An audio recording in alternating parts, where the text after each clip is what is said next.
Remember what we promised. We're not going to lose anyone else close to us again. We swore that we would always be there for each other. No matter what happens, though, I promise that I'll protect you. If you were a boy, I might actually have fallen for you if you weren't careful. Come on. Well, maybe I'm the one who should have a crush on you.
Sorry, I was muted.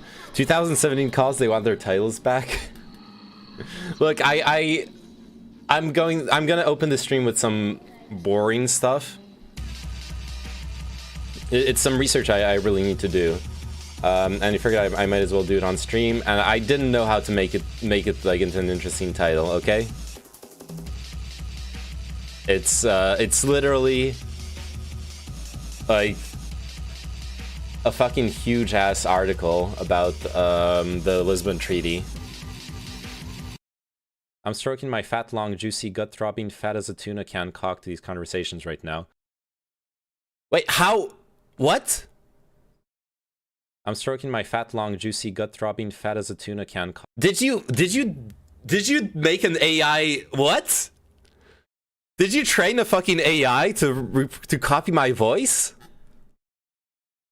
What the fuck? Hey, Tygax. Where we go one, we go all. EU or QAnon exposed. Oh no. You actually trained a fucking AI voice? Conversations right now. I'm stroking my fat, long, juicy, gut-throbbing, fat as a tuna can cock to these conversations. No, I played Elden Ring, Lameo. You read this yesterday. Oh, I read it out loud. Fuck, I'm an idiot. I forgot I read it out loud. I need to stop doing that. I need to just stop talking on stream right now. I'm stroking my fat, long, juicy, gut-throbbing, fat as a tuna can cock to these conversations right now. Yeah, that is a good one. Yeah, I think I have to add it. I think I have to add it to the notifications now. Oh, this is the clip. I don't know if it can transport entire oil rigs, but it's a really, really important piece of worldwide infrastructure. I'm stroking my fat, long, juicy, gut-throbbing, fat as a tuna can cock to these conversations right now. Well, keep it to yourself, Water Country USA, okay? Get your hand off my penis. Yeah, that was a good one too. Hello, I didn't watch stream yesterday, hoping for sleep. I failed and watched VOD. Oh shit. I hope I didn't keep you up too long. Take care of yourself, okay? I know it is like to have sleep problems, so get your hand off my penis. I asked about partner yesterday, but what is the threshold for getting affiliate?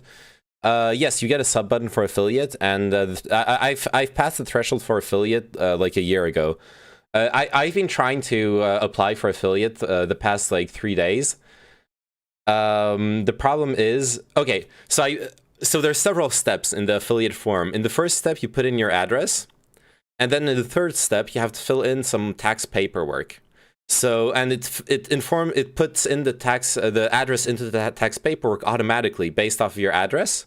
You put in the first part of the form, and then I submit it, and it says,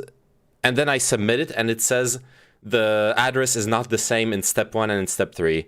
And I've like spent hours fucking around with it. I can't get it to work. I sent like a complaint, like a support mail to Twitch, so I'll get an answer. I don't know fucking when. It's horrible. This is like one of the things especially as a software developer, this is one of the things I hate the most about fucking software. It's when validation goes wrong. What the fuck, they want tax documents for Twitch partnership? Yes, that is actually normal since they literally pay you money. With people making like they're living off of Twitch, it's pretty normal, honestly. Plus, there was a scandal a couple of months ago. Certain streamers, I think it mostly touched Turkish streamers, but it most certainly happened outside of Turkey as well, where people were laundering money using Twitch bits. So the streamers would accept bit donations, and that would allow them to launder like criminal money and like stolen credit card money, stuff like that. It's a real thing. You can look it up. There's a story about it.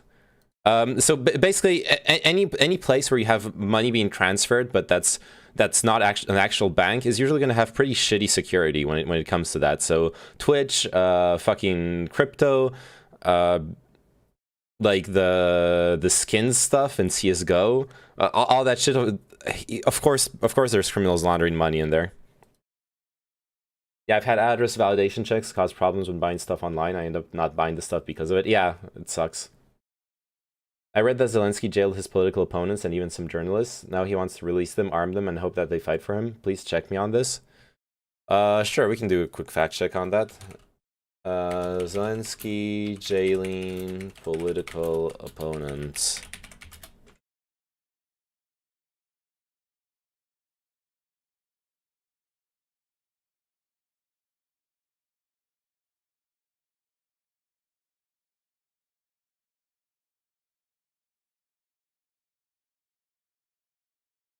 Doesn't seem...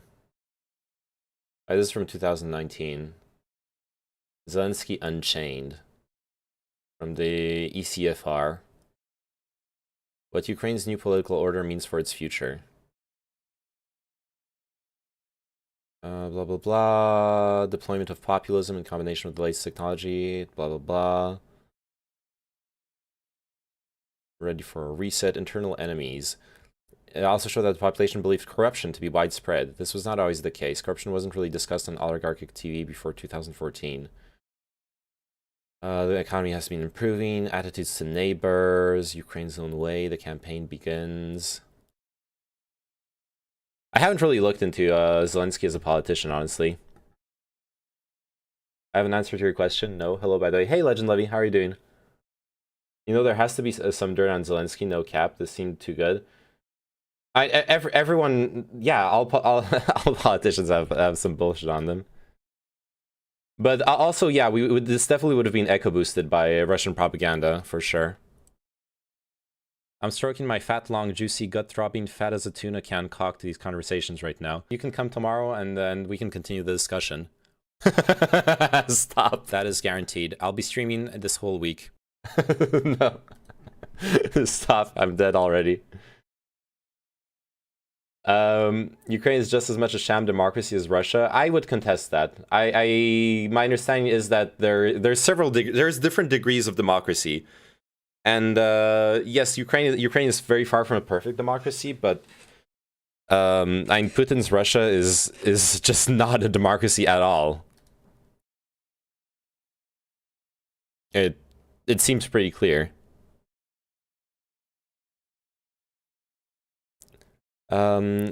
Russian propaganda played its part too. In 2018, the pro-Russian Medvedchuk, whose daughter's godfather is Vladimir Putin, took over to the TV channels 112 Ukraine and News 1.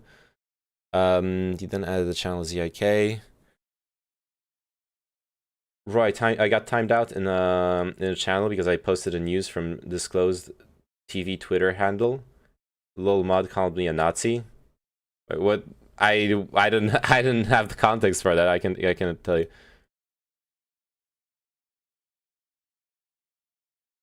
I cannot help you with that.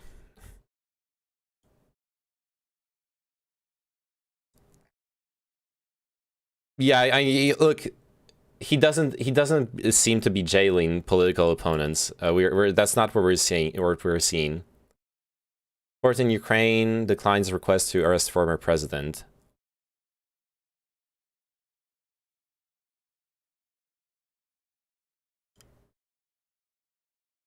He doesn't control the courts. He's not. He's not setting up. Apparently he tried to get Poroshenko arrested, but it didn't work out. So, like, what the fuck do you want me to say?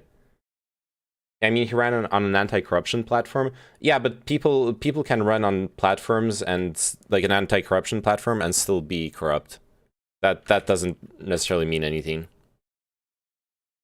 Just in, Russia will continue the military operation in Ukraine until its goals are achieved and will host the first international anti-fascist conference in August, says Defense Minister Shoigu. Okay, I think I understand what happened, Anuj. The people who saw you post this, they don't know you. They don't have any context. They thought you were just being like a Russian shill. Like, because this is the language of the Russian propaganda: military operation instead of calling it a war or an invasion, and pretending that the goals are anti-fascist. Is that for real what they say? Yes. This is legit exactly the Russian propaganda. The official reason for doing the war, which once again they refuse to call it a war. They call it a military operation. The official reason is to free Ukraine from an alleged fascist government. I was making fun of Russia. Yeah, but you know Poe's law? It's hard for people to understand that you're being sarcastic or facetious on the internet, because there are people who will say the exact same thing, but first degree. You can't call it war in media, otherwise... Yeah, exactly. I saw that too. You can't even call it war in Russian media anymore. Okay, so I wanted to do we'll get into some more interesting stuff, but I wanted to go over. I've been talking a lot about the past couple of days about the Lisbon Treaty, the mutual defense the clause, the Article 42.7 in the Lisbon Treaty. However, it isn't certain. There is an exception added to Article 42.7, so I want to read this this paper from the EU from the European Council on Foreign Relations on whether the Lisbon Treaty actually is an effective defensive treaty. I started reading it a bit off stream. It seems to be exactly what I was looking for my research. So I'll be going through it on stream. So it's a bit more of a like research stream for now. If this is propaganda at all, then we might as well be slapped with propaganda by the US. Well, we are, yes, but okay. I have a hot take for this. Stuff can be propaganda and still be truth, and stuff can be propaganda and be false. Obviously, I live in the West. Most of my media consumed it will be Western oriented propaganda. And I understand that. Hey, Corpio, how are you doing? T. All right, let's get into the nitty and gritty. Disclosed TV is actually a USA-based news portal. Yeah, I get it. Like it's, and I don't think there's anything wrong in what Disclosed TV is doing. They're reporting on what kind of news is being on like the declarations of the Russian government. That's normal. I don't think so. How can something be propaganda if it's true? You know that the best lies are the ones that tell you the truth. You can take a same truth and orient it in different ways, present it in different ways. And more often than not, propaganda or conspiracy theories, they are usually based on a small component of truth, and then they add a lot of lies on top of it. You rarely see pure fabrication. And you do see pure fabrication, but yeah, this might be just semantics, but for me, propaganda doesn't necessarily mean lies. For example, if a media chooses only to report on Ukrainian victories in the Ukraine-Russia war, they're not lying, right? They're reporting on the victories. It's all truth. But if they choose not to report on Russian victories, then it becomes propaganda. Like that's a very simple example of how you can only report the truth, but it's still propaganda, just by omitting other aspects of the war. Putin should do a Twitter. Oh yeah, I saw that, Corpio. Yeah, we saw that clip yesterday. For an emergency special session, as the level of the threat to the global security has been equated to that of the Second World War, or even higher, following Putin's order to put and alert Russian nuclear forces. What a madness! If he wants to kill himself, he doesn't need to use nuclear arsenal. He has to do what the guy in Berlin did in a bunker in May. Savage. Did you see the one from Russian state media? Oh yeah, I think I know what clip you're linking me now.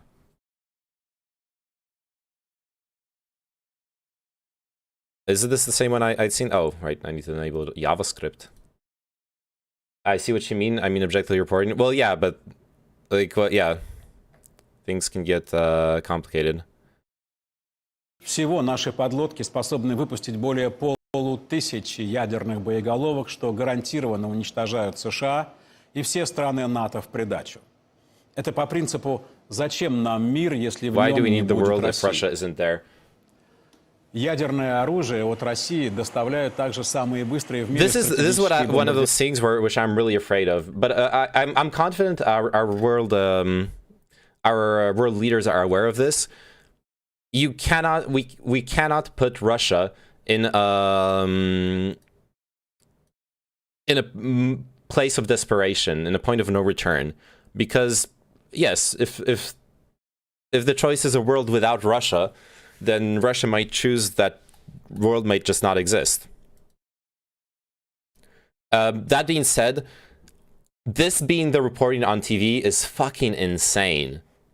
This is absolutely batshit insane. I don't know who the fuck this guy is or who the fuck wrote his speech. It's horrible. This is not the first time this bald fuck talks this shit. Last time in 2014, I see. Anyhow, what should you expect from a hybrid war? Well, what's already happening? What I'm really afraid of as the war gets turns into a more hybrid war, I'm really afraid of Russia seeing attacks on civilian targets more and more legitimized, which they already see as legitimized. Today when doing some research, I saw footage of cluster bombing on residential areas in Kharkiv, for example. That is the state of the war right now. It's just indiscriminate artillery on civilian targets. So, and it can still get worse. Yeah, we do need to give Putin an off-ramp. Yes, that's very important. I also watched today the French Parliament discussions about the about the war in Ukraine, and that is something that several politicians in France have also stated that I fully agree with. Russia needs to be given a way out if we want a peaceful resolution. I would say that the West that made the Enlightenment possible, has the truth higher in its banners than the hissing of its people, but I fear that Enlightenment mentality has long since died. To a certain extent, I don't understand what you mean by hissing of its people, but I'm not sure I understand it, but I think I do. I think I agree with you. Yes, the ideals and principles of like the Enlightenment and the democratic revolutions, the French Revolution, the British constitutional monarchy, etc., all those ideals have enshrined those ideas of truth and of separation of power, of limiting government power. But that doesn't mean Western countries have been perfect about that. Far from it. Yes, they say Ukrainian army using civilians as human shield. Well, that's the excuse, yeah. I heard Putin sent his family in a Siberian bunker that can withstand nuclear attack. Okay. I've already stocked up today on Sea-Kelp and iodine pills just in case the nuke drops and I survive the blast along with radios, expensive water, canned food, and a Geiger counter. Never been a prepper in my life, but I thought best to be safe and sorry. Okay. I honestly don't think that I honestly don't think we're close to nuclear war. Simply because Russia is not in a position of desperation at this point. The nuclear readiness, in my personal interpretation, the nuclear readiness is about Cold War geopolitics. It is a threat, but it is part of those kinds of threats that were constantly happening during the Cold War. But hey, we will see. Anyways, I wanted to read more about this. So, Article 42.7 of the Lisbon Treaty. If a member state is the victim of armed aggression on its territory, the other member states shall have towards it an obligation of aid and assistance by all the means in their power. Commitments and cooperation in this area shall be consistent with commitments under NATO, which, for those states which are members of it, remains the foundation of their collective defense and the forum for its implementation. All right, I can't handle the constant nuclear apocalypse dooming for my own mental well-being. Yeah, I feel you. It's also why I'm constantly like saying no. That's not what's happening. All right, see you, so good luck. Compared to Article 5, the main difference, I would say, is that Article 5 of NATO promises to assistance individually or in concert with other parties, such action as it deems necessary, including the use of armed force, to restore and maintain the security of the North Atlantic area. So there is an explicit mention of the use of armed force that isn't there in Article 42.7. And there is this exception here. This shall not prejudice the specific character of the security and defense policy of certain member states. So this exception is there to allow members of the EU who want to opt for neutrality to be allowed to continue their policy of neutrality. Are we going to talk about the EU Defense Pact, since it seems like Ukraine is going to be joining it? Yes, that is exactly that, and also for Sweden and Finland. Those are the three reasons I want to go in depth on this. Because the wording is ambiguous. And we don't really know if push comes to shove, if this defense pact is actually legally valid, or if it actually affects the politics of EU member countries. Like, once again, if Finland gets attacked by Russia tomorrow, will France go to war with Russia? Is Finland protected by France's nuclear umbrella as a member of the EU? That stuff is not clear. And this paper goes in depth on the position of some of the neutral countries, so I want to read it. Regarding Article 42.7, one could conclude that the EU already is, in fact, a defense alliance. At a minimum, it raises questions about how the neutral states square the circle of being a member of a union that has a mutual defense clause while upholding their non-aligned status. The EU attempts to address this contradiction in the article, stating, "This shall not prejudice the specific character of the security and defense policy of certain member states."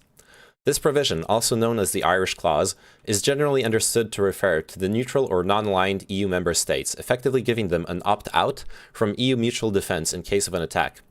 As this essay collection shows, the special status states differ to a surprising degree in their interpretation of the applicability of Article 42.7.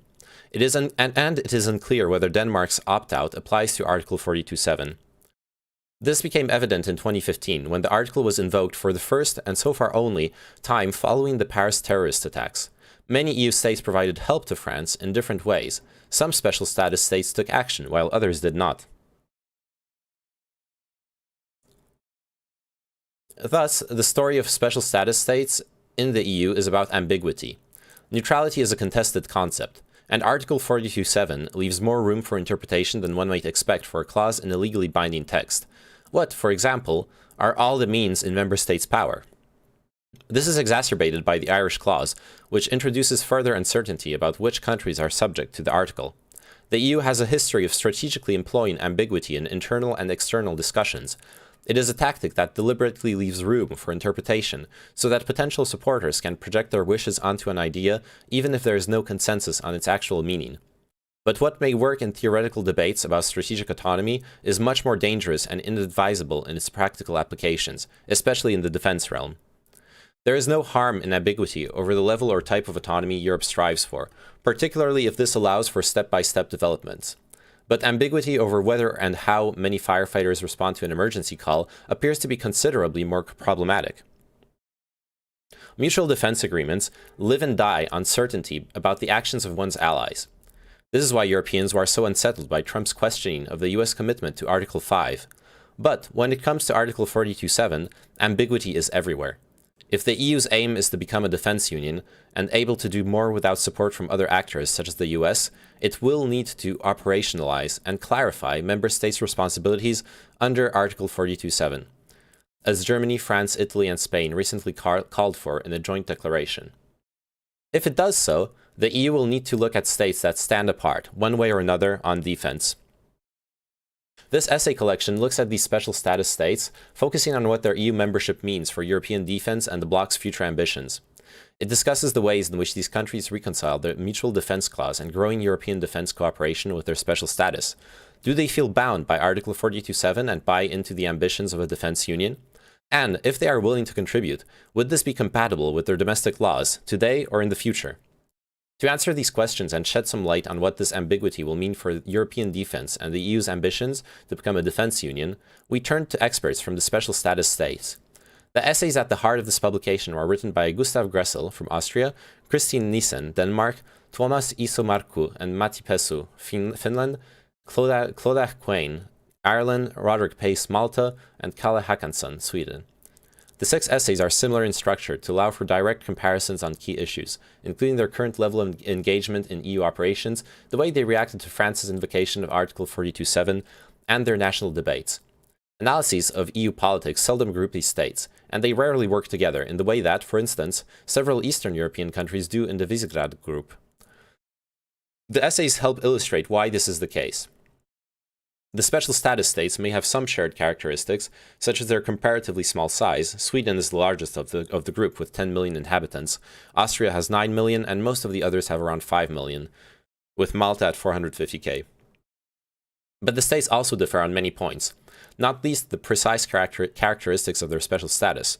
For some of the countries, such as Austria and Finland, it was the post-Second World War world that led them to adopt non-alignment, while Sweden was not formally taking sides in the war since Napoleon was advancing across Europe. Malta only anchored neutrality in its constitution in 1987, and did so primarily for domestic reasons, while Ireland's neutrality is not enshrined in domestic law or any international treaty. Their security situations and concerns and their military capabilities vary widely, which ultimately influences how they see and approach EU defense efforts. Can the EU reach its goal of becoming a fully fledged actor in international security and defense, while it includes 7 special status states that, for various reasons, may be unable or unwilling to fully buy into mutual European defense? Might it only achieve this through fragmentation or the creation of a multi-speed Europe? And if some states are more equal than others when it comes to mutual defense requirements, is there a danger that they could face accusations of free riding? I think I may have sent you this link the other day, but I can't remember. r/Ukraine war video report. Okay, cool. I've been trying to avoid the like war footage stuff. Seems a bit morbid, unless like sometimes in my own free time just to see like what's actually happening. But I don't know. Like in the end, it's still people fucking dying. So exactly, we're really being run by the most incompetent politicians who have created this conflict, and once we got into it, just adding fuel to the fire instead of taking a de-escalating stance. Russia was promised that NATO would not move further east, and now it is twice as big as it was in the 1990s. So NATO did break the promise. It also wasn't an actual legally binding agreement. There is ambiguity in it, but NATO did break that promise. Ukraine's possible accession to NATO was the last straw that broke the Russian bucket. Like, and yeah, we all understand that NATO membership is the reason for this war, not the denazification bullshit. It's all about NATO. That being said, post USSR NATO, especially when it comes to relations between nuclear powers, is not about is a purely defensive pact. If Russia, the thing is, I understand Russia's perspective. I just completely disagree with the interpretation that Ukraine being a NATO member is a threat to Russia. There is not in 100 years a scenario where NATO goes to war with Russia. Pansexual Lameo, yeah. I'm trying to make it sound interesting, even though this is going to be an essay reading stream. So at least for the first part. So, free rider for life. Austria's inability to fulfill its defense commitments. Austria's neutrality was prescribed in the 1955 State Treaty concluded between the country and the 4 then occupying powers. Any updates? I'll look at the maps and stuff after. Right now I'm just doing some research. I don't have any particular updates for now. Austria's neutrality was prescribed in the 1955 State Treaty concluded between the country and the 4 then occupying powers, Britain, France, the Soviet Union, and the United States. The treaty placed a series of restrictions on Austria's military not to develop certain capabilities and to refrain from engaging in various forms of international cooperation and organizations, some of which the government has since lifted. However, most restrictions were put into the treaty not to prescribe neutrality, but to prohibit any approximation, assimilation, or de facto integration with Germany. Anschlussverbot. Austria adopted permanent... Yeah, that's what's going to keep Germany in check. The Anschlussverbot.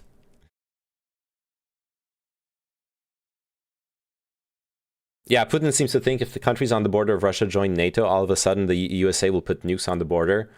For some reason, people think America runs NATO. Well, that, yeah, especially like there are no nukes past the in like the Warsaw Pact countries. That is a line that NATO has not crossed, and there was no reason for it. That's the thing. It's a kind of a self-fulfilling prophecy. Russia being so scared of NATO that they'll go to war with a neighbor now suddenly legitimizes the need for being in NATO if you're a neighbor of Russia. It's kind of fucked up. If your goal was to convince people that they shouldn't be part of NATO, this was kind of the wrong way to go about it. Ignore interrupters. All right, sorry. Yeah, I get distracted easily, my bad. Okay, however, it has amended and reinterpreted the law several times since then. In a nutshell, Austria is not allowed to join a defensive military alliance, one with a common defense clause such as Article 42.7 of the Lisbon Treaty or NATO's Article 5, nor to host permanent foreign military installations on its soil. While the Austrian political establishment agreed on and advocated the basic exchange of sovereignty for neutrality shortly after the re-establishment of the state in April 1945, tensions and conflicting interests prevented the deal from being concluded for another decade. The Soviet Union wanted to make Austria a role model for other European states to withdraw from the formation of NATO, while the US tried to buy time to build up a more resilient state apparatus. In the end, they both failed. Austria was neither a role model for anyone else, nor a resilient neutral state that could take care of its own security, such as Switzerland. Unlike Finland, Sweden, Switzerland, and Yugoslavia, Austria would not have tried to defend itself independently if the Cold War in Europe ever turned hot. In the event of a conflict, the army was said to symbolically fire 5 shots at the border, as the former foreign minister and chancellor Leopold Figl put it. And then Austria would de facto rely on NATO's interest in defending or liberating the country for the sake of its own security, though Vienna always overestimated its willingness to do so. This complacency nearly ended in disaster. When in '68 Warsaw Pact troops intervened in Czechoslovakia, they also prepared a further advance into Austria.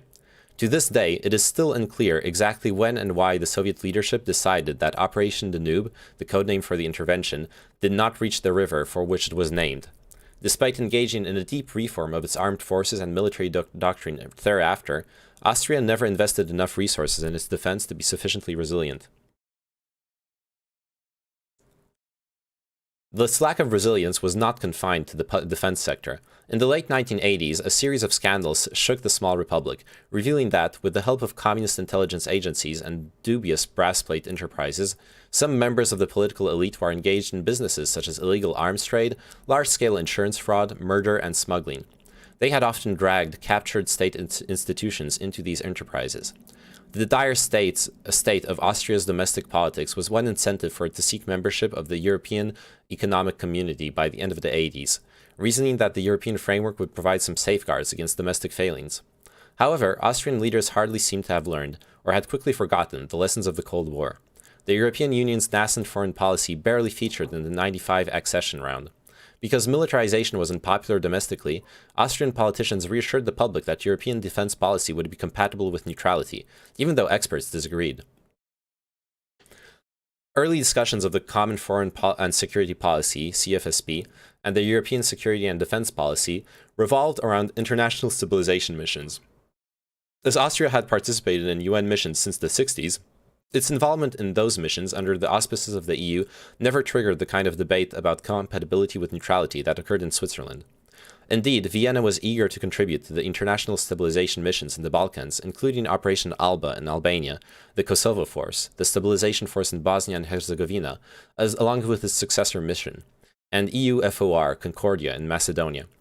This is because it was in Austria's interest to stop the bloodshed near its borders. Most Austrians saw these missions as justified, with only a few groups on the ideological fringes challenging them. Hence, the Constitutional Court dismissed challenges to amendments to the Wehrgesetz and KSE-BVG, the laws on the armed forces and on deploying soldiers abroad respectively. However, Vienna lost interest in robust missions once some EU and NATO operations moved beyond the Balkans. The deployment of a single Special Forces company to EUFOR Chad in 2007-2008 was the peak of Austria's contribution to robust EU missions. The contribution drew heavy criticism from both the left and the right. How dare the government expose soldiers to the risk of fighting? After it became publicly known that Austrian soldiers shot and killed rebels in a legitimate act of self-defense, no Austrian Minister of Defense tried to participate in a demanding military operation ever again. Since then, Austria has made only non-combat contributions to the common security and defense policy, including through civilian missions, observer and training missions, and logistical support, such as supply and maintenance services for EU battle groups. Austria's defense ambitions were in a steady decline. No need for an army. One could endlessly debate the political and legal arguments that Austrian politicians and scholars make for why Austria should not abide by Article 42.7, but the defining factor is in the Austrian Sonderweg is less the country's legal restrictions or tradition of free riding than a structural factor. Its lack of armed forces with which to fulfill a defense commitment. Of course, on paper, Austria has armed forces, the Bundesheer, but in practice, the combat readiness and capabilities of the organization would not allow it to conduct any warfighting operation. Okay, I'm going to skip Austria. That it seems like they just don't have an army. They're still under post-World War II rules, preventing them from financing their army and politics. Future policy. Wait, sorry, I forgot the date of this article. Let me just double check it. This is 28th June 2021. Okay, so this is post-Crimea.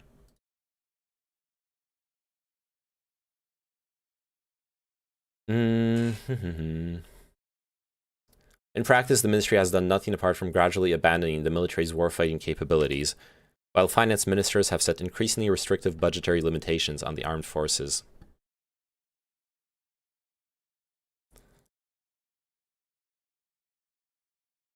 If another EU member state asks for military assistance under Article 42.7, the key question in Vienna will concern not whether this is compatible with neutrality, but whether the smokescreen will hold. In the case of an event that requires only a minimal symbolic contribution, such as a terrorist attack, Austria may indeed consider making one. On terrorism, Austria has once showed a kind of neutrality even towards the Islamic State group.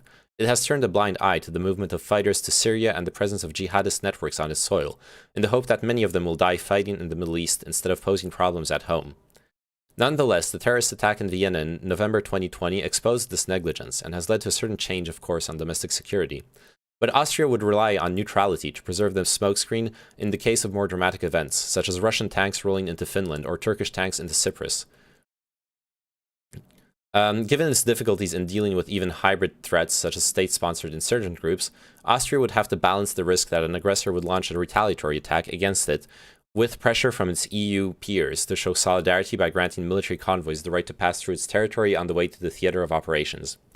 Depending on the specific circumstances of the crisis, Austria could passively tolerate collective defense operations by other EU member states or openly oppose them, such as by blocking measures in the European Council or refusing to allow access to its territory. Yeah, so say Russia attacks Finland, Austria could actually just veto it.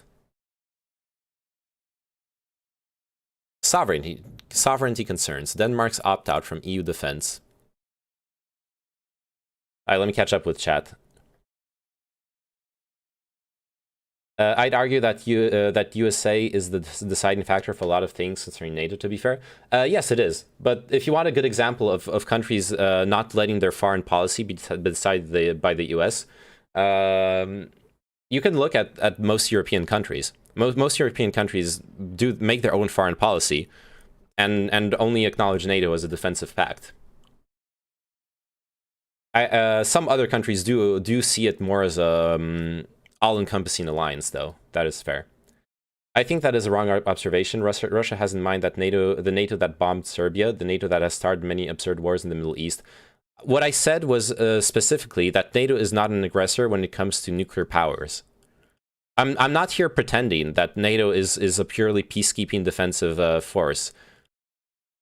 That being said, what happened in Serbia and what happened in the Middle East officially was not NATO. Once again, NATO on paper has never gone to war. NATO member states, who are also allies, have gone to war together. But it wasn't NATO. Maybe in Afghanistan. I think in Afghanistan it was NATO, but it was also in response to like the terror attack. But once again, Russia is a nuclear state.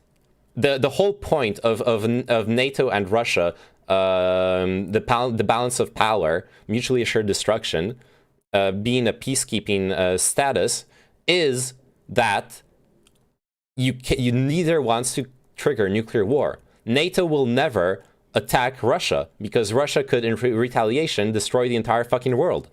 It would be the stupidest thing ever. It is not naive that NATO would never start a war with Russia. Absolutely not. It is insane to think that NATO would ever attack Russia. NATO attacking Russia would literally be the end of civilization across half the world, if not the entire world.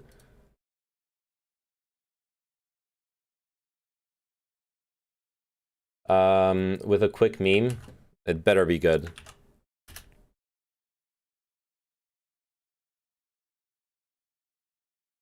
Очень многие сейчас говорят о том, что цыгане своровали танк. Но, друзья, это все неправда. Мы его просто тупо спиздили. Это, блядь, хит, нахуй, пиздец. Yeah, I saw the tank being stolen by the tractor. После того, как спиздили танк, очень часто поступают мне вопросы. Например, такие. Точно там был ты? Ну, я, честно сказать, даже не знаю. Yeah, there's a tank in the back. Возможно, It's not a tank, it's like an artillery thing or a personnel carrier. I'm not 100% sure. I don't know what that vehicle was, but it wasn't a tank. Just to be clear, it didn't have the... It doesn't matter. Russia to continue Ukraine operation until Moscow's goals achieved, says Defense Minister. Группировка вооруженных сил Российской Федерации продолжит проведение специальной военной операции до достижения поставленных целей. Калиберные минометы. Sadly, yeah, I don't think anyone expected Russia to go for a ceasefire. Которые пытаются использовать украинский народ в борьбе против нашей страны. Российская армия не оккупирует украинскую территорию, принимает все меры для сохранения жизни и безопасности. Yeah, ensure the safety of civilians with some, you know, cluster strikes on cluster bombing on residential areas. Good one. What if Microsoft Windows is banned in Russia? That's not how the OS works. Apple Pay and GPay is already banned. Yeah. You can't ban an OS. You could like fucking crack it. One Russian government official has spoken out and in Western news, Dr. Andrei Kartunov, saying Russia need to put down their weapons and pull out of Russia and start talking to the West again. He said that they were confused by what is going on, and he and other members of the government are depressed and don't know what to do. I'm sure there's a lot of people who disagree with what's happening, yes.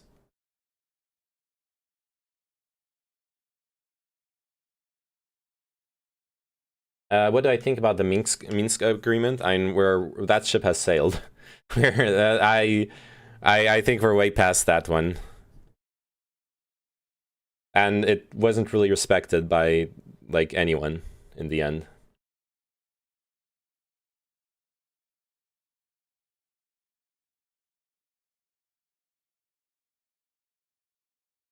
Russia is already considering a pipeline system across China. Yes, that's where Russian gas will go next. Russia have their own OS based on Linux called Astra Linux, mainly used by Russian army. Yeah, but civilians, no civilians want to use fucking Linux, okay? I'm a software developer and I don't want to use Linux, okay? The amount of tanks that were stolen by trucks, by the way, yeah, no. NATO and the West have been waging a war of culture on Russia for a long time. I would actually disagree with that, with calling it a culture war. No. There's certainly remnants of that from the Cold War times. Yes, there's like some bullshit Red Scare stuff that's stayed in US culture, etc. But what NATO and the West have been waging a war on, culturally speaking, is anti-democratic institutions.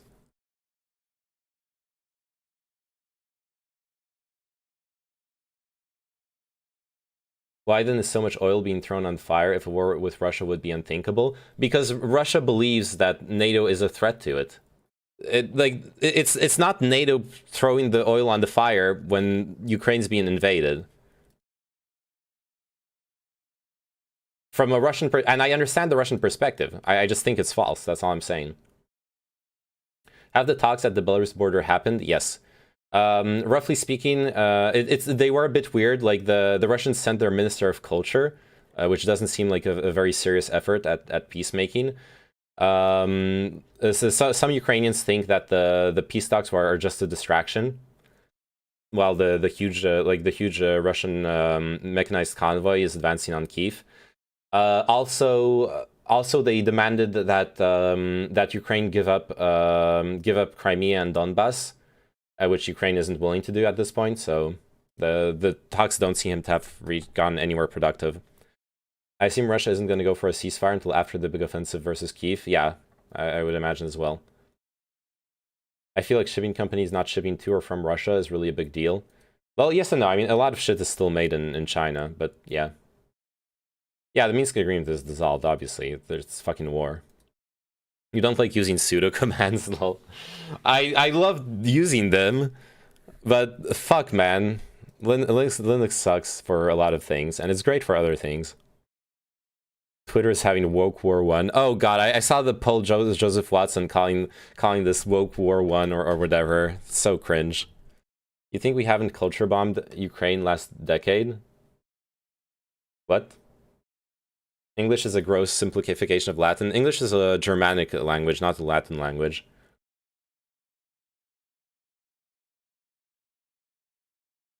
Ukraine had now Western movies till the 2000s, and now they've all seen every single Marvel movie. Hadn't seen. I don't know what you're talking about, Levi Ulysses. Woke war, please explain. If you want, we can go watch the Paul Joseph Watson videos. It's just insane bullshit. Basically, you're getting Paul Joseph Watson explaining that the reason Russia is going to win is because they don't have trans or gay people in their army. It's this idea that the West is so concerned about trans and gay people that we aren't prepared to defend ourselves. And obviously, if Trump had still been the president, this wouldn't have happened. NATO has never waged war on Russia, Legend Levy. I can repeat it in different ways. Like you're just saying the same stuff in different ways, so I can counter it in different ways. NATO has broken its promises, yes, but that does not stop it from being a defensive organization. And the Ukrainian people wanted to be in the EU. The Ukrainian people did not want to be under a Russian autocratic, under a Russian-controlled pseudo-democracy. They wanted to be part of EU. No Marvel movies equals communism. Marvel movies equals freedom, yeah. Our little tiny brains cannot consider two problems at the same time. Exactly. Okay, end of the stun lock. Let's move on to the Denmark paper. Does Neyman have good takes on Ukraine? I have the best ones. I don't know what you want. Like, ask me a question if you want to. Suck them reactionary and tanky hit squad when DC movies are equally neutral. Well, yeah, let's do a political compass of cape shit movies. Is the MOEX still closed? I don't know. All right, Denmark's special status: opting out of EU defense cooperation.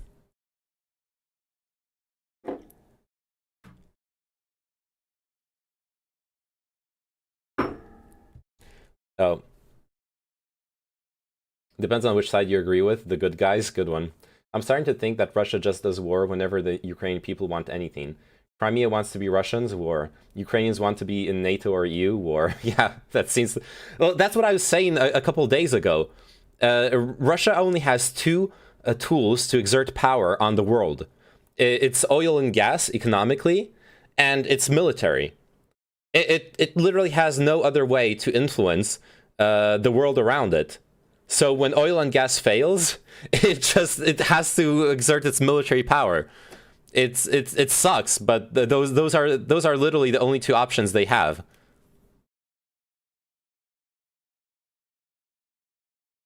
Like, I know you're presenting it kind of like a meme, Gehinkog, but it's actually real.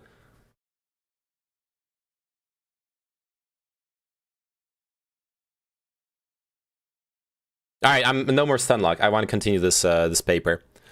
Denmark's exemption from the defense-related aspects of the CFSP give it a unique perspective on EU security and defense issues. It appears an anomaly that Denmark has voluntarily and permanently opted out of EU defense cooperation.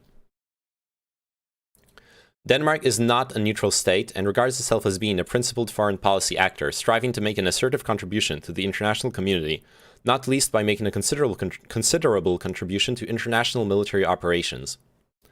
That said, concerns about the EU's impact on national identity and a fear of losing sovereignty has long characterized the Danish perception of EU membership. The resistance is reflected in national referendums, in which Danes have often voted no to further EU integration. This was not least the case with the Maastricht Treaty's aspirations of increased cooperation in policy areas, where Denmark was particularly reluctant to surrender authority, including the creation of a common security and foreign policy. With its vote against the ratification, Denmark came close to killing it entirely. To allow other members to move forward, EU heads of state made the Edinburgh Decision, which established several opt-outs for Denmark so that it could ratify the treaty. The EU's CSDP framework emerged a decade later, but Denmark was still unable to participate in EU military operations or in any decisions or planning in this regard. The opt-out also prevented Denmark from participating in the European Defence Agency, which the EU established in 2004 to help member states develop their military capabilities, the relevant CSDP provisions of the Lisbon Treaty, which entered force in 2009, including Article 42.7 on mutual defense. Okay, so Denmark is just not in Article 42.7. I'm going to skip Denmark then. That's what I was curious about. Okay, Finland. Now this is one of the big questions we have. Is Finland protected as an EU member state? Does Finland need to be in NATO to be safe from Russia, put in other words?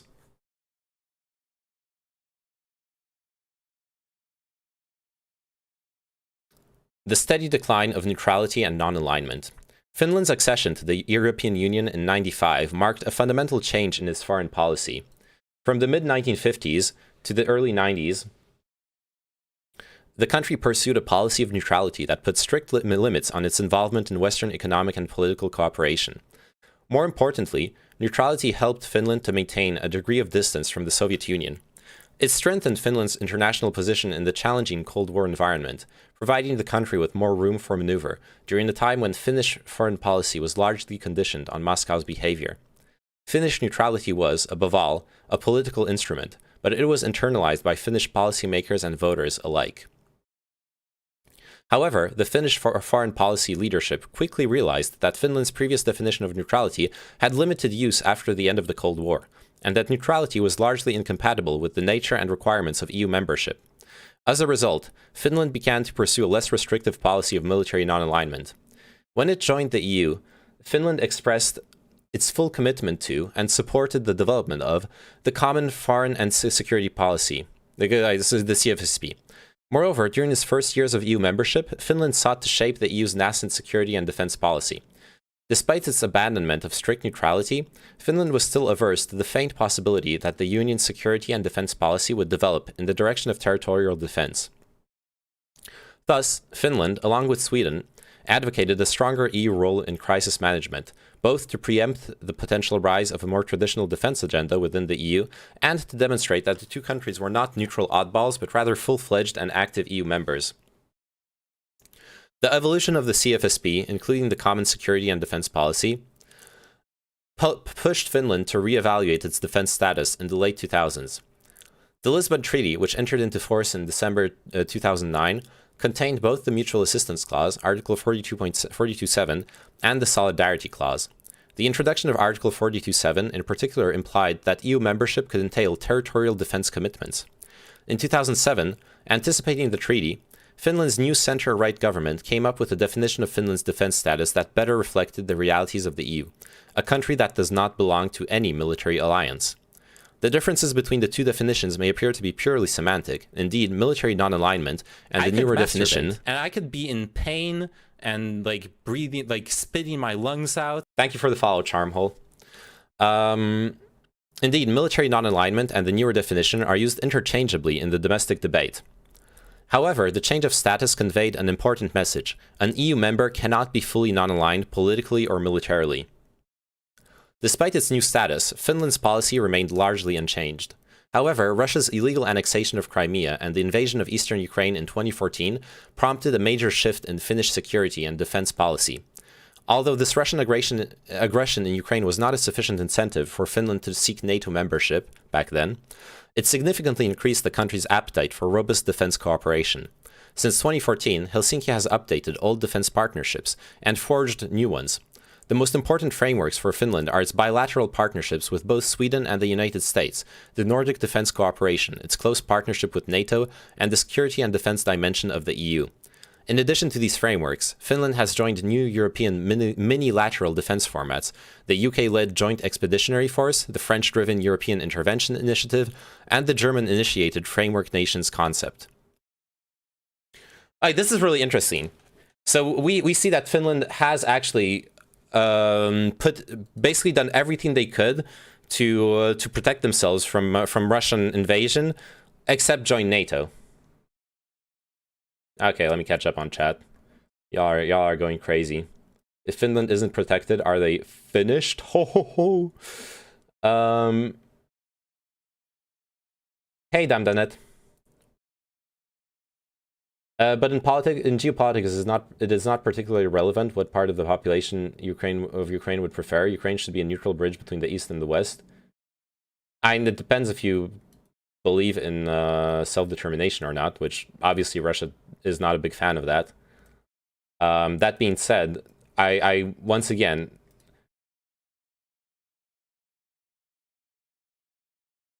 NATO. This idea that NATO would attack Russia is absolutely insane.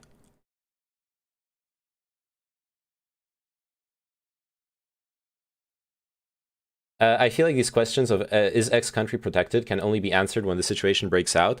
I think the rules go out the window and shit goes down, and maybe these rules are purposely ambiguous. That's what I'm afraid of, and that's why I'm reading this. I want to get a better idea of what the status of some of those countries is in case Russia, like, basically, the reason I pulled this up in the first place was I was wondering, does Finland actually need to be in NATO to be protected? So, for example, I'm going to have to look up if the European Intervention Initiative puts Finland under the French nuclear umbrella. Because that's the issue. When we're talking about Russian aggression, the only thing that guarantees not being attacked by Russia at this point is nuclear retaliation. That is why NATO is safe.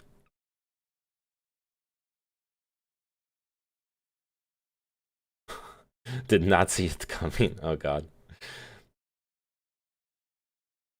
In my opinion, Russian population being so anti-war is a result of Western culture having pull on them. Isn't it also because Ukrainians and Russians are close? You can't just blame it on Western culture. Why would people want to see their families being murdered by the Russian army? Russia is afraid USA has nuclear preventative measures that they haven't revealed. That doesn't matter for Ukraine. Russian nukes are if Russia has to nuke the USA, it's gonna fly over Canada or over Alaska. Eastern Europe doesn't matter for first strike or responsive strike capabilities.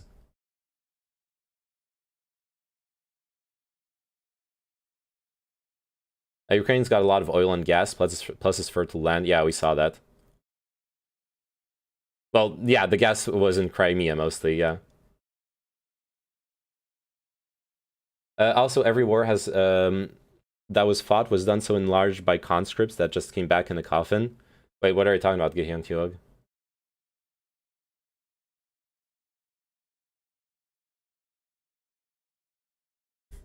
This is not idealism, Legend Levy. This is realpolitik when I'm saying that NATO is never going to attack Russia. It's fucking insane to think that that NATO is going to attack Russia, because NATO is not there to start a nuclear war. If Russia did not have nuclear weapons, your concerns would be justified, honestly. But Russia does have nuclear weapons. Russia is safe from NATO. If you're not in NATO, you're not protected under Article 5, even if you're in the EU. The EU is just a trading group, not military. That is false. The EU has, this is literally why I'm reading this. The Lisbon, not everyone in the EU has signed the Lisbon Treaty, and there is some ambiguous wording in the Lisbon Treaty, but the Lisbon Treaty Article 42.7 is explicitly a defense pact, a European defense pact. Many, but Western politicians are insane. That you've smoked too much Russian propaganda if you think that Western politicians want to destroy the world by like nuking Russia. You're smoking some strong shit if that's actually what you think.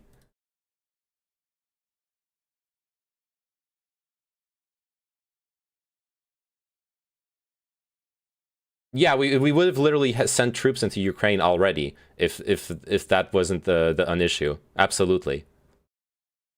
UK did Brexit. I think they saw it coming. No, that's not why UK did Brexit. UK did Brexit for other reasons.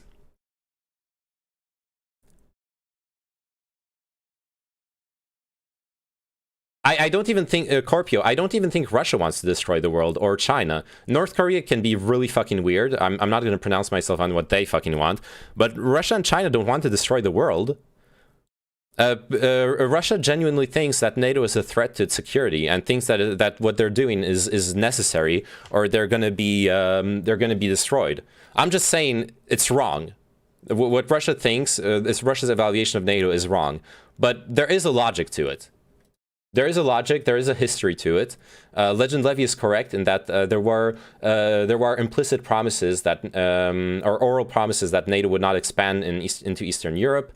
There are some historical issues there. Russia tried to join NATO, but the talks never took off, unfortunately. On day 5, chat got less educated, in my opinion.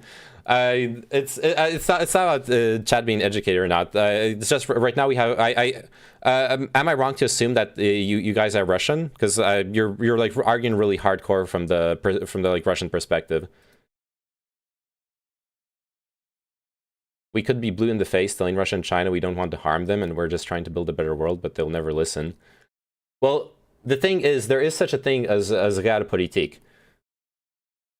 There is such a thing as the reality of politics that, for example, nuclear powers have much more freedom to do whatever the fuck they want than non-nuclear powers. Which, yeah, there's more nuance than we want to build a better world. Yes, thank you. It depends on the people in power. The reality is, like, a bunch of NATO states have caused wars in different parts of the world. They're very they're very quick. Our Western states are very quick to cause wars when it's against weaker states, against non-nuclear states. We've seen that time and time again. I'm just saying, like, Russia and China are not non-nuclear states. No one wants to trigger a war with them.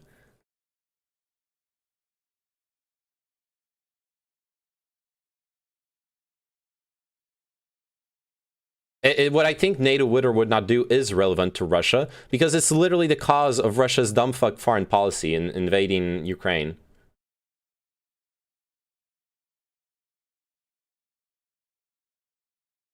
Okay, I'm done with this derail. Back to this.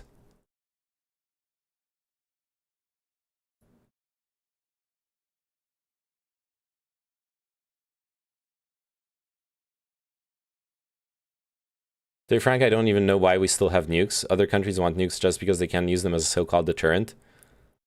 Well, on the one hand, it will only take one idiot. On the other hand, we sadly see clickbait title ban. Yeah, I know. Well, we sadly see that the Zelensky-Putin sex tape. I'll post it on my OnlyFans. Don't worry about it. So on the other hand, we sadly see that nukes are actually really relevant to today's geopolitics.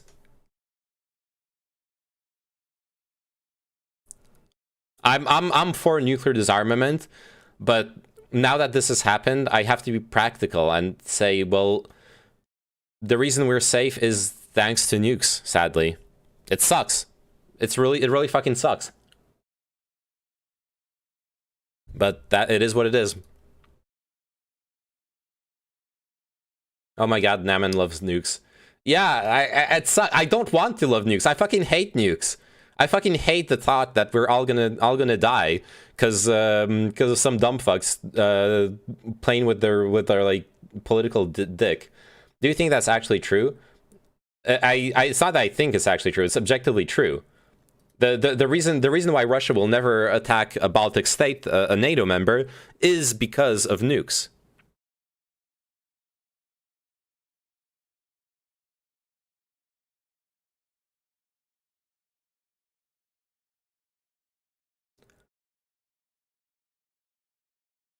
When you have enough nukes to destroy every country in the world, that's a bit overkill. Yeah.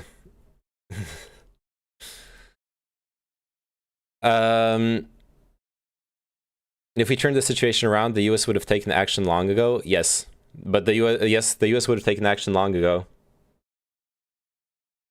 Which the US did, and Russia did as well. Like the Ukraine was a fucking shit show of US. Ukraine has been a shit show of US and Russian influences trying to manipulate the pseudo democracy in their favor. And mutually assured destruction is kind of meh as theory goes. I would have thought that originally, but the sad reality is, if Ukraine had been in NATO, Russia would not have invaded Ukraine. The Article 5 of NATO is the magic word that is like this magic protection, the nuclear umbrella, all that stuff. I fucking hate it. I genuinely think if you would have asked me this 2 weeks ago, I would have told you the world has passed those considerations. The world has passed those geopolitics. But what we're seeing now is proving the past me wrong. I have to admit that. Anyways. So speaking of which, we're wondering whether the EU article for the Lisbon Treaty, Article 42.7. Hey, from Without, how are you doing? Whether Lisbon Treaty Article 42.7 is an actual strong mutual defense treaty or not.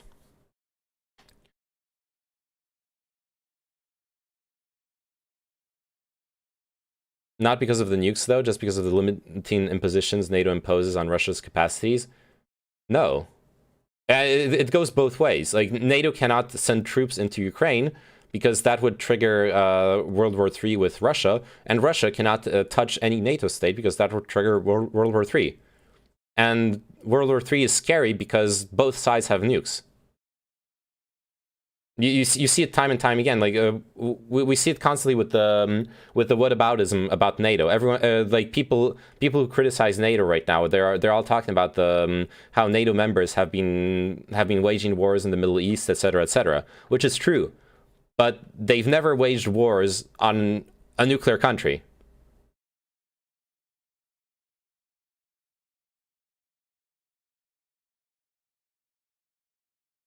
I think you're overestimating the nukes. I disagree. I think that if we didn't have nukes, then we would... That's more because of the wealth disparity. I really disagree. Yeah, I agree with what Taiga X is saying. Imagine overestimating nukes.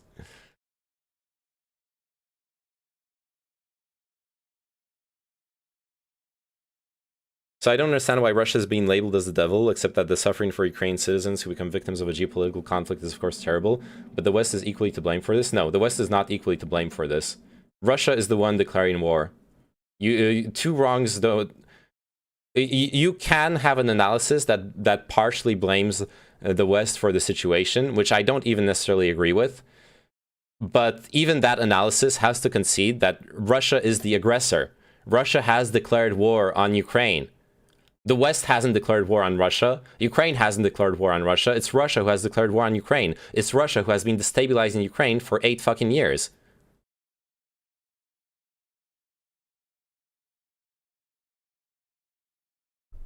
At least I have nuke bunker in my building. I can afford overestimating. Nice. Well, I know they wouldn't label it war, and I don't give a shit. I'm calling it's a war. I'm calling it a war. There are multiple analyses that blame both sides. Yes. Well, but my analysis is that at the end of the day, the war, the escalation into a war of aggression lands solely on one side. There were ways out of this that were not a fucking brutal invasion of Ukraine. ETA on the Stunlock ending? I guess now. I'm done with this. Okay, this flurry of defense activity from Finland has created a new paradigm in which Finland uses such cooperation not only to strengthen its defense and deterrence, but also to create the necessary preconditions for operational cooperation in times of crisis and war. Therefore, Finland has an alliance policy in all but name. In the last decade and a half, there has been a fundamental change in the practical implications of non-membership of any military alliance, as a result of which Finland has almost entirely stopped referring to the status in official foreign policy communications. Why can't I ban people here? Who do you want to ban, JB Pratt? Keep in mind, I don't necessarily have the same policy on the same rules as in streams.gg. Like, don't fucking ban Kino, okay? Kino did nothing wrong. But I can mod you, JB Pratt, if there's a need. I do trust you. But hashtag free Kino.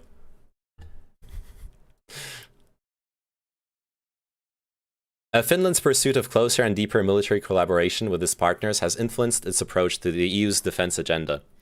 The paradigmatic change in Finnish defense thinking coincided with the EU's efforts to boost its credibility as a security and defense actor following a European Council meeting in 2013, and, above all, the Brexit vote in 2016.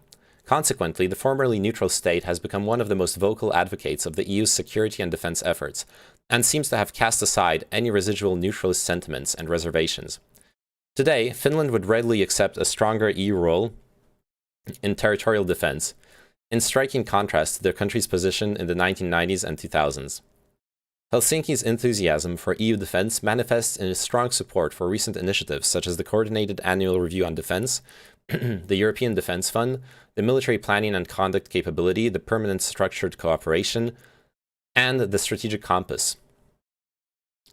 At the same time, these initiatives have not attracted significant attention in the country beyond a small circle of experts. Moreover, the initiatives have limited value to Finnish defense in the short term, as they neither strengthen Finland's deterrence nor facilitate operational cooperation between EU member states' armed forces, at least not in the context of territorial defense. Two areas stand out in Finland's efforts to shape the EU security and defense agenda. Firstly, Finland has tried to build up awareness of hybrid threats in the EU context, presenting itself as a hybrid-savvy state with a functioning whole-of-society approach to security. What is this haircut supposed to symbolize? Your mom's pussy? I'm sorry. I don't know.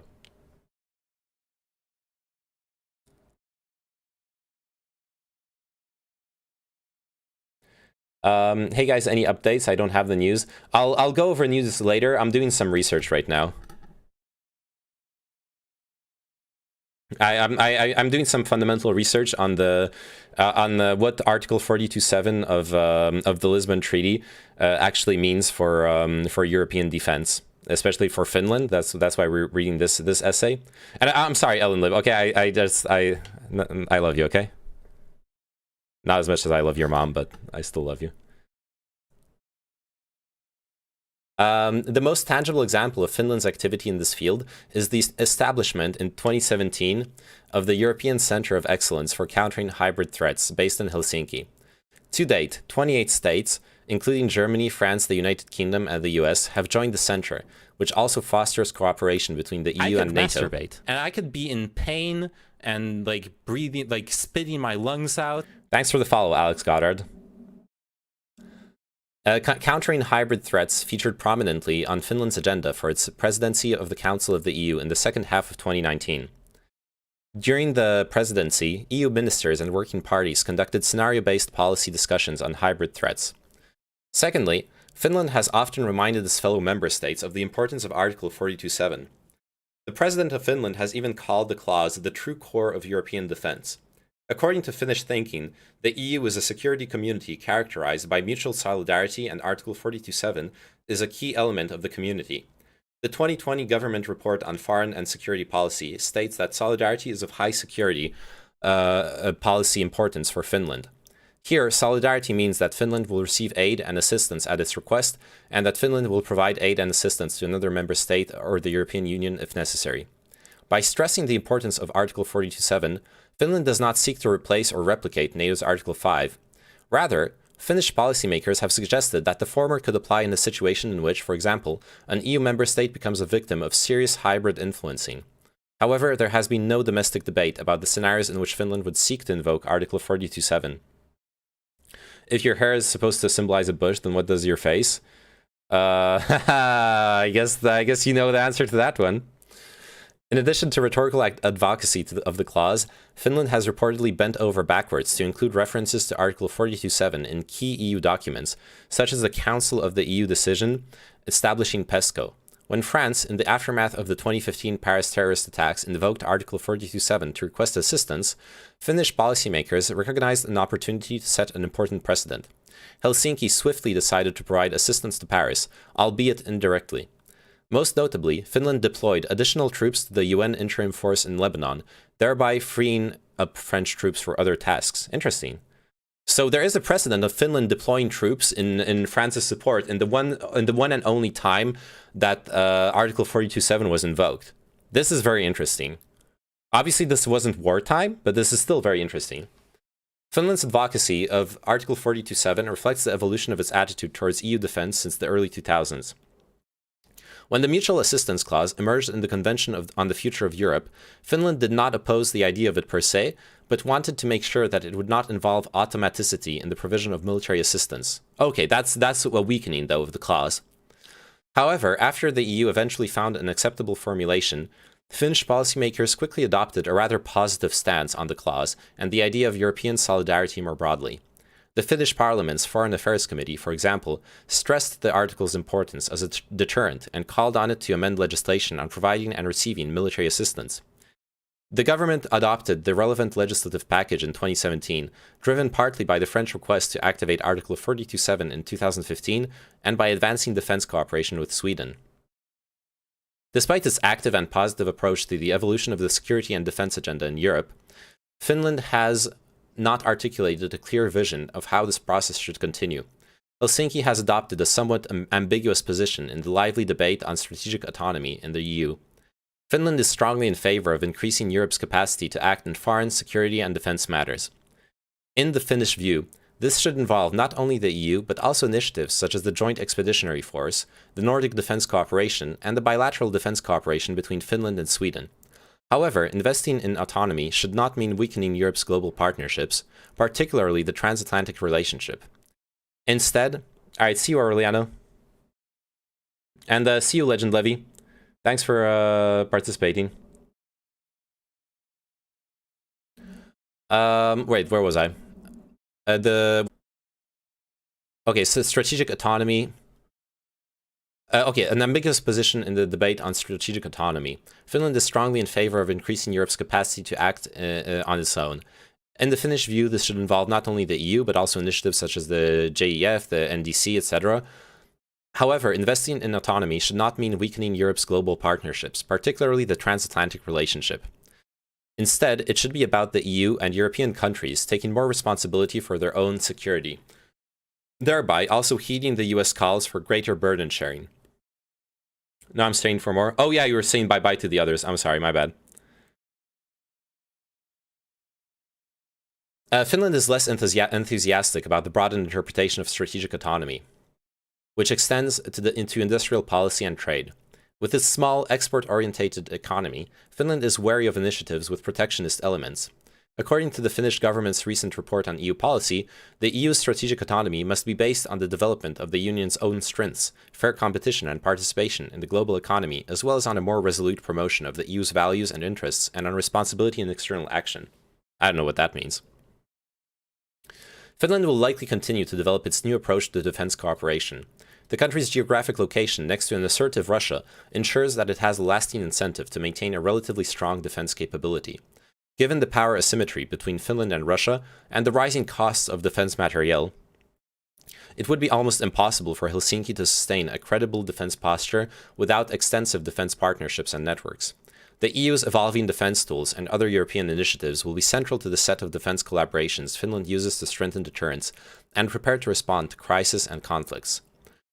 Finland is too small a player to shape the overall direction of the EU security and defense agenda, but it can lend its support to the initiatives of bigger member states, most notably France and Germany. Yeah, Germany becoming... I don't even want to say that negatively. Germany becoming jingoistic is a huge change in potential in the direction that the EU might be going towards. Despite its manifest willingness to intensify military cooperation, Finland is unlikely to re-evaluate its current status and join NATO in the short term.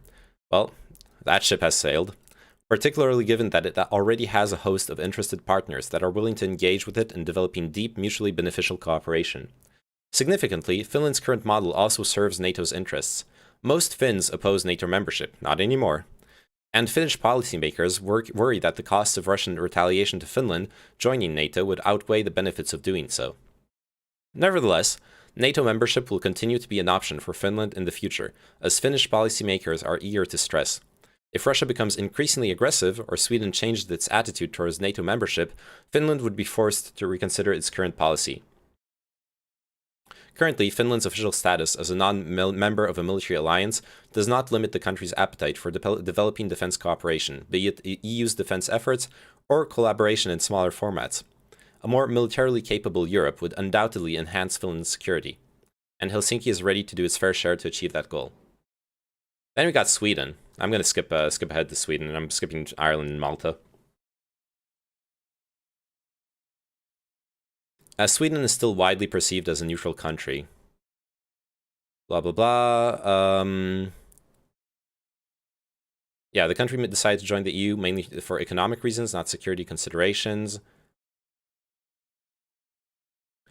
So, blah, blah, blah. They stayed relatively neutral, but then with the Lisbon Treaty, the Defense Commission said that Sweden should adopt a declaration of solidarity with the rest of the EU and with other Nordic states.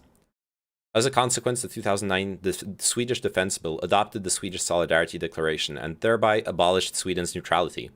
Okay, so they actually committed to 42.7. Sweden's unilateral statement of solidarity stresses that the country will not remain passive if another EU member state or a Nordic country suffers a disaster or an attack. We expect these countries to act in the same way if Sweden is affected. We must therefore be able to both give and receive support, civilian as well as military. Nonetheless, the current government recently declared that Sweden's security policy remains firmly in place. Our non-participation in military alliances serves us well and contributes to stability and security in Northern Europe. It requires an active, broad, and responsible foreign and security policy, combined with enhanced defense cooperation, particularly with Finland, and credible national defense capabilities. This is pre-2022, obviously.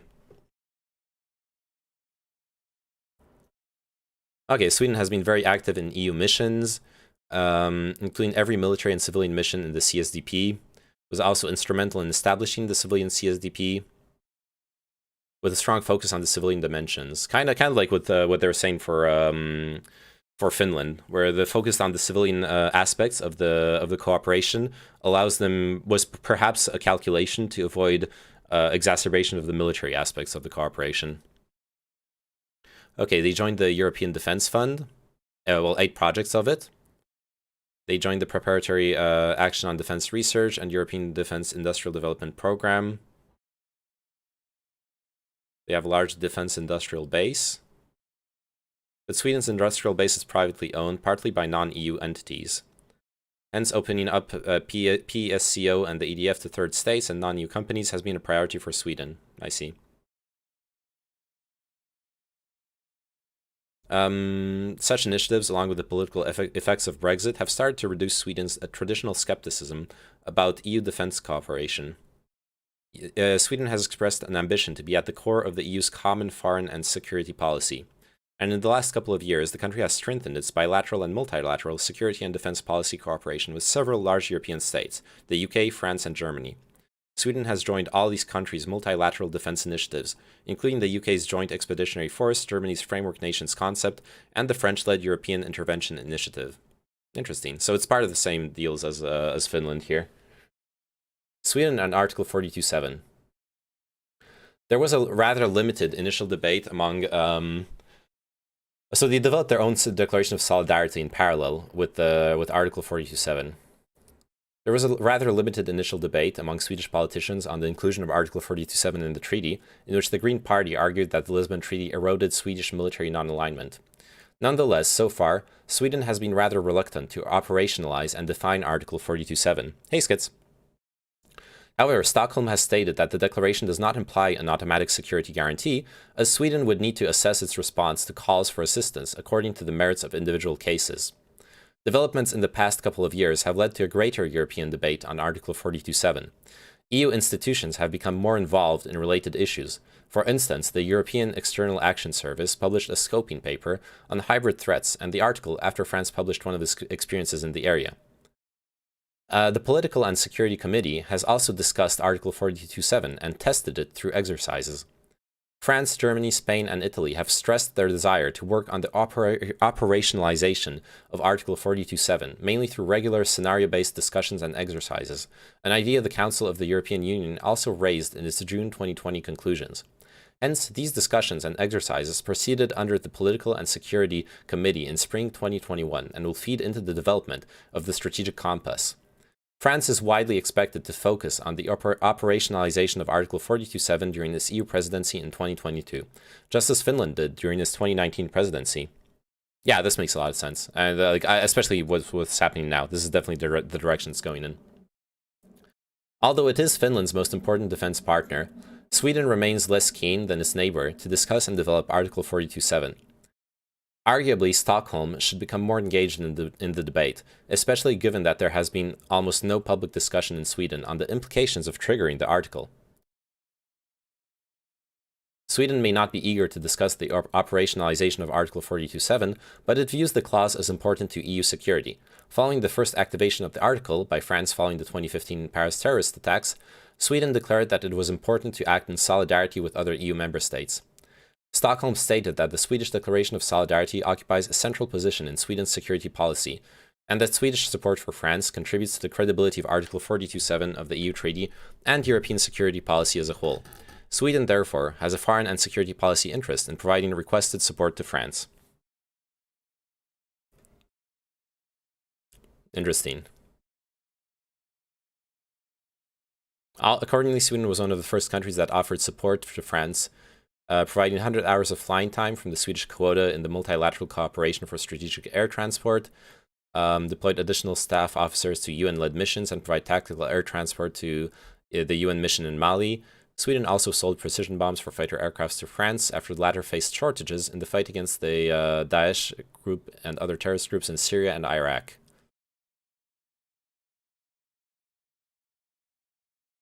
Then, in his 2017 State of the Union speech, Jean-Claude Juncker argued that Europe needed to establish a fully fledged European Defence Union. His successor, Ursula von der Leyen, has also expressed this sentiment. Sweden isn't comfortable with the idea and has focused on the intergovernmental character of the EU's security and defence policy. In line with this, the Swedish government initially expressed reservations about the European Commission's 2016 Defence Action Plan, and has tried to nuance the discussions on the European Defence Union in the Council of the European Union. The EU's discussions of strategic autonomy have also been challenging from a Swedish perspective. While the debate on strategic autonomy initially focused on security and defence following the publication of the 2016 EU Global Strategy, it has since broadened to include issues such as trade and economics, health, climate, and digitalization. Within the Swedish political system, there is a broad skepticism about the idea. Nonetheless, as strategic autonomy has become the leading buzzword in Brussels, Sweden has started to take a more pragmatic approach towards the concept, with the aim of influencing the overall direction of policy based on it. As the Swedish Minister for EU Affairs, Hans Dahlgren, explained, in some areas strategic autonomy must be protected within the EU, without the EU turning inwards. Nonetheless, on security and defense, Sweden has been very hesitant to adopt the concept. The government that recently argued that strategic autonomy should not mean that the EU closes itself to the outside world or reduces cooperation with partner countries. The transatlantic relationship should be safeguarded. Similarly, Sweden has tried to nuance European Council discussions and conclusions on strategic autonomy. However, the Swedish government argues that Europe needs to take greater responsibility for its own security, emphasizing the idea that EU security and defense cooperation should contribute to the Union being able to carry out the full range of civilian and military crisis management operations, including the most demanding, with our partners whenever possible and on its own if necessary.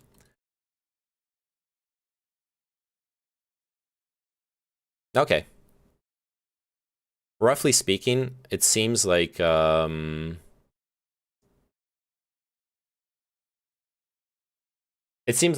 Sweden is kind of on the fence here. Mega explosion reported. Uh-oh.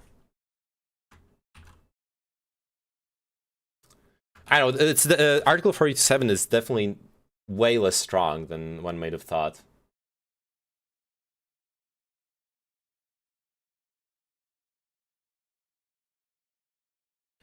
Yeah, that's probably. Isn't that the munition depot? Well, we saw videos from a different angle a couple days ago of this size of explosion. I wonder if it's the same explosion but a different angle, like a different video that got released from the same explosion that happened like 2 days ago. And if it's the same, then apparently it was a munition depot. This is just now? Okay.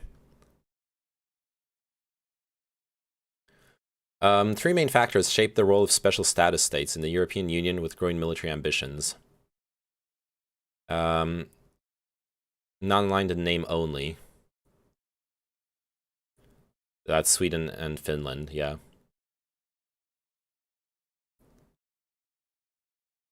Okay, I want to know, I want to see like this. So this is going to be in French.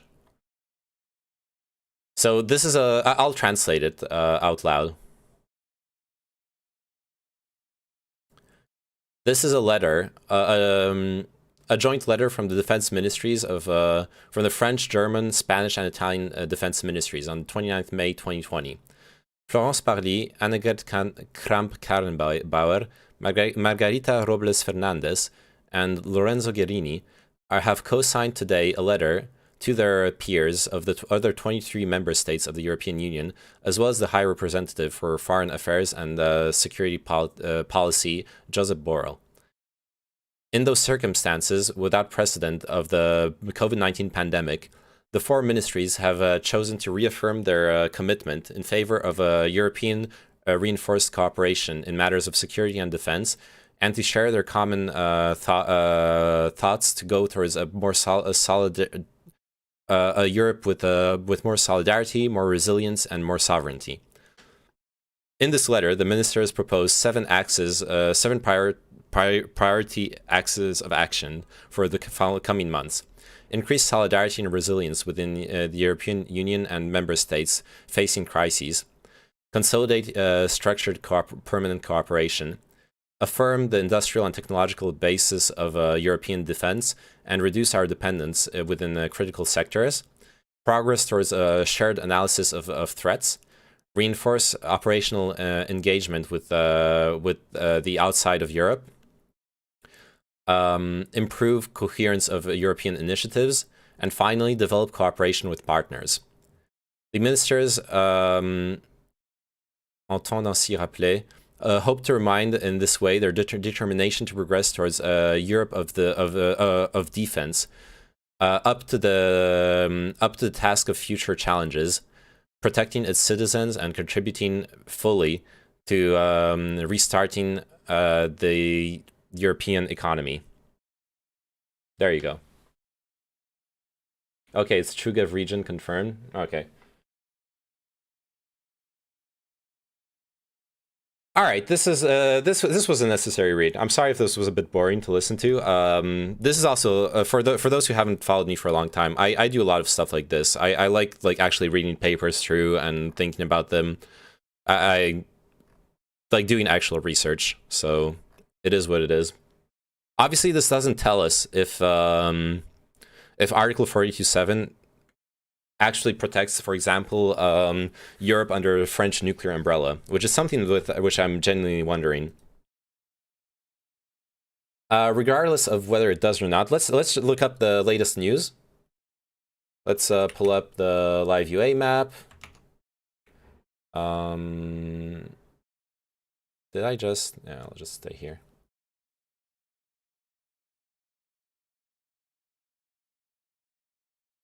Massive reactive artillery fire targeting Mariupol. Ugh. Yeah, Mariupol, Kharkiv are being fucking bombed. Secretary of the Security Council of Ukraine, Danilov, announced the neutralization of Kadyrov's militants who planned to kill Zelensky.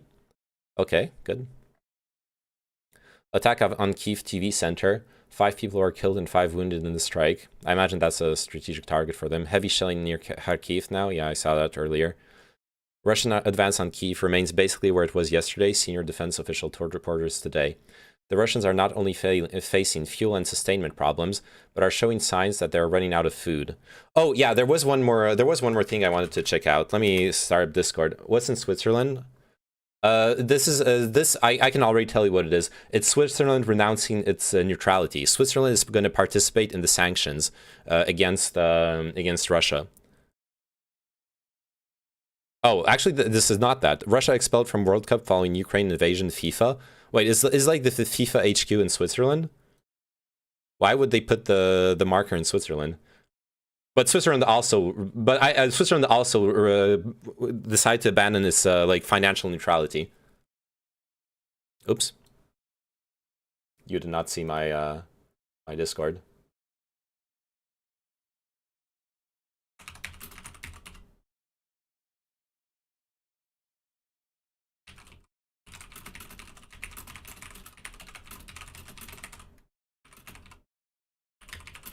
Sorry, catching up with the Discord DMs.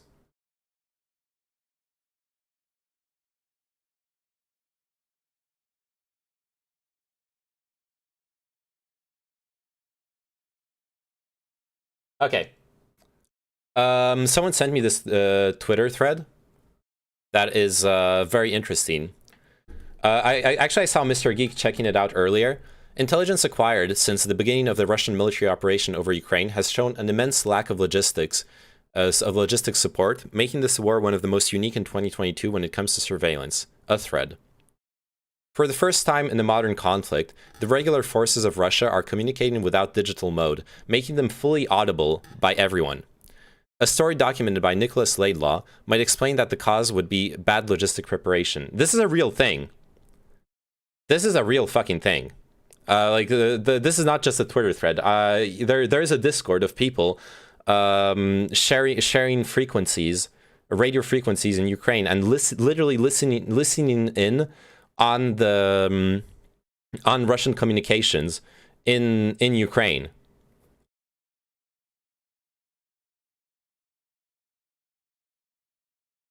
So no one wants to fight, it's the truth. About half the forces had no idea what they were doing. They were supposed to go to a training site like JRTC. Fortune has been doing that for the past year, lol. Really? On the way to the site, phones were confiscated and live ammo was passed out. That's relatively normal for large training exercises. A few hours later, they are suddenly getting shot at and pretty much are just defending themselves. As invaders, I know how that seems ridiculous. Really, only the officers know what's going on in most regular units, and the officers started stationing themselves further and further away from the fight as the days go by, to the point where they are out of radar range at this point, and no one can contact them. The exception to this was some paratrooper and special forces units. Some VDV companies were briefed on airfields they were going to seize, but even then only a couple were. Even Spetsnaz was kept out of the loop. It seems like somewhere in between Putin and his generals, there was a miscommunication or a lie. All of the supply vehicles are still outside of Ukraine, and the ones that went with the troops into Ukraine have already been destroyed or exhausted. The Spetsnaz teams were told it was a 3-day excursion. Now anyone who is surviving has to commit war crimes by literally raiding petrol stations and food stores of civilians. A lot of regular soldiers refuse to fight and are just abandoning equipment and vehicles and walking away. Most of the ones you see fighting now are those who have a hard charger officer. Almost no one can get a hold of Central Command. It's not even a matter of jamming, there's just no long-range comm equipment or relays that went with the troops there. This is insane. The Russians have surrounded Kyiv. The logistical issues seem to be of secondary importance. Well, there are two fronts where the Russians seem to be doing fine. They definitely managed to catch up to Kyiv, and the Crimean front has every day accomplished key objectives. So obviously that is also going on. Kind of wild. The Russian soldiers would have been more knowledgeable about the plans if they read CNN. Yeah. Nobody's talking about the sanctions against Russia also affecting all the Ukrainian refugees who are now in Russia. That is a fair remark, Charmhole, actually. Why don't they have Mariupol or Odessa yet? Mariupol is defending fine from the Eastern Front. Mariupol is holding strong from the Eastern Front. God, it's at this website. Wow. It's holding fine from the Eastern Front. But they've been creeping up on the Western Front. Like this, like 2-3 days ago, they were at Melitopol, and they have advanced progressively towards encircling Mariupol. And same here, the Kherson is still holding, but they've managed to go around Kherson, and Mykolaiv is under attack as well, as far as I can tell. At least it seems that way. They've managed to strike Zaporizhzhia as well, so they're pushing north also along the Dnieper River. So it is the southern front has made important advances every day, and well, Kyiv is holding, but it's also really close to the border, and they have managed to reach it, of course. Feel like all these negative impacts of the invasion will be sorted out with time. Like they are going to be successful, just not as soon as they thought. I don't know, possibly, yeah. Don't blame this website. Apparently it's being DDoSed. That would explain a lot, yeah. Odessa is full of Russians and Jews. Maybe they were told not to rocket it. Dude, I'm pretty sure they didn't want to rocket any of the cities originally. That's why they airdropped elite units in Gostomel airport and wanted to blitzkrieg Kyiv. This was not the first plan. That is absolutely guaranteed. The original plan was to blitzkrieg Kyiv, take down the government, and have the Ukrainian army surrender. That failed, and so now they're going to be resorting more and more to the more traditional strategies of just blasting civilian cities. It seems like really hard to believe because even in Arma you change frequencies and take jamming seriously. Yeah, but the thing is, people actually are. I was watching. I want to talk with Mr. Geek later to talk about the French policy around this stuff. And the reality is, they're actually Mr. Geek was on stream. Looking at the radio communications, there's a whole Discord of people, including many Ukrainians, discussing the listening in on the Russian radio communications right now live. Like this is a real thing. A story being confirmed not only by prisoner of war testimony, but also by material captured by the Ukrainian army after clashes with the Russian army, such as in this tweet showing a civilian Baofeng which was used by the Russian infantry. More and more evidence is emerging that the Russian forces rely on civilian radios and mobile phones for their communications. Our source in one invading unit confirms this. This photograph is said to show a civilian radio captured by Ukrainians, etc. Following the lack of security on their communications, we have been closely cooperating with radio amateurs and translators across the globe to document and gather intelligence. Russian units on the ground were then tracked, such as Buran 30, which we can hear planning an artillery attack on a civilian location. We can also hear jammers trying to interrupt Russian communications and disrupt their coordination capabilities. Like we can listen into download the wave files and listen into them. Using publicly available web radio receiver, WebSDR, I think that's the website Mr. Geek was looking at, call signs of Russian military units and roles were discovered. Reports of losses, injuries, everything can be heard, even them swearing at their own crew, such as in this recording. During a fight west of Kiev, we learned that there was an FOB in Nalivaykovka, to which Yug-95 was sent to bring the 200 KIA and 300 injured. We also heard them cry during a fight near Kharkiv, as heard in this recording, but also had fuel issues, trouble coordinating because of lack of maps, while also requesting air support or talking about Iskander strikes. Every conversations have displayed a disturbing lack of coordination between units, sometimes even firing at each other. But also, in addition to the simple fact that they are equipped with analogic radios, a lack of logistical support. Because unsecured communications, the frequencies have been constantly jammed by civilians, sometimes in the middle of fights, making the ground infantry unable to operate properly and having to withdraw. Remember when people were saying that play it please? Sure. Let's listen. I want to listen to this one.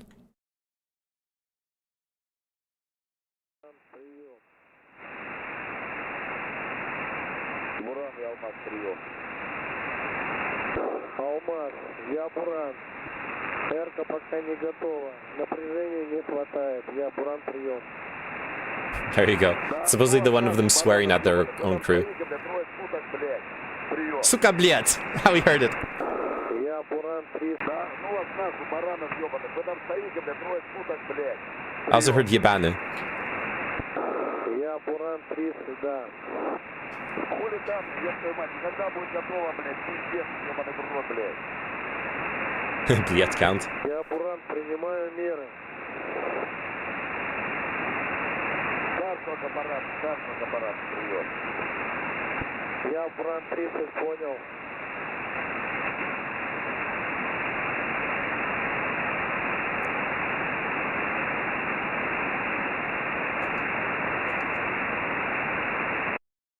I'm sorry, I can't believe that. It is too much that conventional Russian army did not set up proper comms and do not even have basic encryption. I don't believe that.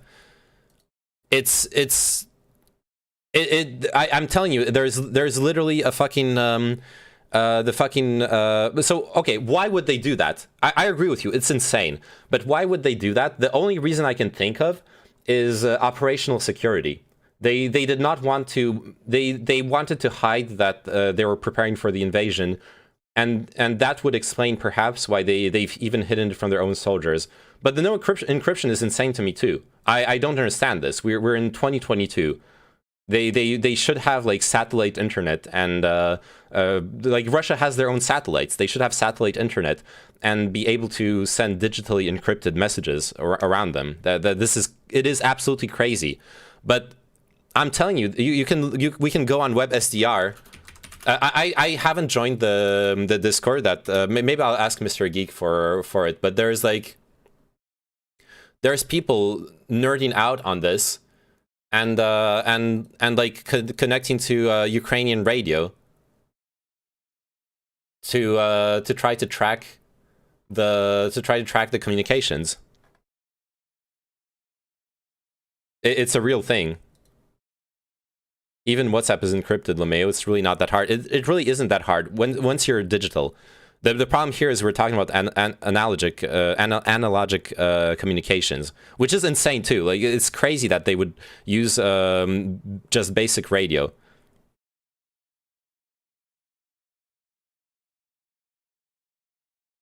But like I don't understand Russian, but we can listen to the artillery attack planning. Oh, this is 20 minutes.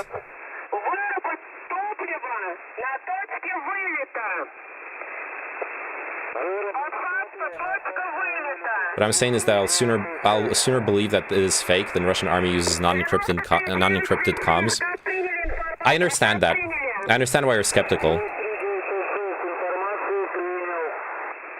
I understand that you're skeptical, but personally, from what I've looked into it, it seems legit.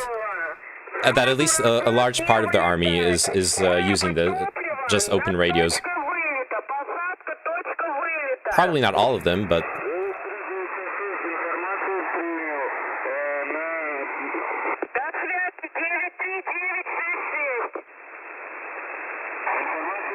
I don't know what they're saying anyways. I'm sorry.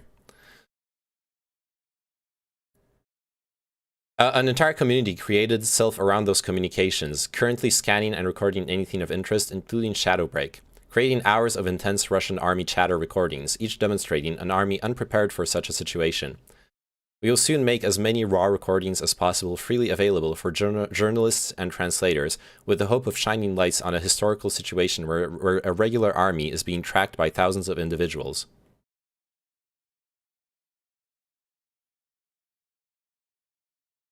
This is the kind of stuff you hear 20 years later by a soldier who bothered to record it, not basically live. Live? What is this timeline? Yeah. I can link you the tweets if you want to look at them.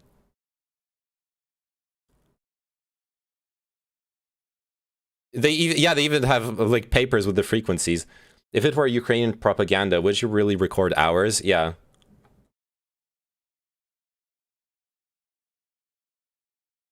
And like I'm saying, there's people tracking it live, so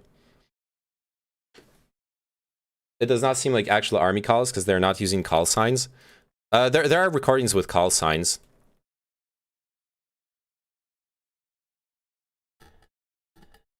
Call signs of Russian military units and roles were discovered.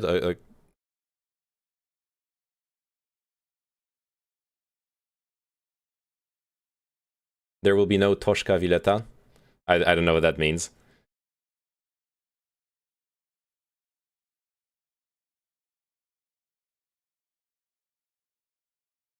Democratizing geospatial intelligence by disrupting the acquisition, analysis, and distribution of spatial data for military, commercial, and individual users. Shadowbreak International.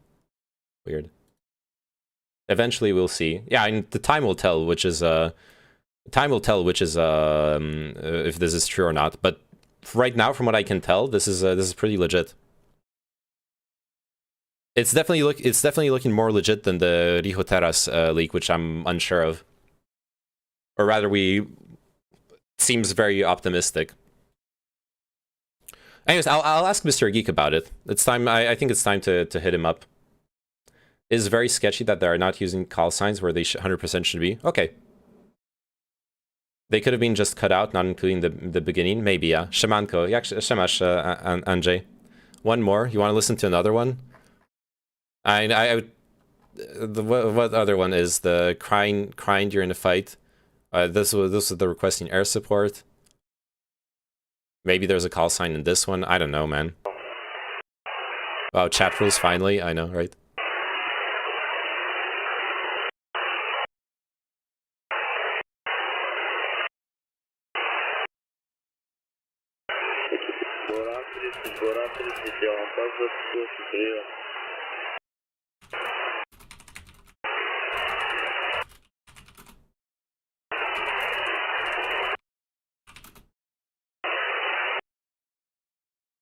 You know what number stations are? Yes, I know what number stations are.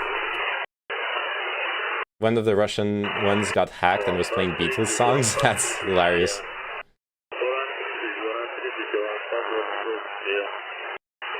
Dylan is cringe. Is he? Why? They use Toshka Vileta, which translates point of takeoff. This will never be used in the army, never. Okay. Don't you think it's possible for the communications to be also poor quality from an army protocol perspective? If they're like freshly conscripted soldiers, if they haven't been trained, Treaty of Lisbon gone sexual, yeah. If they haven't been trained fully, or do you just completely disbelieve those leaks?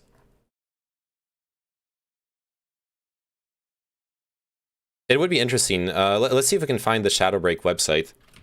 Shadowbreak International. Let's see if they have more about this.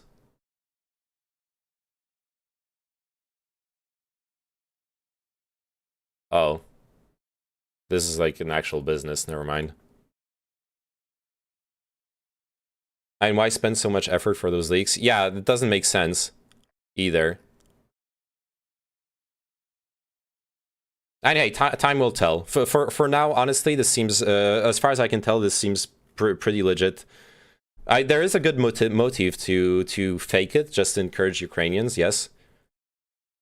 But it's just there's the whole community listening into this is insane.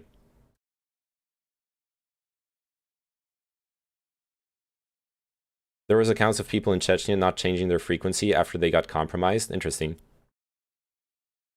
All right, I'm gonna hit up Mr. Geek.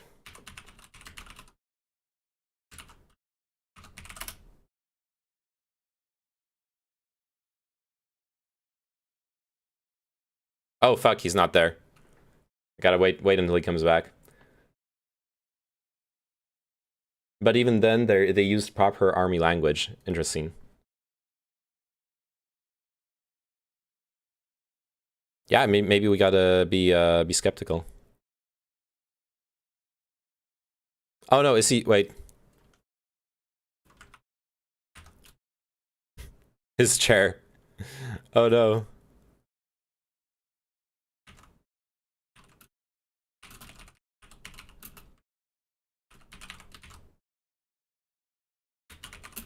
Hey, sorry, article took.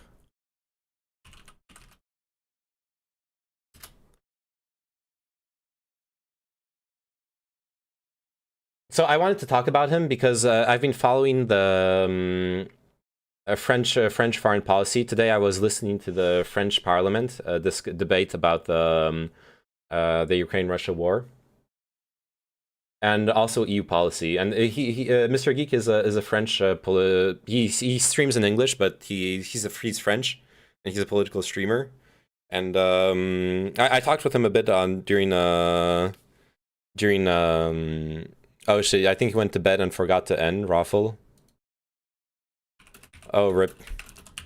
I wanted to drag him into a convo about Ukraine, France, and EU. Oh well, I'll hit him up tomorrow. I can give you infamous radio leak from Calibre 10 from Grozny is very different in how they use call signs. Okay, interesting. Drag him in and talk to the chair. Yeah, let's interview the chair. Cheers. Cheers, mate. Have a good one. With shitty audio layer over it, but there's difference. It was 20 years ago, though, yeah. He's not AFK, he's doing Hassan React streams. True. True, he's actually just doing Hassan React. I agree.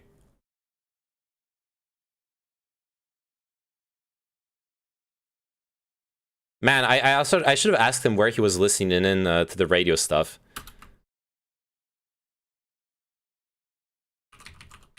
Russian... No.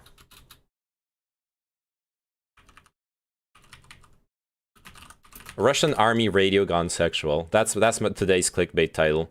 There we go.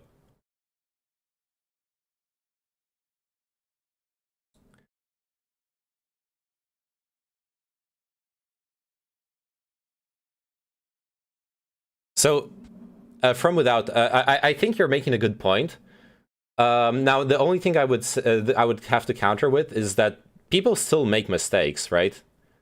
But you make a good point. There's a lot to explain. How about overestimating nukes title? Oh yeah, that was a good one too. We're overestimating nukes. You know, nukes aren't that bad. Come on, man. Nuclear war, it's not that serious. It's not that bad. It's not the reason. Mutually assured destruction, it doesn't actually matter in geopolitics. Let's be real. Please do not clip me out of context. It's sarcasm. Oh, sorry.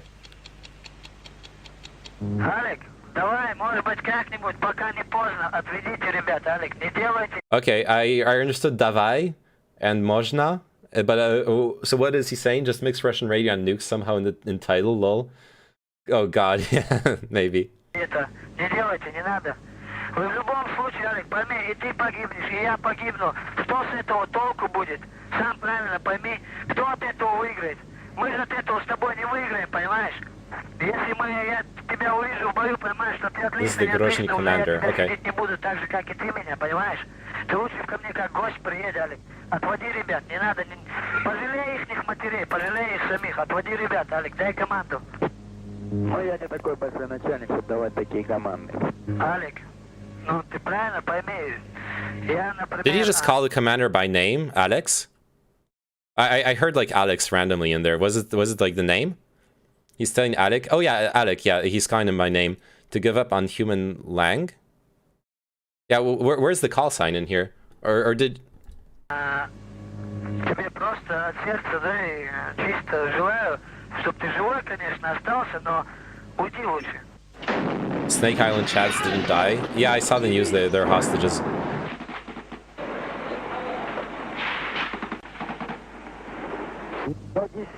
Я десятый, блядь. Я 10-й нахожусь в вокзале. Не пойму, кто хуярит с танков, блядь, из гранатометов. Так, я 104-й, иду с севера. The Genovese Convenciones. What the fuck are you guys talking about?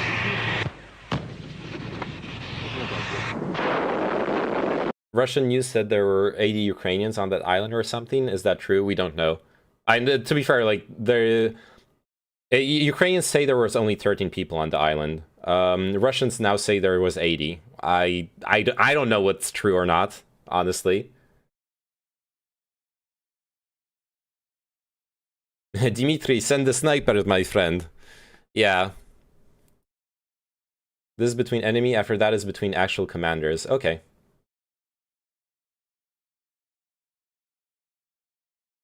$82, they say, yeah.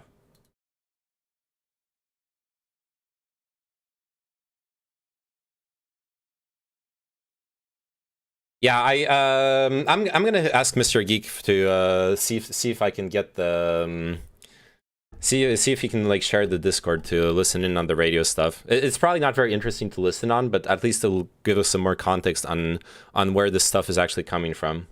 Or maybe we can just like Google it, honestly.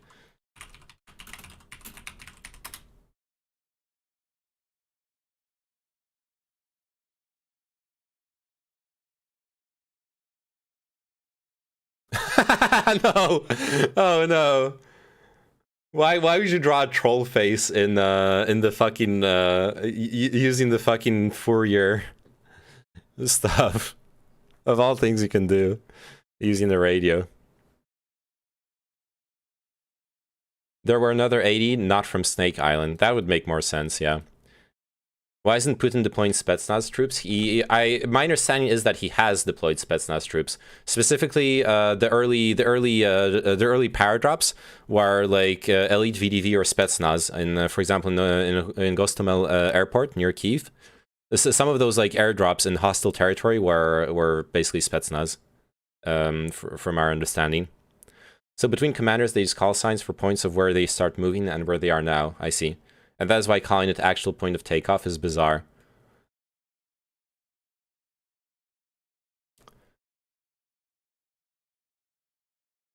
Oh god.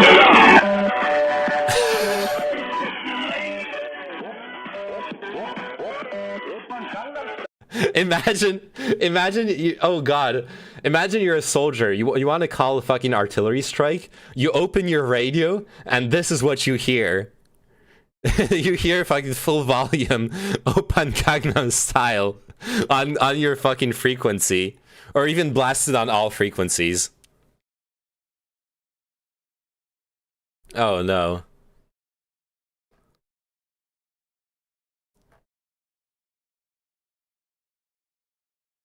They should rickroll them, yeah. That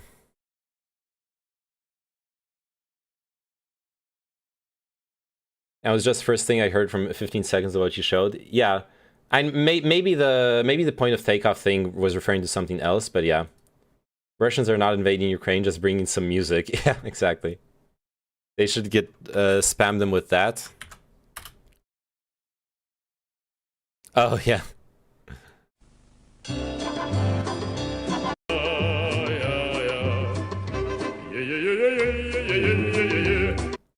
Important. Spetsnaz are just a general term in Russian for all kinds of military special forces. But when most people, Western people say Spetsnaz, they think of troops like the GRU, which are very elite. I see. Thank you for the clarification. Also, there are standard protocols to change frequency if they're compromised. Yeah, I imagine that would make a lot of sense.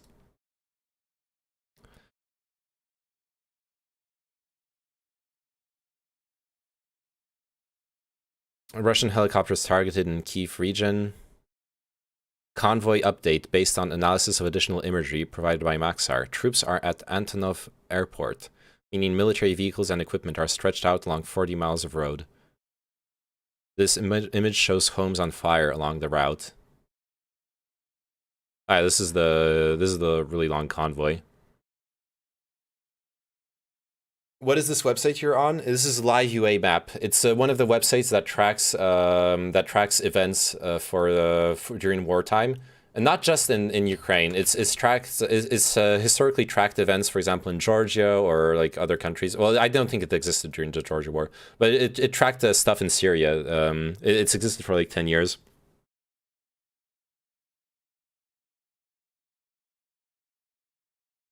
Here's the website, Frosty Frey. Keep in mind, it's most of the info comes from like it's going to be it's always sourced, but it's going to be like video clips or specific or like tweets, etc., etc. So it's not always the most reliable, but it is relatively reliable. At least it gives you an idea. Link it here too, sure. It gives you a clear idea of at least what's going on globally. Like maybe individual things are perhaps a fake video or whatnot, but when you have a cluster of like artillery strikes reported in a city, you know the city is being bombed live. That is what's important with in my opinion with analyzing this. And it does keep track of, for example, satellite imagery of Russian movements, stuff like that. Russian military claims air defense system destroyed Toshka ballistic missile at Tahanrog Air Base. Okay.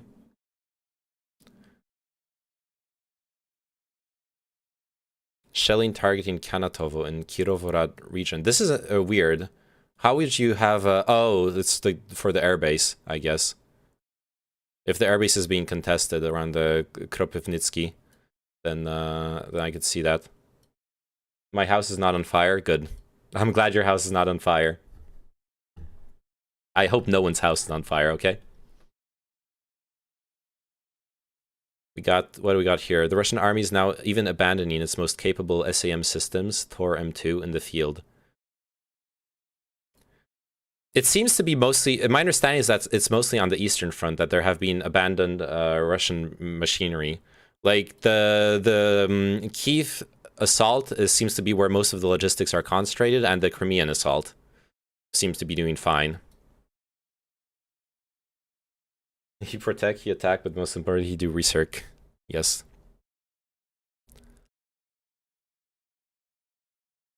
The UN expects 4 million refugees to flee Ukraine in the coming weeks. Over 520,000 have fled already, not counting the ones that went to Russia. Yeah, that's going to be scary too. A lot of refugees are going to have to be housed and taken care of.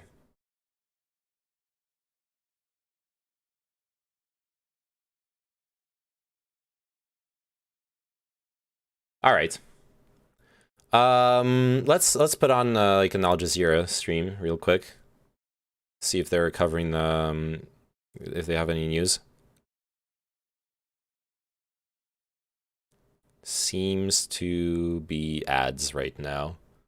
We can check like Sky News and whatnot. I asked my landlord. I proposed my landlord to help. Let's see if I'm allowed. Yeah, if you live in Poland, if you live in Romania and Hungary, you can go and actually help. You can go and actually help refugees from Ukraine. It's something. There absolutely are organizations right now that are doing that and that need your help. If you can afford to do that. Czech police ads investigating people for messages in support of Russia and Putin on social media. 3-year jail terms are possible. Yeah, I saw that. The Czech Republic went really hard on banning anything in support of Russia. In my contract, it said no subcontracting, but this is exceptional time. even if you can't, even if you're not allowed to subcontract, you're allowed to invite people for free to stay at your home, for example. There is no reason you wouldn't be allowed to. Al Jazeera, your weekly look at the world of business and economics. This Oh, week, business and economics. moving from one debt crisis to another, Argentina turns to the International Monetary Fund to restructure a $44 billion bailout. But are IMF loans a financial rescue, or do they hurt nations in desperate need? Also this week, the financial institution 44 billion restructuring. the climate crisis. A new report says banks have channeled $1.5 trillion to coal alone since 2019. So will lenders ever quit the industry? Man, I don't know how I feel about the whole jail thing. It's a weird precedent. I'm glad my country's not doing. I'm glad France is not doing that. Is known for its heavy rainfall, but precipitation is Like jailing people for being pro-Russian. It's a very weird. That like doesn't make us better than what Russia is doing right now. Yeah, I understand the banning like Russia Today and Russian propaganda media. That I'm okay with, but going after people for just sharing stuff on social media is a very, very unpleasant precedent. I don't like it either. I think I fully agree with you, Tygax, on that one. But again, it's now looking to tango with the IMF. The government reached an initial Okay, let's hit up Sky News live. See if they're talking about this. Been hit by European Union sanctions, but says he has no influence on the man waging war on his homeland. Imposing sanctions against us here just create enormous pressure for us personally. The idea of freedom of speech exists in the EU is a joke. Communist parties are banned in many Eastern European nations to prevent people from voting the wrong way. The idea of freedom of speech as an absolute freedom is a joke in the first place. There's no such thing as absolute freedom of speech. What would you say to them? I'm also worrying about the country, but I'm first of all worrying. It makes you way worse because if Russia jails you, it is for actual treason for supporting an enemy of the state. No, protesting is a human right. Being jailed for protesting is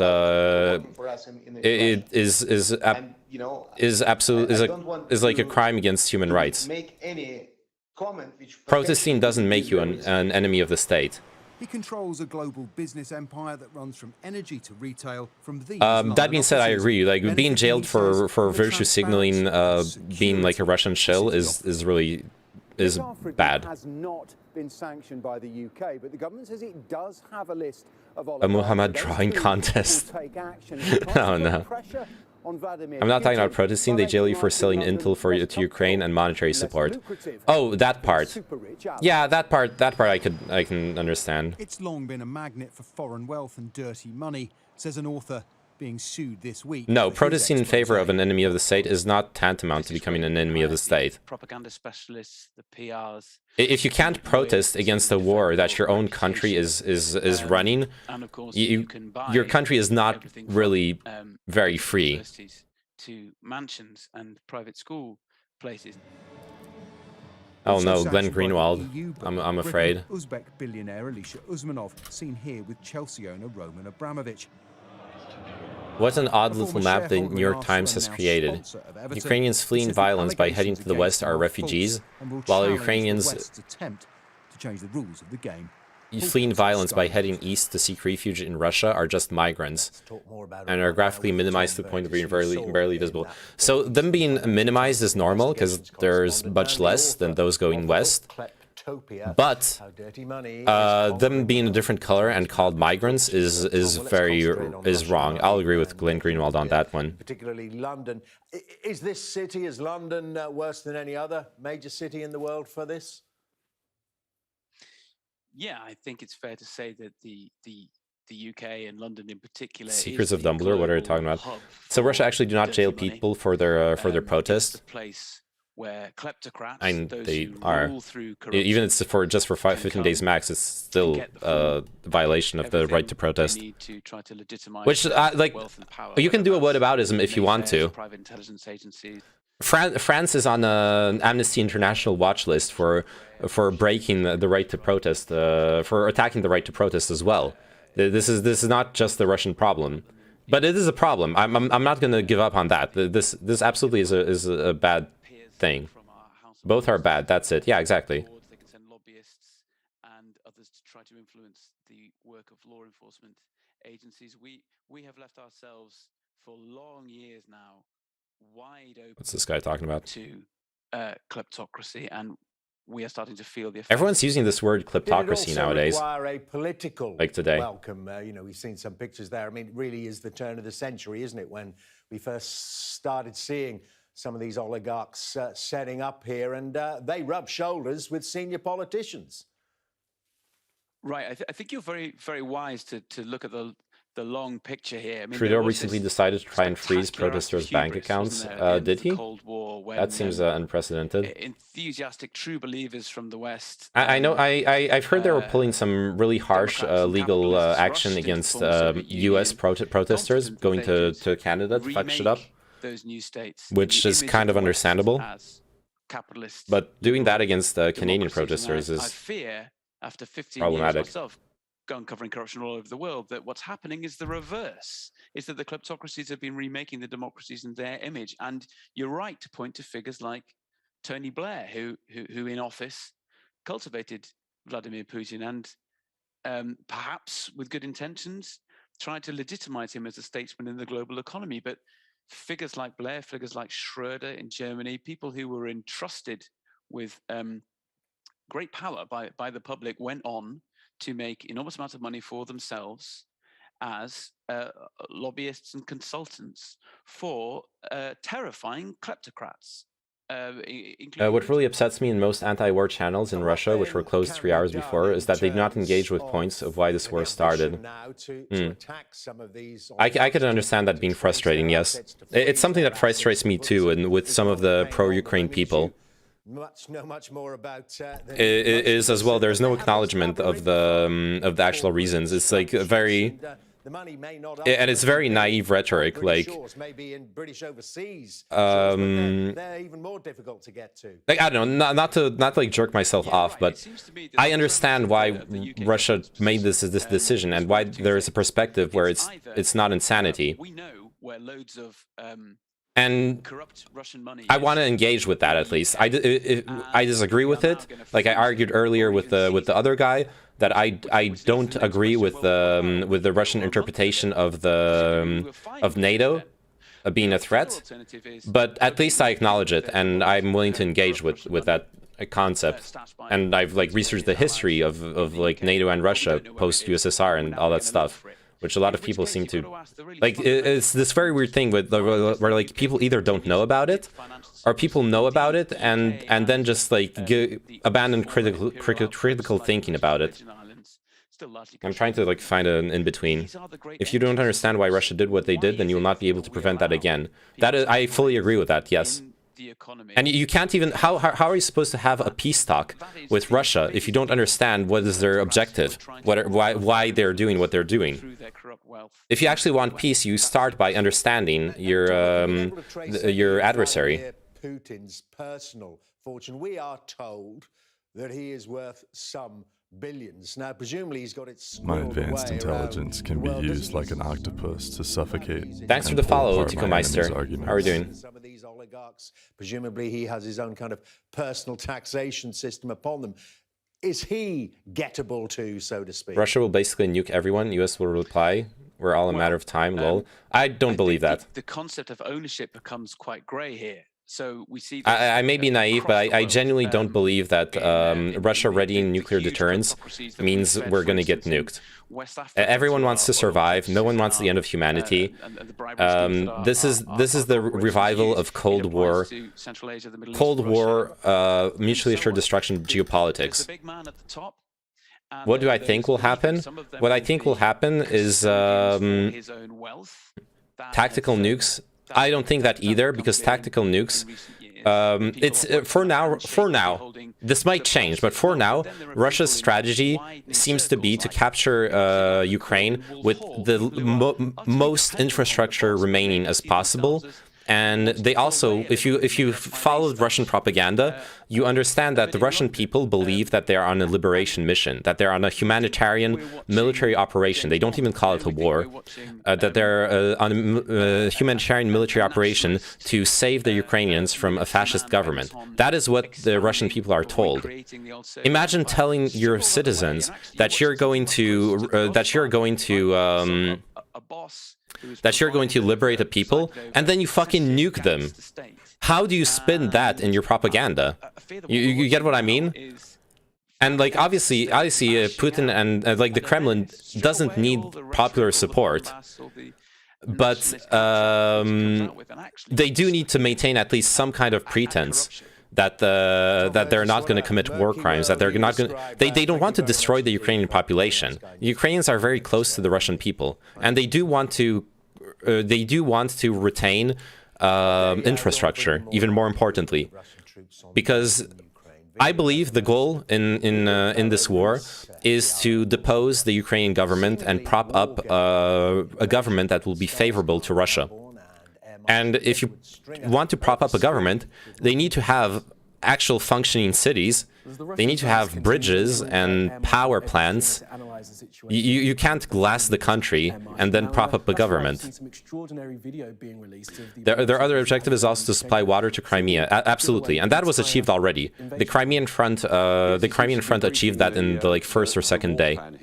And what you see with these 4 regions. But yes, that was one of the important objectives as well. Structure of the Ukrainian armed forces. I agree. Expect to see that on the map they'd be briefing. But interestingly, on that map, we do have an area that... their objective is the natural gas found in Ukraine. They weren't interested in the breakaway states before that. No, it's all NATO propagation is also really, really, really, really important in Russian geopolitics. The gas obviously matters, but I do think it's a combination of things, right? But NATO is the fact that Ukraine was coming closer to the West, whether it's through EU or NATO, was perceived as a threat by the Kremlin. This here shows us exactly the Russian armored column that we understand is 40 kilometers long, making its way towards Kiev. Now. Now we could argue, which was the most important in the two, whether it's the resources or the or NATO expansion. I would argue NATO expansion is the priority here, considering how Putin's press releases, for example, when he mentions NATO. But yeah, definitely the resources are important, and it's not just gas. Like Eastern Ukraine is a breadbasket. The agriculture in Eastern Ukraine is really important to Eastern Europe, to Russia, to North Africa. The economic value of those regions is immense. Which is another reason why they don't want to use even just tactical nukes. Russia does not want to destroy Ukraine, if possible. They are both very significant ports on the Black Sea, Sea of Azov, but they're also key nodes on that land corridor just south of the Dnieper River that goes up from Crimea. Also, if Russia wanted to just destroy Ukraine, just punish them into submission, they would be using the same strategies they used in Georgia or Chechnya or Syria. We would be seeing indiscriminate bombing of cities and civilian targets. We would see extremely violent bombings and artillery strikes, which are kind of starting. We've kind of looked at the reports today. There's been a lot of shelling of civilian targets of cities. Kharkiv is under very, very violent attack. Kiev, they are already doing that, yes, but they waited a few days to do it. If this had been Chechnya, they would have started off by absolutely blasting the cities. They tried to win the war without doing it. Which I'm not saying this to like give the Russian army a moral high ground.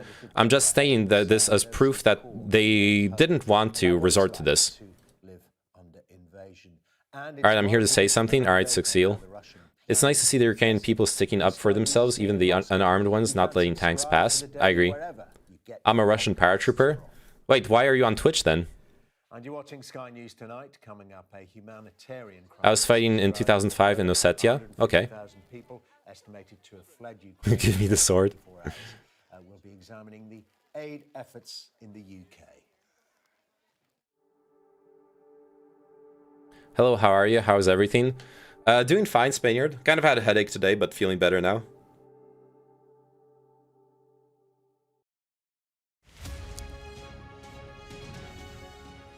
How are you, Spaniard? So that's why I'm here. You guys bloggers anyway, stop propaganding. Russians do not shoot at civilians. Okay, buddy.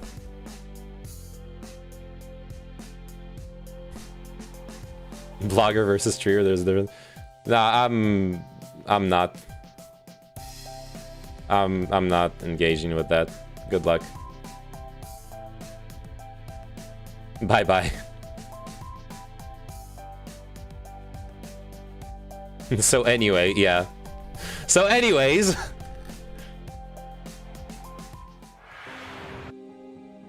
Yeah, videos of rockets hitting civilian buildings, etc.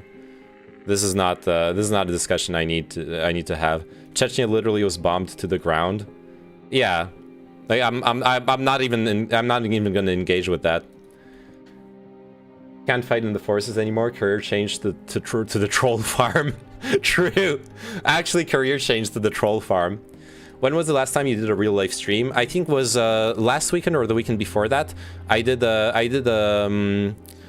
real life stream in a museum. I visited the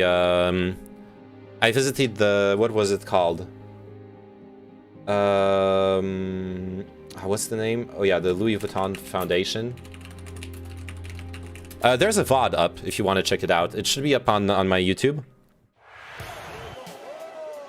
The Louis Vuitton Foundation, they have a really beautiful expo. I could masturbate, and I could be in pain. Thanks for the follow, Julia. Like, breathing, like spitting my lungs out. They have a really beautiful expo, the Morozov collection, with plenty of really nice paintings that I showed off. Made by people who dare to challenge. Alright, whatever.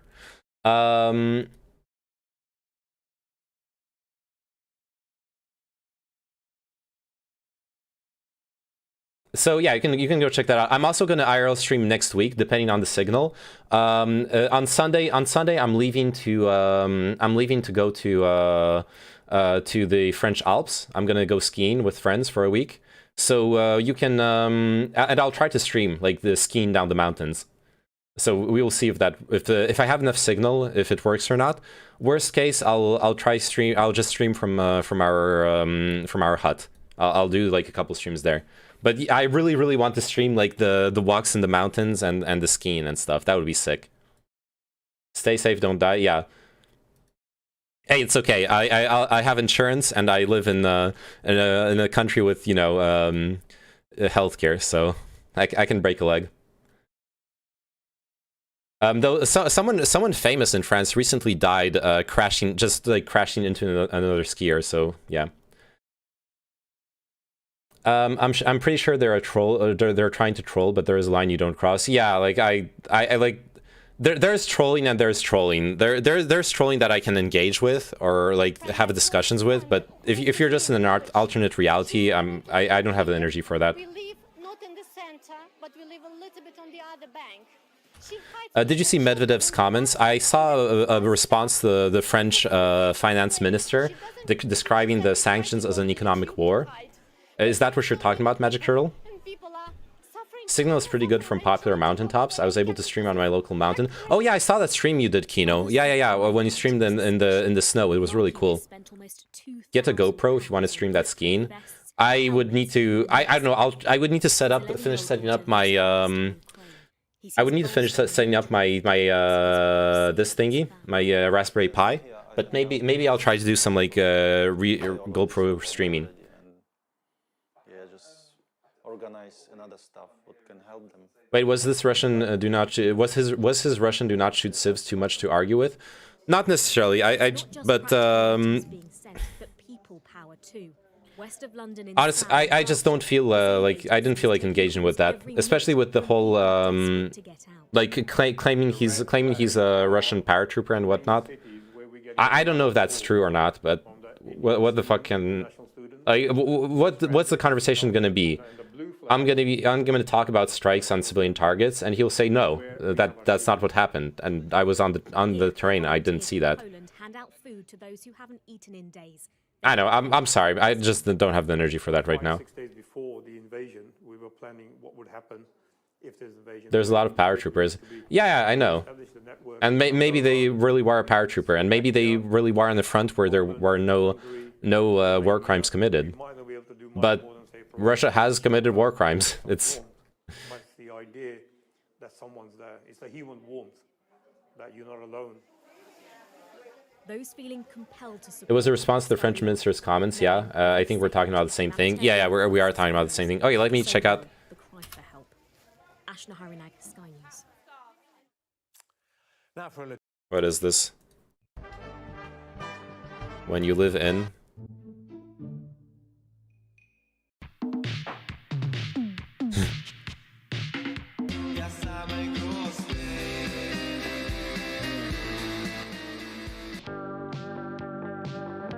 Yeah.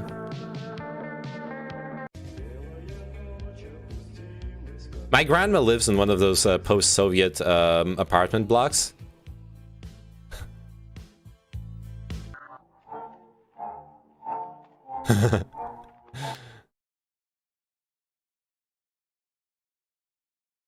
Do you have any Russians left in the chat? I think we do. From Without is Russian.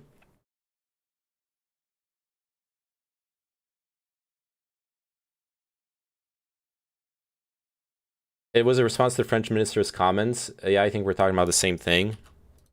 Yeah, this tweet.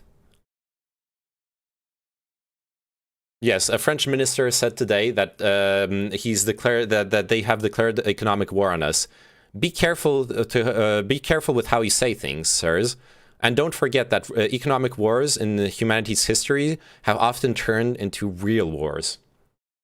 That is Medvedev's response to the French finance minister talking about economic war.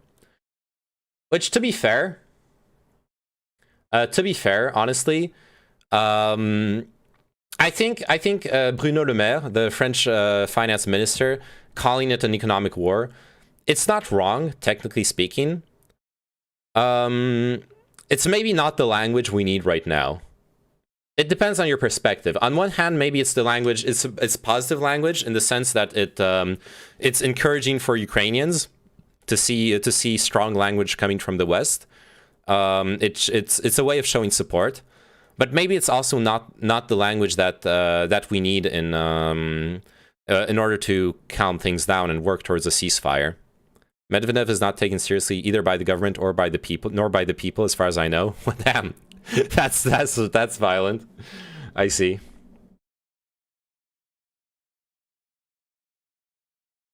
After that, Bruno Le Maire said he chose the wrong words. Yeah, in general, this is something that bothers me with politicians in the past like 30 years. They've been calling things wars that are not wars. The war on drugs, the war on terror, the war on COVID in France. It's not good, rhetorically speaking. I feel like.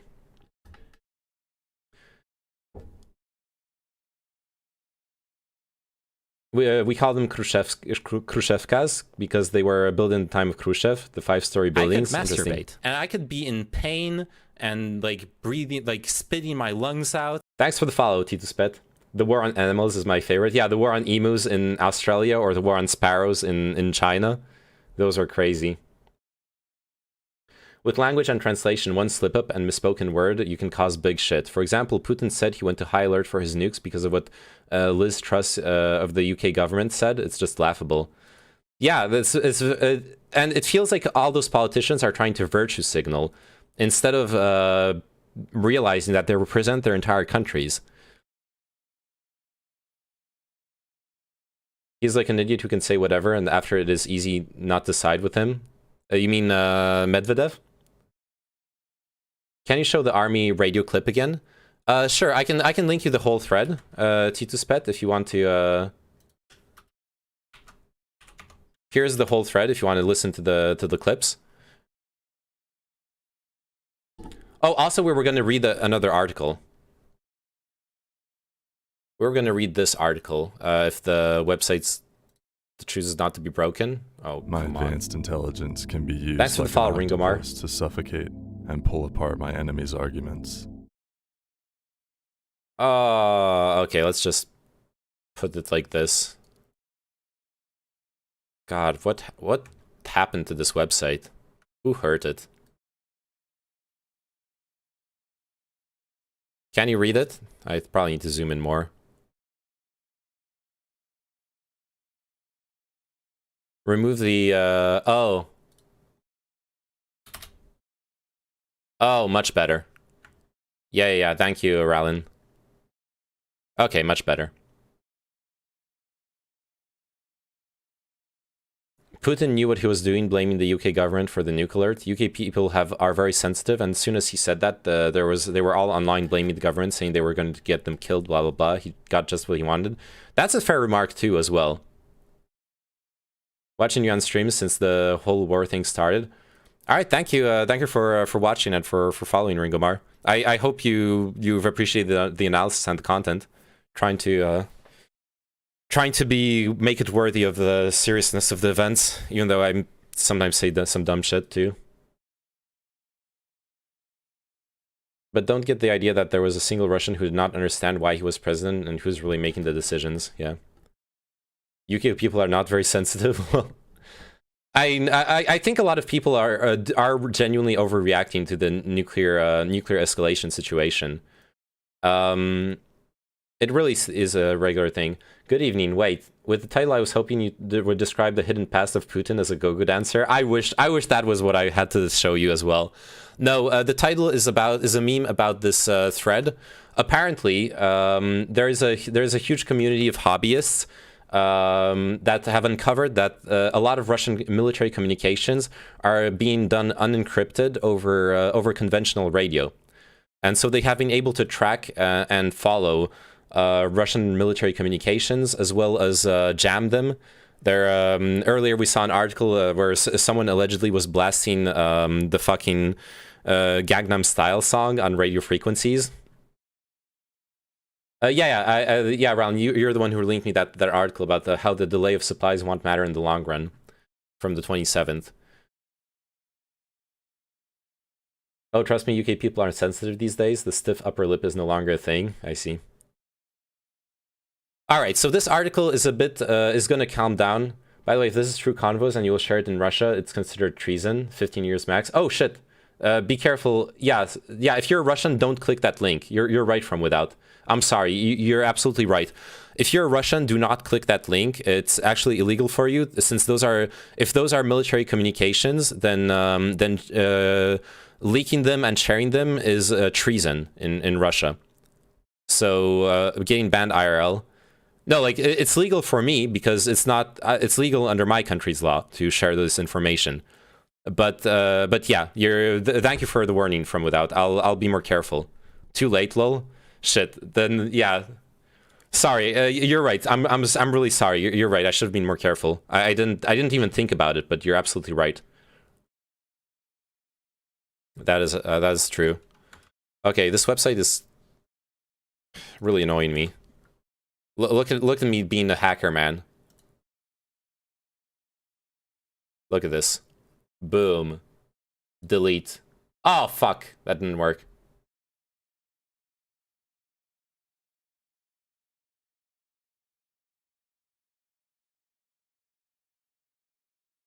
Okay, excellent. It's just it's like half the page is occupied with this stupid header.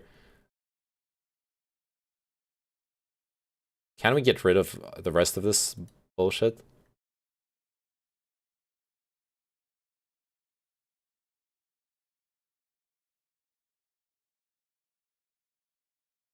Oh. Alright, whatever. Okay, much better.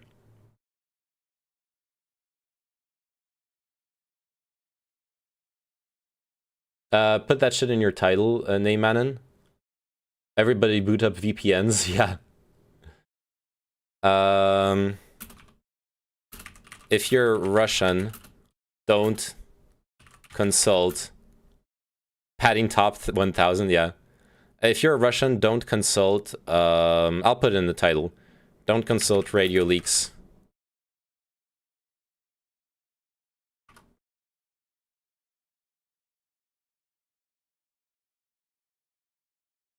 Let's be honest, if you're a Russian and in here, you probably don't care. It's probably treason to even be in a chat like this. I don't know. I've had conversations with Russians who are actually who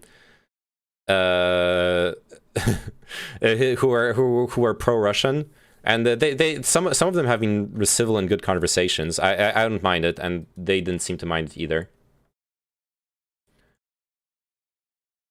Not safe for Russians, yeah. It did feel bad to download .wav files. .wav files are safe. .wav files, as a software developer, I've worked closely with .wav files. They're very, very safe. Just like informatically speaking, programmatically speaking. However, if you're Russian, Titus Pet, yes, don't open those files. Like don't go on the Twitter thread.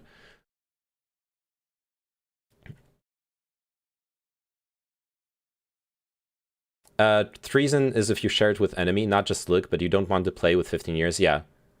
Just want to be careful. Yeah, it's okay. I can read the article like this anyways. Russia-Ukraine warning update. This is from 2 days ago, on the 27th. Russian offensive campaign assessment. So this might not be up to date, but let's see. Yeah, the script blocker is probably fucking shit up.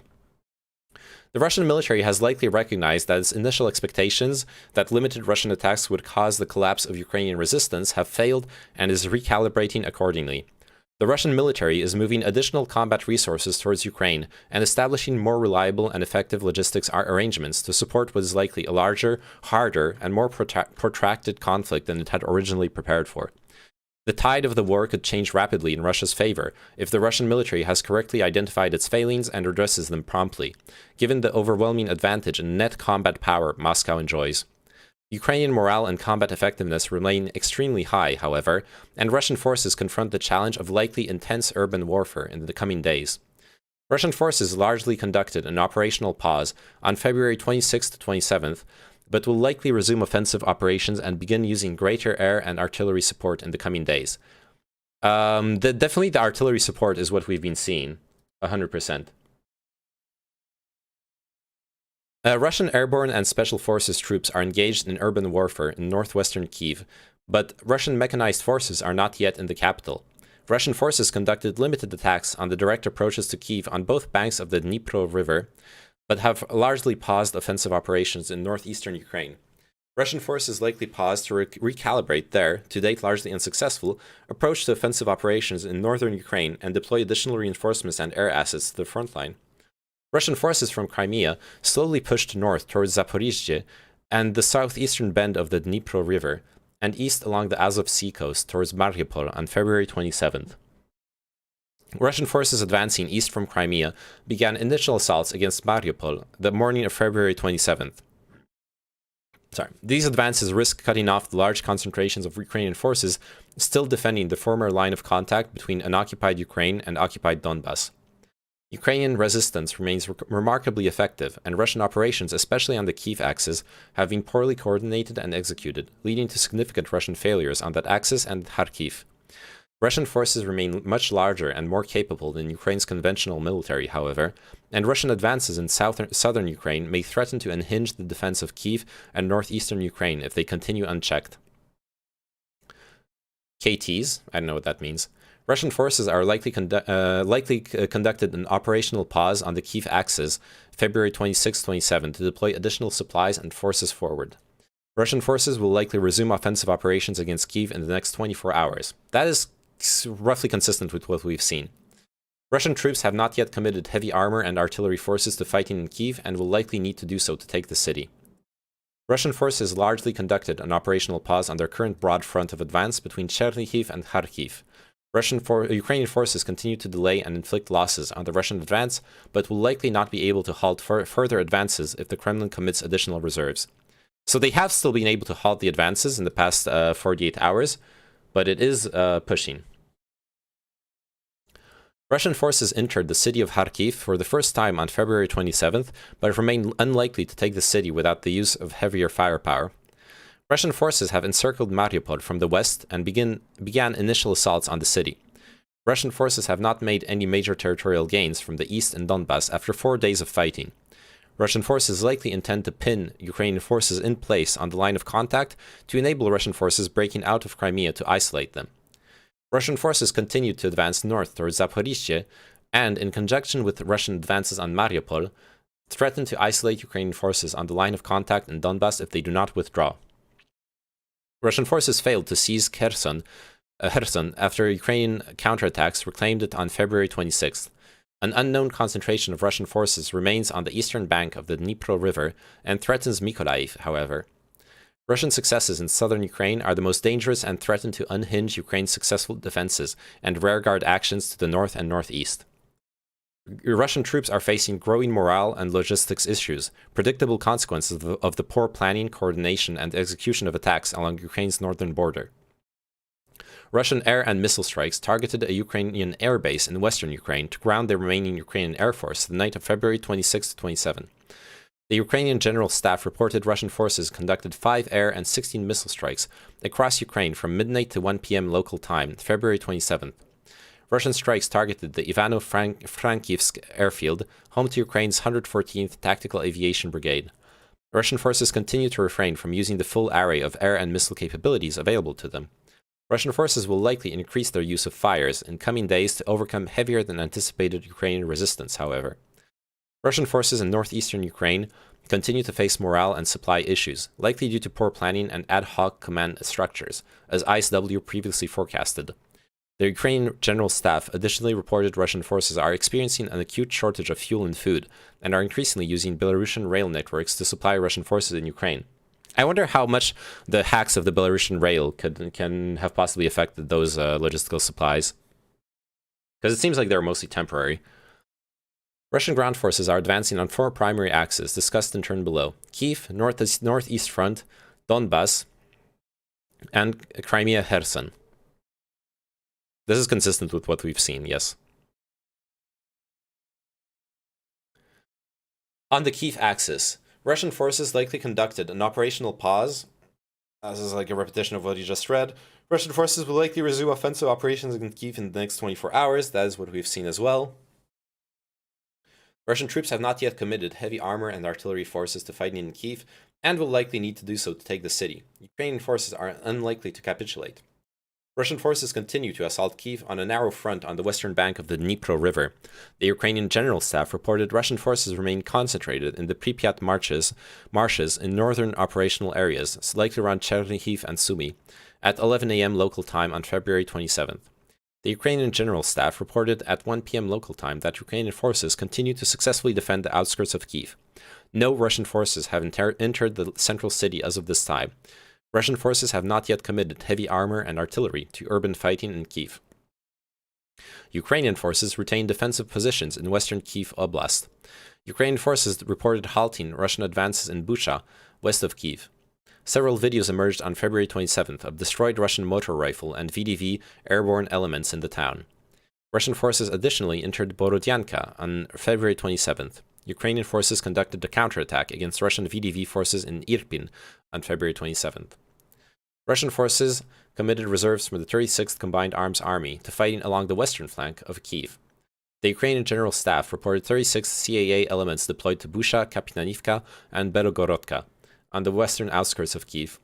Russian forces are additionally deploying engineering and bridging units to the western approach to Kyiv. These elements may enable a wider Russian effort to encircle Kyiv further west than Russia's currently narrow axis of advance into the city. Russian forces assembled additional reserves and combat support elements in Belarus on February 26-27. The Russian Air Force deployed 10 helicopters of the 15th Army Aviation Brigade and 2 AN-124 transport aircraft to the Machulishchi airfield in Minsk on February 27th. Perhaps that's the helicopter brigade that we've seen reported on live UA map here. Russian helicopters targeted in Kyiv region.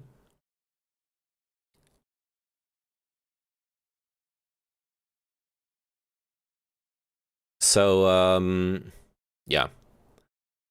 Ukrainian General Staff additionally reported Russian forces are experiencing an acute shortage of fuel and food, and are increasingly using Belarusian rail networks to supply Russian forces in Ukraine.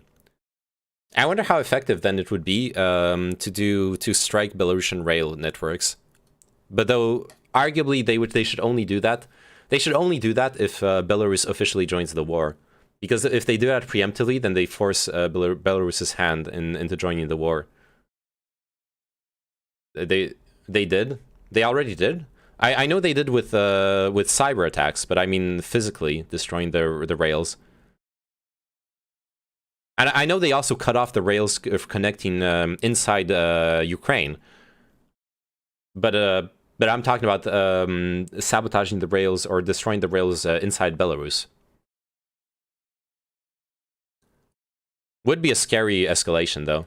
There is Belarusian army in Ukraine right now. Wait, really? Shit, they already deployed?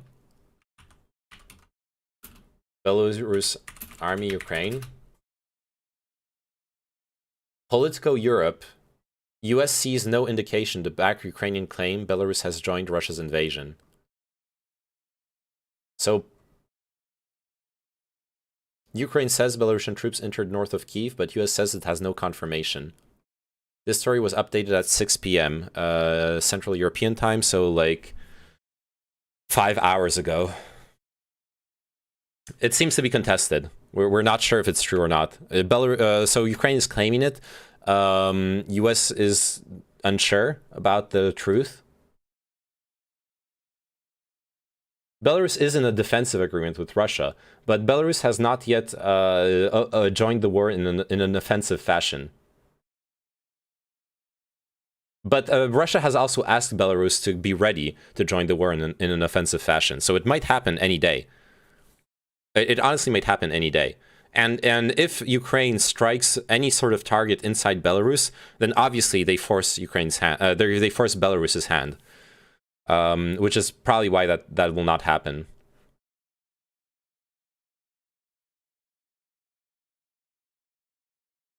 Yeah, just don't attack their railways, or well, you can't. They can't attack anything. It's dumb considering the excuse for the Russian army being deployed in Belarus is they're only on a training mission. So officially speaking, say like Ukraine does a drone strike on a Russian military base in Belarus, that would probably still be considered as an attack on Belarus and not an attack on the Russian attackers. It's a shitty situation to be in for the Ukrainian army. I think Belarus will, because there's no future for Belarus if Putin loses. And I mean, no future for Lukashenko, not the country. I agree. Lukashenko's power is predicated on Putin as well. I'm from Finland and have been doom scrolling for now a week. Oh, can I ask you some questions, Titus Pet? I started off the stream with some extensive research on Article 42.7 of the EU, of the Lisbon Agreement. And if you're not familiar with it, it's the mutual defense article in the EU. So I'm genuinely wondering if, because I understand why Finland wants to join NATO. I understand that Finland is obviously scared of Russia, given the situation. However, Finland and France, like if we're talking about what makes NATO powerful, the first and foremost thing that makes NATO powerful is the nuclear umbrella. And theoretically, there is an interpretation of the Lisbon Treaty where being an EU member state, together with France, puts you under the French nuclear umbrella. Now, will France actually and Finland actually interpret it that way is a whole other question. But it is a question I'm wondering. Wasn't there something about Putin attacking sites to make it look like Ukraine did? I have not seen that. If you've seen something about false flag attacks, I'm interested in articles, but I haven't heard about that. Why don't we just turn all of the world into NATO and then no one can attack each other? Yeah.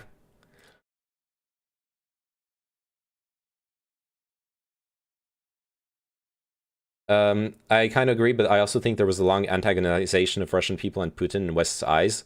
And that is why politicians and EU can take such strong stances without considering Russia's concerns. That is true. That is why I don't know if you guys are still talking about it, but that's why when I see the French finance minister calling, like, or even earlier today, I was watching French politicians in the parliament debate about Ukraine, and some of their language is just jingoistic virtue signaling. A lot of what they were saying was very fine, honestly.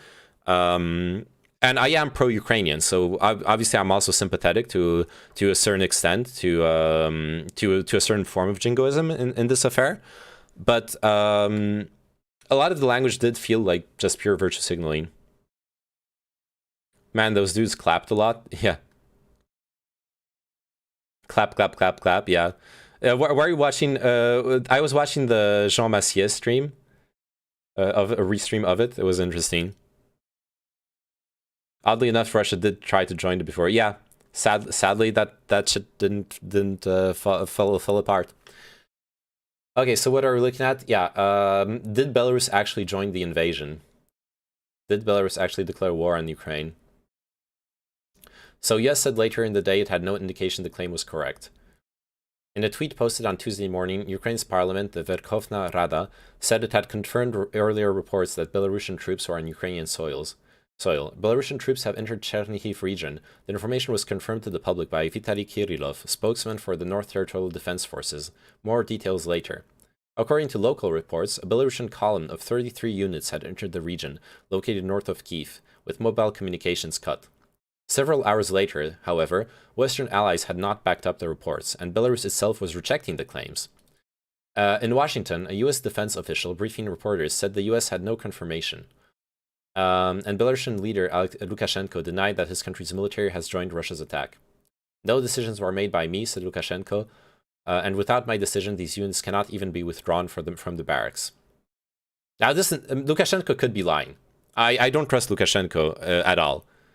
But I have some trust about in the U.S. intelligence, monitoring the situation closely.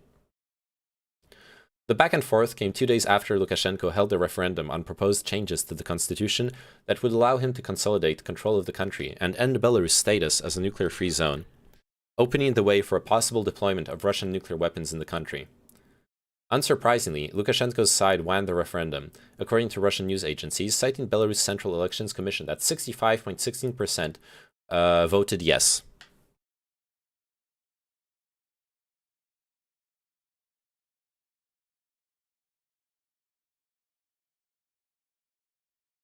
Polling have changed a lot in a week. I was like 30. It was like 30 against joining to NATO, 30 wanting to join, and 30 didn't know.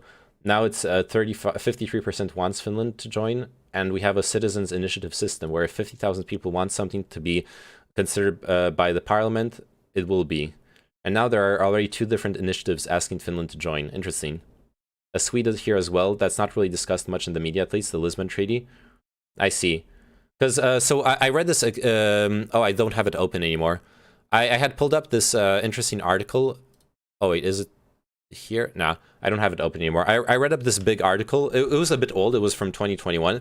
But I was reading earlier on stream this big article going into detail about the history of military partnerships for Finland and Sweden.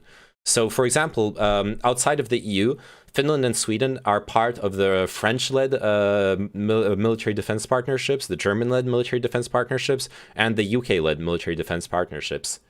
So obviously, this is none of this, even if we interpret the Lisbon Treaty Article 42.7 in the strongest way, none of this is as strong as NATO.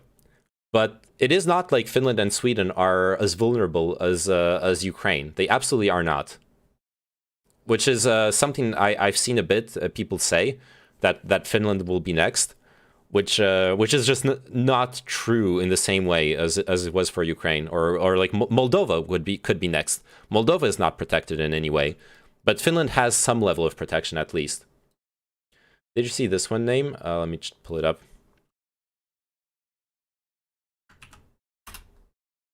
What everyone thinks Chad looks like, what he actually looks like. Yeah, I saw this. It feels like we are in the same boat as Ukraine. If Russia will attack, NATO will not help us. No, NATO will not help you. NATO only helps allies. But you are allied with NATO, with certain NATO nations. You are allied with France, Germany, the UK. France is a nuclear power, which even the French military is not ready for a protracted war. The having a nuclear power backing you is not like 90% of what makes NATO strong when it comes to negotiating or deterrence with Russia, in my opinion. That being said, it's not as strong as NATO, and the problem is the ambiguity the ambiguity in those deals is the problem is those military partnerships have not been deepened. So normally, with those kinds of partnerships, you want to have, for example, joint military operations, so that if say the Finnish military and the French military are operating in the same operational ground, you have hashed out with exercises and protocols how to work together. That has not happened clearly. So stuff like that is lacking. And on the nuclear question, it's not clear. It's not clear whether the French nuclear umbrella covers anyone other than France, which I think is might have to be clarified in coming years. Sadly, I wish it wasn't the case. I'm not like a big fan of mutually assured destruction geopolitics, but that is what we're seeing right now. That's why I keep talking about it. That's not like my ideological stance. I'm against it ideologically, but pragmatically, that is what the relationships between those countries are. That is the reality of the politics right now. To anyone like not understanding why I keep going back to the nukes, just buy Bitcoin. Oh yeah, Bitcoin's been doing pretty good. It's back to 44K, peaked at 45, like earlier today. I don't see it bouncing, like going over 45K though. Seems like there's a pretty strong resistance point here. We shall see. Finland has a slightly larger army than Ukraine with 280k troops.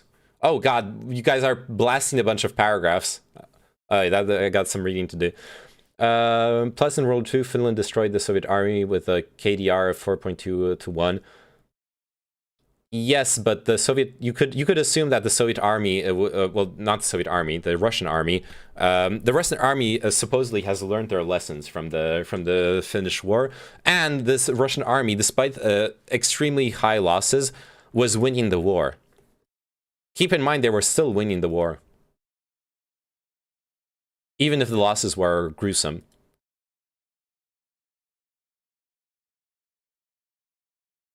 I'm more worried for citizens, not contract soldiers, but I can't just watch them being killed with stream titles like Russians got ambushed, helicopter destroyed, and so on. It's really hard.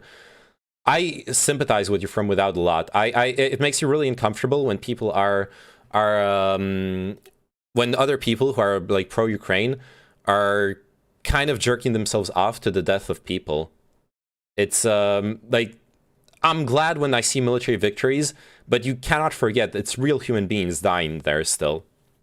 You can be both. You can be for one side and still be sad at the deaths.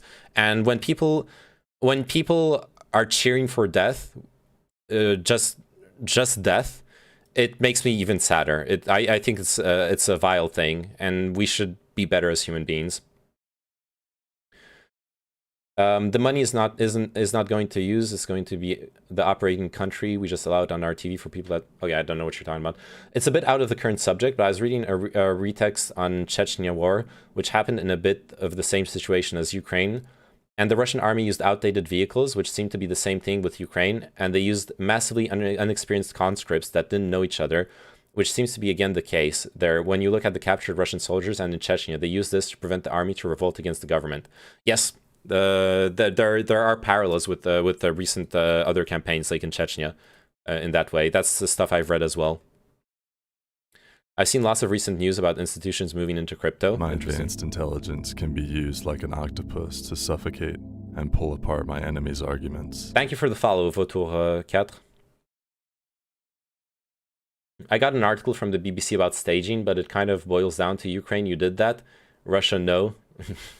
Yeah.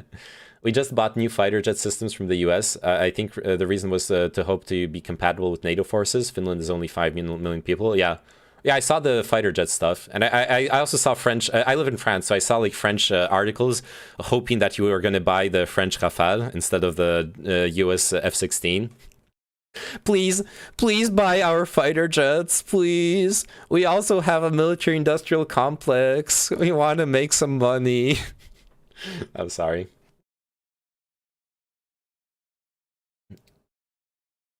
Where am I from? What's my name? My name is Matthew, and I'm an American living in France. I'm born from a Polish family. My parents were Polish, and yeah, I live in Paris. I was born in the U.S. What the fuck? Your name is Matthew? Yes, my name is Matthew. I thought it was name Madden. Yeah, yeah. What a surprise. This chat makes a better EU council. Yeah, maybe we should all just... Intelligence can be used like an octopus to suffocate and pull apart my enemy's arguments. Thank you for the follow, Cyborg. Yeah, I think we should all just take over our respective countries and form a new EU council. We could resolve this war right away. And I could be in pain and like breathing, like spitting my lungs out. Thanks for the follow, Luoti. Oh, Polish American. What's your name though? Well, Mateusz, if you want to say it in Polish, then. Matthew, Mateusz. Hey, Melon, Wag. How many nukes are enough to destroy the entire world? I don't know. It depends on defense systems. There are some like nuke defense systems, but like at the minimum a couple hundred. At maybe like 1,000. Oui, monsieur. You got so much background on you. Oh, a little bit. Oh, it's Matusz? No, Mateusz. But that's in Polish. But I'm an American, so like on my passport it says Matthew. What's your IP address? 127.0.0.1, yeah. Sexual, ooh. And regarding nuclear French shield, there is this video in France that sums it up pretty well, but they keep it pretty simple. If a lot of missiles were to be sent to France, France wouldn't have enough Astra missiles to protect them. Oh yeah, the nuclear the protection wouldn't be enough. But when I talk about nuclear deterrence, when I talk about nuclear deterrence, what I mean is that France, for example, constantly has nuclear subs out in the sea. So yeah, France could get destroyed. If Russia tomorrow decided to glass France, France is glassed. There's nothing France can do to stop it. But what France can do is they can glass like half of Russia in response, which is the game theory behind mutually assured destruction with nuclear weapons. And which is why France, even though its army is absolutely not at the scale to fight Russia, is a contender in worldwide geopolitics in the same way as Russia could be. At least when they're negotiating with each other. Why did I move out of the US? My parents were Buddhist and they came to Paris to create a Buddhist temple. I was asking myself, why is your voice French, deep like although you're Polish American? That explains, yeah. Hello, Luoti. Croissants for everyone, yes, and pain au chocolat, or chocolatine, as they say in other parts of France. Hi, thanks for that joke with the military-industrial complex. No worries.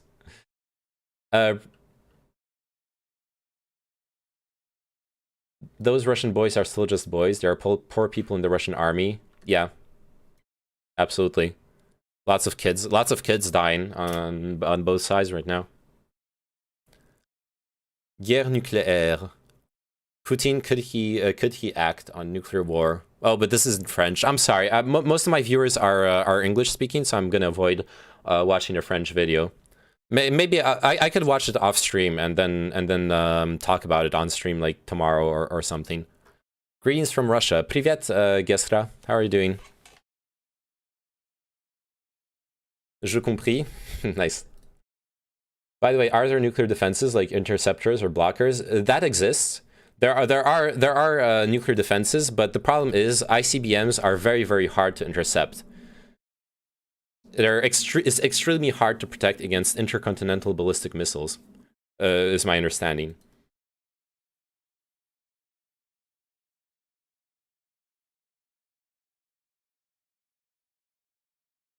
So it's a very rough situation.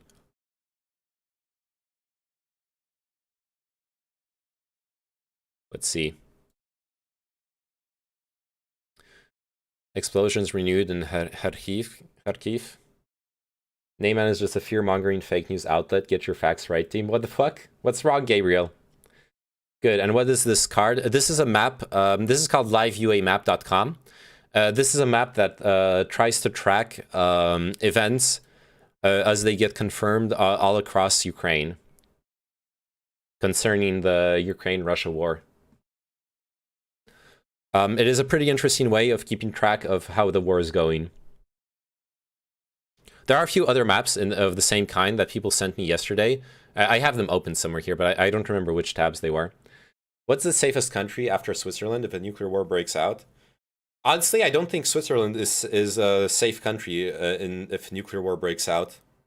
I would recommend, honestly, going like to South America. It is. Well, the problem I have is not that Switzerland is going to get nuked.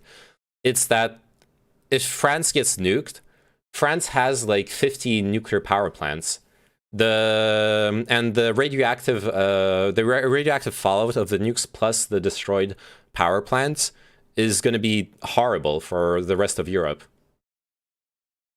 Perhaps you should put the link in the stream's description. Oh yeah, that could be good. Yeah, I'll just link it in Twitch chat right now though. For now. They declared that they can hide the whole population from nukes. From nukes, sure, but from the fallout? Make a command map. Oh, that's a good idea. Yeah. Let's make a command. That's a good idea. Ukraine's scary now there. Everywhere looters and Nazis. That's not true. I'm sorry if you disagree, Gestra, but the propaganda that Ukrainians are Nazis is not true.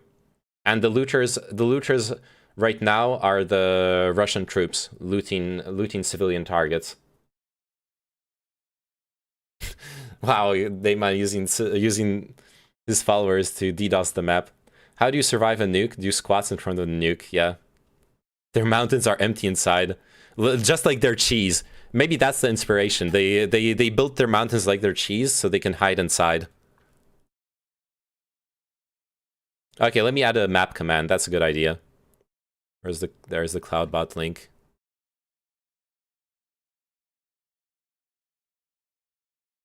Commands. Add command. Map. Everyone. Yes. Good. There you go. I just added it now. Now it should work. They built their mountains. That's where it stopped for me. I said they built their mountains like their cheese with holes inside to hide in. I'm not Russian, blyat. What's radio leaks? Blyat. Cheese defense doctrine, exactly.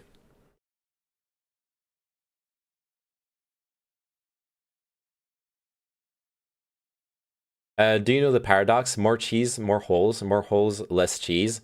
More cheese equals less cheese. Absolutely. That is the paradox of Swiss cheese. It is a problem. If physicists can resolve that problem, we can probably finally understand what happens inside black holes and everything. Mountains with holes turns me on every time, Dad. Oh, that reminds me of the stupid meme of it's probably not safe for work. Let me look it up.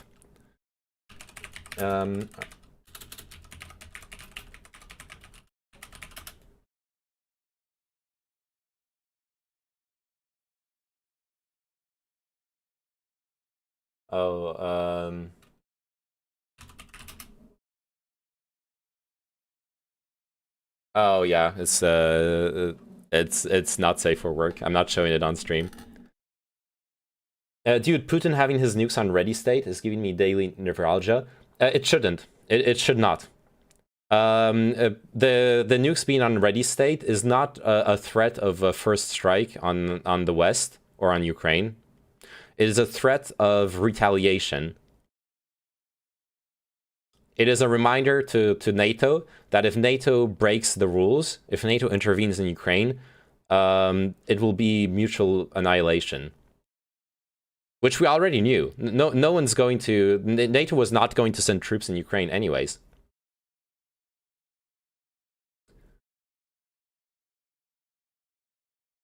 So a proposal, ski to Valais to survive nukes. Well, that's what I'm doing next week, right? I'm gonna go. Well, not in Valais, but I'll go skiing in the French Alps. NATO breaks the rules. What rules exactly? The rule that NATO is a defensive pact. So Ukraine not being part of NATO means that NATO doesn't have the right to intervene in Ukraine. Pretty sure UK played with the idea of sending something. I really fucking hope not. I'm pro-Ukraine, but I really fucking hope not, okay? As much as I wish that we could help Ukraine, we cannot. We can only send them weapons and money. But they can't put them in fire. Yeah, that's the state of affairs right now. It's sad, but that is all that can happen. The NATO like game theory, the NATO alliance breaks apart if we intervene there. It's all about the balance of power between countries with nuclear annihilation capabilities.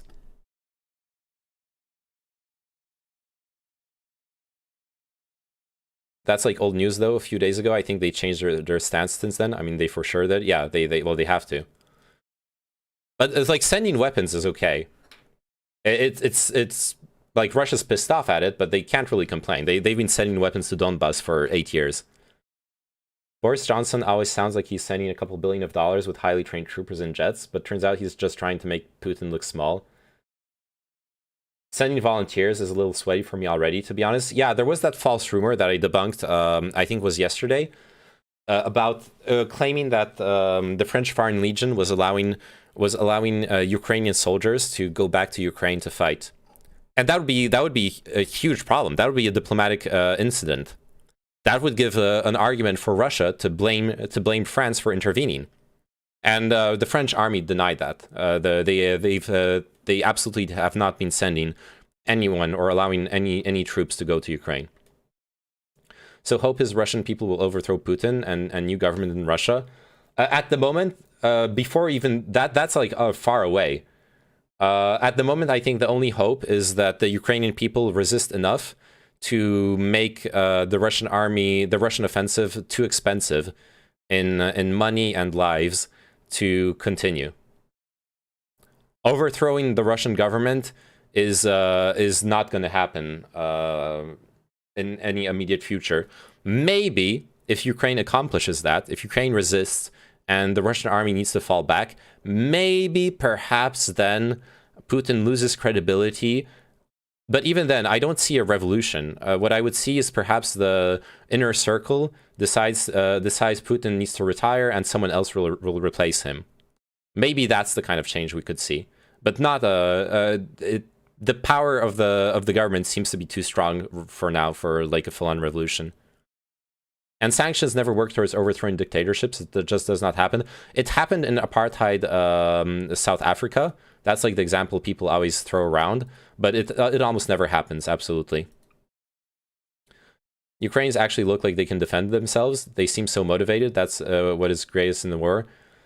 Yes, but they are in a scary situation because Russia is showing itself more and more ready to actually cause grave harm to Ukraine as the war goes on and to grind them down in conventional war. So it's going to start being scary for the rest of this week for the Ukrainians. For now, all I can say is Kyiv is going to be under very heavy attack. Right, we've seen the reports about the huge Russian regroupment and columns approaching Kyiv, and they are going to attack. Maybe this night. They've already been attacking last night, and well, every night Kyiv holds strong is a victory for Ukraine, but they need more than one victory. They need to win every single night. The initial Russian strategy was to fall back when engaged and surround whoever was engaging them. Do you have a source for that? I haven't seen any literature alleging that. Time to join the Ukrainian Foreign Legion. Yeah, I'd fucking die. Your hair looks serious. I love it. Thank you, Nevaopolis. My hair is free. I let it do whatever it wants. Sometimes I put conditioner in it, but that's like the only special thing. I could gain Ukrainian nationality if I serve 3 years in the Ukrainian Foreign Legion, but I'd most likely just die. Let's be real. I'm not a soldier. If Putin feels like he's losing, he'll just nuke everyone. He'll be like, man, I'm dead either ways. Why not, bliat? I wouldn't put it in those words, but I would be afraid. I do think the West needs to not put. I do think the West needs to not put Russia and Putin in a corner. Russia always needs to have a way out in this situation. And so one thing, for example, that I think is really important that I've heard the French Prime Minister Jean Castex say, or I think it was Jean Castex or it was someone else. I don't remember who it was. I heard him today say something, which I've been saying myself on the stream, is that the West needs to decide, and Ukraine, the West and Ukraine need to collectively decide what are the concessions we can give Russia. Because we need to give something to Russia. We need to give concessions to Russia to sue for peace in order to make allow Russia to save face in case for a peace process. That is very fucking important.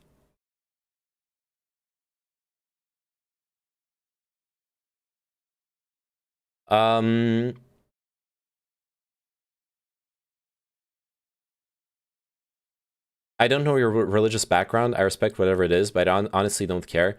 Death is coming. We're all gonna die, and justice will be served on a plate of platinum. Good gets good, evil gets evil. I don't know what you're talking about. I'm agnostic, but I was raised Buddhist. Tonight is probably, and my family's of Jewish origins, but that's irrelevant. Tonight is probably the hardest fighting for Kyiv because of the negotiations. Yeah, I agree. The Kremlin definitely wants to really capture Kyiv. If Kyiv stands, that also starts pushing the negotiations in favor of Ukraine. Go serve, Matthew. I'm with you. You're gonna hypnotize them with your voice. Oh man, I don't know about that. The videos of the thermobaric bombs are intense. Yeah, I'm not clicking that for now. The West is holding back, waiting for Putin to attack them. Well, yeah, that's the principle of a defensive pact. The only way out for Putin is to crack down on protests, which will follow even if Russia wins this war. Do you think that the Russians will be unhappy with Russia even if the war's won? That's an interesting take. A bit late for not putting Russia in the corner, to be honest. I disagree. Russia's not in the corner. One of the first and most important things we can do in negotiations is put removing all of the sanctions on the table. That is first and foremost one of the most important things we can put on the negotiation table. Like a blanket removal of all sanctions, for example. That's at least a starting point. My advanced intelligence can be used like an octopus to suffocate and pull apart my enemy's arguments. Thanks for the follow, Sepsius. I can't imagine the amount of repression in Russia after they were given a way out. Yeah, it will be hard in Kyiv, yeah. Those red areas are Russian, yes. The red areas are controlled by the Russian army, roughly speaking. It's approximate, but roughly speaking, yeah.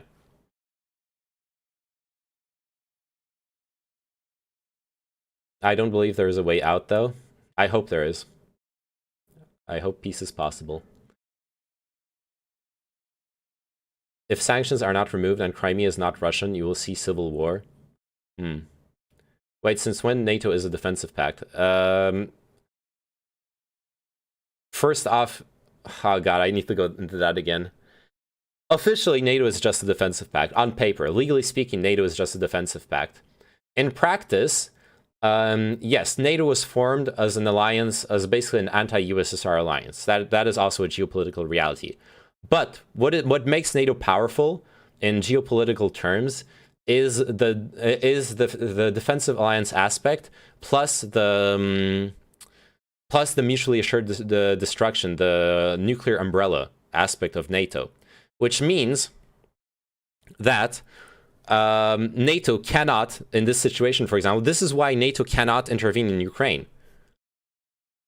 Because sure, NATO nations constantly have aggressed. Like the U.S. has attacked nations in the Middle East, etc., etc.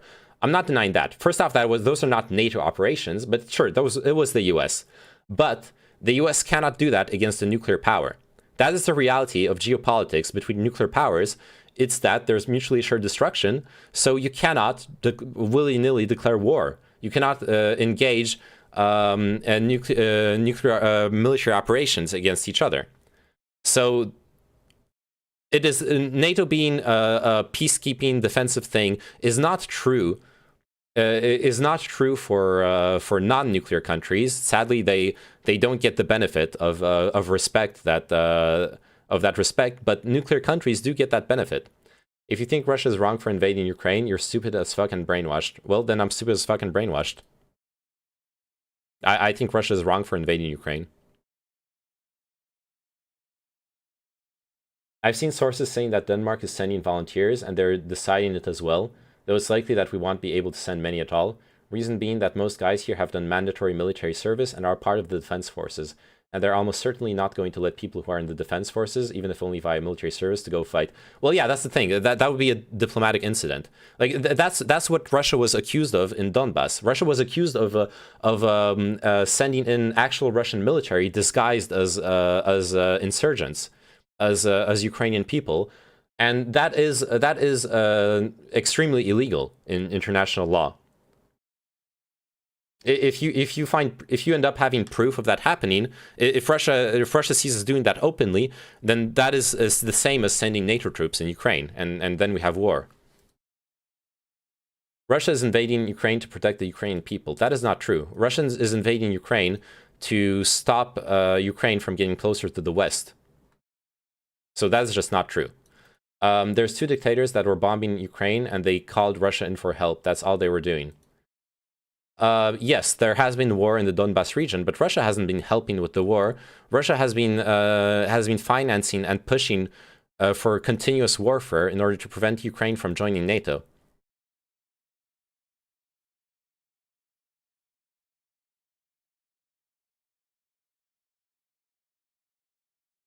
Yeah, you can make an argument that this Ukraine war was provoked in part by the U.S., but that doesn't justify invasion.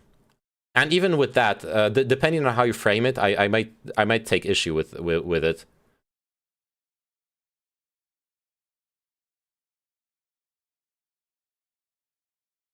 Like there's a proper and a wrong way of framing the that stuff.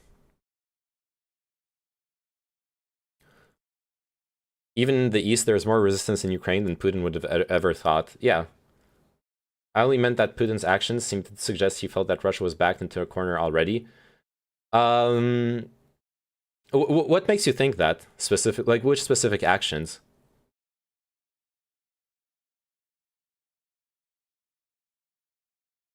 I might be high on copium, or hopium, but I don't have the same reading for now. But I'm curious on what makes you think that, Milton Quintano. I would appreciate your input. I could masturbate, and I could be in pain and like breathing, like spitting my lungs out. Thanks for the follow, Nevopolis. Yeah, there would be no war in Ukraine in the first place if the Donbass region hadn't been the Donbass rebellion hadn't been instigated by Russia. And I know mistakes were made by Ukraine as well. Ukraine shouldn't have banned the Russian language. Russia is going to extreme measures to save as many civilian lives as possible.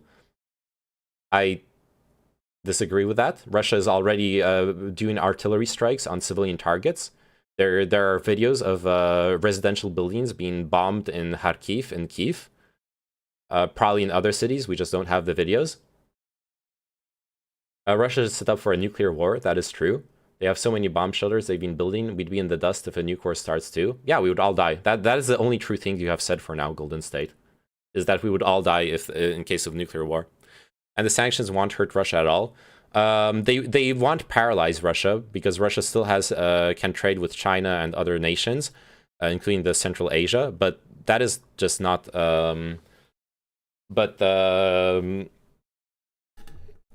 the sanctions will affect Russia. They're literally showing video game clips. How can you believe? And of the videos anyways. There is misinformation, but there are real clips. But sure, if you're just gonna not believe any videos, then if you're not gonna believe any videos, then I guess all videos, all of the like hundreds of videos we're seeing are video game clips. You're sure, buddy.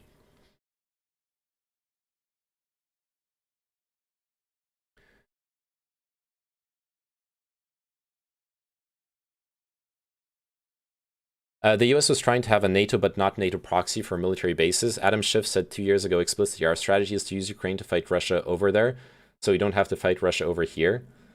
Can you link me that, Magic Turtle? Because if that's true, Adam Schiff is a fucking ghoul. Thanks. I saw that in Russian TV, Golden State, if they find a single propaganda video, they instantly take it to make Ukraine look like the baddies. Russia has the exact same bullshit videos. Yeah, and there's propaganda on both sides. Hey, Migizi, how are you doing? I don't mean no way out can be imagined, just bringing up the geostrategic history yet again, Shylark. No worries, no worries. It's just that for me, the geostrategic history here is that we can probably allow Russia to save face if the war starts really going bad for them, and like wrap it up and go just like into Cold War posturing. And fuck up the Middle East again, because that's where Russia has a lot of influence. And, you know, since it won't be white people, everyone will stop caring. I'm not saying that's a good thing, but that's the sad reality.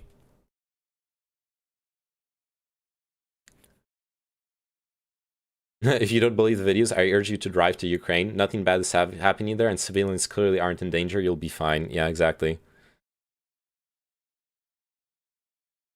Okay. The United States aids Ukraine and her people. So this is in we can 2020. fight Russia over there, and we don't have to fight Russia here. That's Adam Schiff 2 years ago, making a claim that the U.S. is using Ukraine. Wait, where is this? This looks like so that we can fight U.S. Senate. Russia over Okay. there, and we don't have to fight Russia here. What a ghoul! What a fucking asshole! What a fucking horrible person. Supporting the coup was a mistake. I don't know about that though. In hindsight, in hindsight,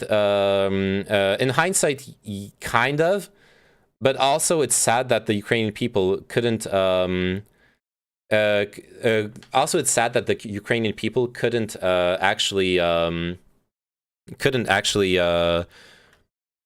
join the EU in the end, because that's what they wanted.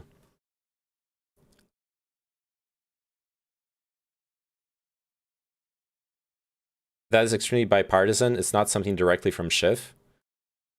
Yeah, I would like to see more of the context of what's happening there. Can we get like an article explaining the context of this? Adam Schiff fighting Russia.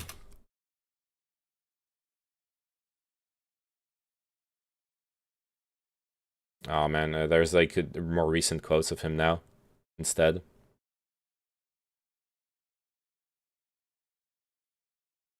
Wait, I missed this. What did he say? He said that he basically is saying that the reason the US wants to be involved in Ukraine is to fight Russia through Ukraine. What a fucking horrible person.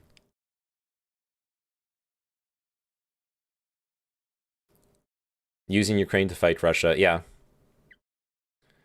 Basically couldn't choose their own future, yeah. Why can't they join EU if they win this war? If they win the war, they can join EU. Why couldn't they before?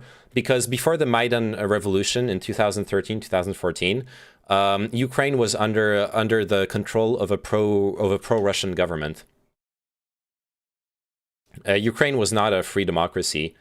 So even if the people were pro-EU as a majority, the government being pro-Russian made it impossible for them to start the process for EU application. And then the Maidan Revolution, which was supported by and meddled with by Western interests, especially the US, set up a pro-Western government, and in response to that, Russia, perceiving that as a threat to its interests, Notably, for example, the strategic Sevastopol port, which had the lease, a 50-year lease still going for the Russian Navy. Russia basically seized Crimea, and then kept Ukraine in a constant state of war and destabilization through the proxy insurgencies of Donbass.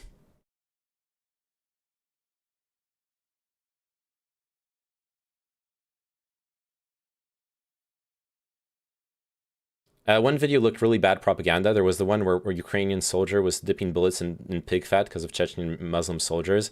Saw that a lot in pro-Russian channels. Yeah, and I saw that shared in like pro-Ukraine channels. That's cringe. Fucking Islamophobic bullshit. What does...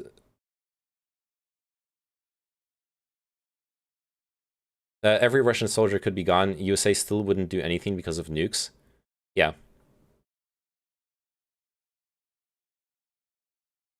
Saw some streamers say it was based. Ah, dude, I like most people in streams. Oh, that's disgusting. I don't even want to know who. Okay, don't even tell me. Don't even tell me who's said that. I don't even want to know. Fuck that shit.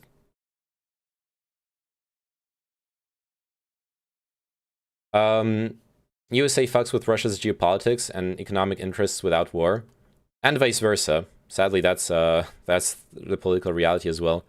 I wonder if a troll's pay is increased according to ruble drop. I hope so.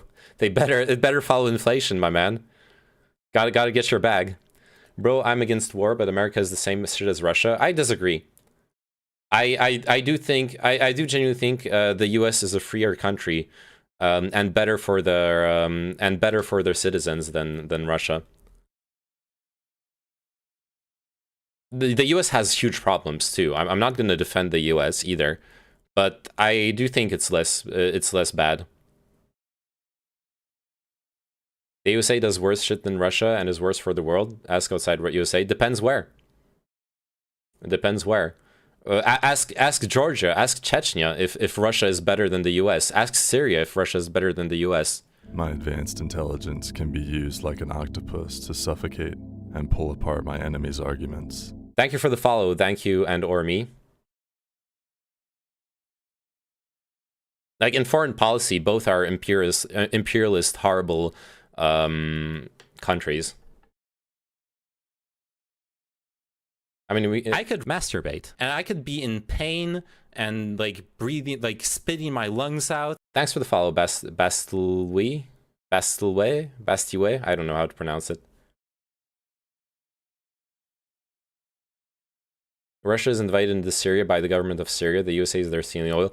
There's a bit more nuance to what happened in Syria than that, the RPLPR. There's a bit more nuance than that. Like, I'm not saying the US is the good guy there. The US and Europe royally fucked up in the Middle East over everything that's been happening there. But Russia also had some really problematic actions there, okay? All the Russian people I know want to get out of there even before this conflict. A lot of them would like to come to the US out of the top 3 places to go to. I imagine. Yeah. 7 years on Twitch and not a single streamer doesn't struggle with my name. Yeah. This is Bastilwu. I don't know.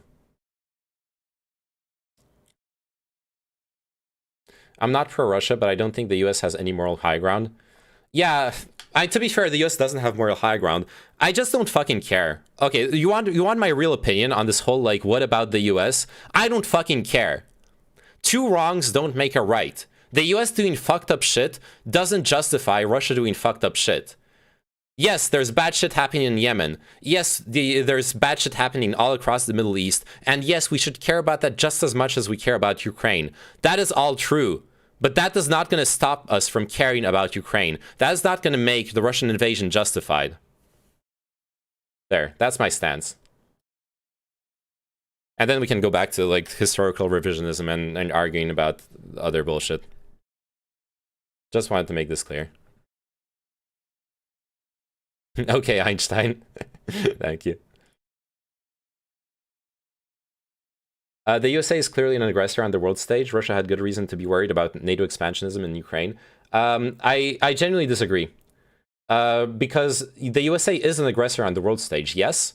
But the USA has never been a direct aggressor to nuclear powers. The USA knows its limits. NATO knows its limits.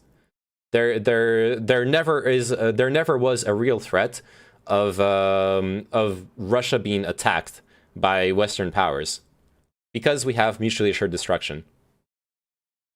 That's just not credible. I understand why Russians think so, but I don't think it's credible.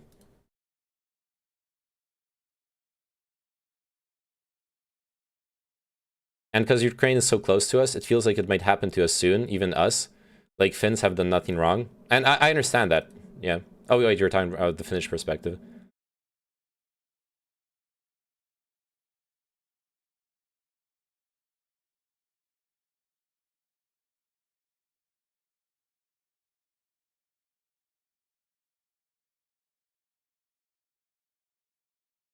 Based in frog build. When are you going to watch or read the Mearsheimer piece on why the Ukraine crisis is the fault of the West? I do want to check it out, yeah. I do want to actually go over it. Okay, someone linked this to me a bit earlier. Parliamentary groups, I'm just going to read this, and then maybe we can do the Mearsheimer piece, sure. I'd like if everybody could be like us, Scandinavians. You mean cold and depressed? I'm sorry, I'm joking. I love you, okay? I love you, except that you guys are so fucking toxic in CSGO. I swear to God, there are only... I swear to fucking God, when I'm joining a CSGO lobby, and I hear that fucking Swedish accent, I know this guy is gonna shit on the entire team for every single mistake they're doing. You guys need to fucking get your anger in check, okay? Swedish can confirm I'm cold and depressed. Aww. Have a hug.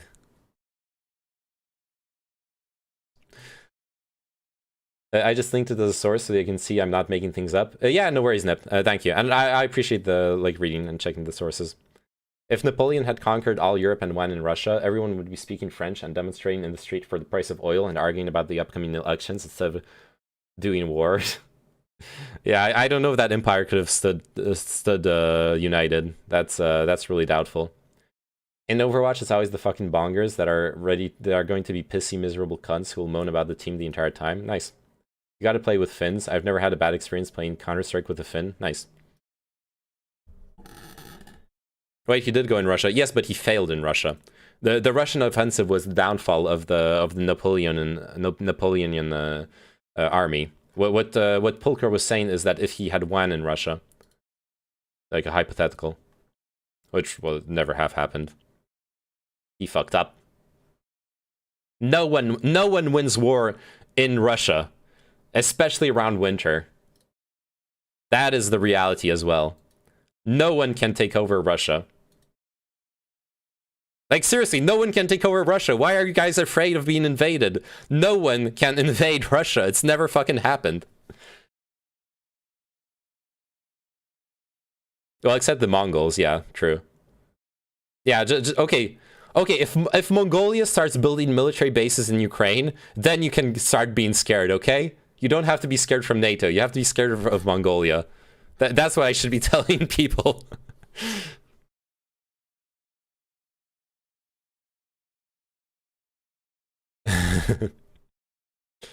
Wait, what is this? Eto, and I can't read the rest.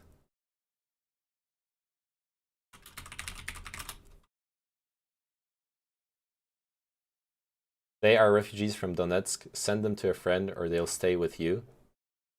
What are you talking about? Okay.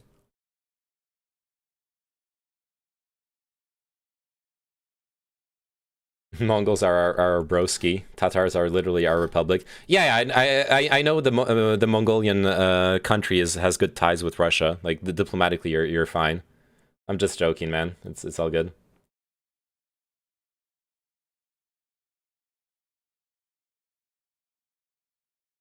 All right. The parliamentary groups of Estonia's Riigikogu.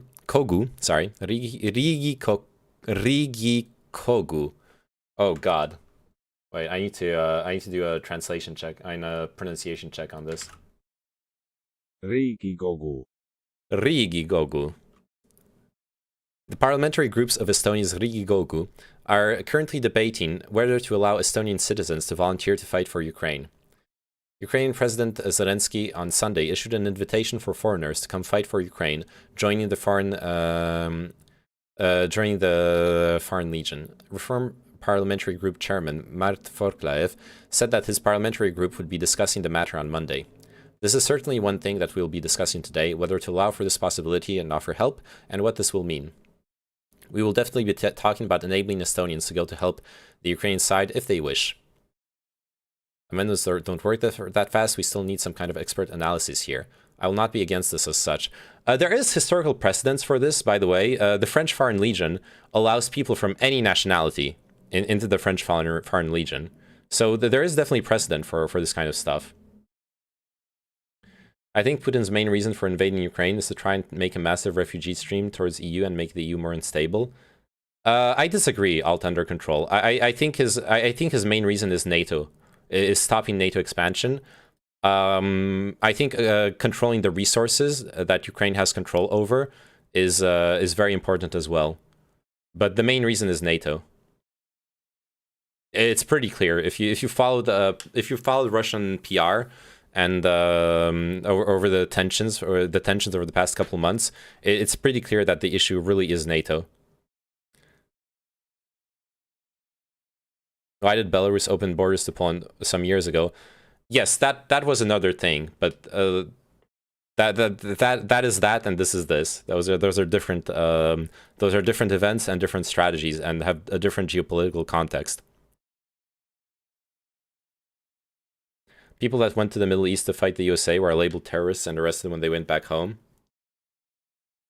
Yes. Depending on the countries. The different countries handle that differently, DRP, LPR. You can't make a blanket statement. Different countries handle that situation differently. Bad argument? Wait, what was the bad argument? Did I say something wrong, Aureliano?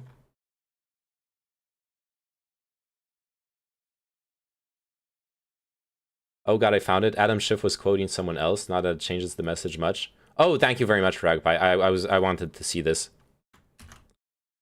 What a fucking horrible... Oh, sorry, I'm gonna go back to the Estonian article. But we missed that earlier. Control F. We don't have to fight Russia here. Most critically, the military aid we provide Ukraine helps to protect and advance American national security interests in the region and beyond. America has an abiding interest in stemming Russian expansionism and resisting any nation's efforts to remake the map of Europe by dint of military force. Moreover, as one witness put it during our impeachment inquiry, the United States aids Ukraine and her people so that they can fight Russia over there and we don't have to fight Russia here. That the fact that he's quoting a witness changes that still, but he chooses to quote that. It's fucking horrible.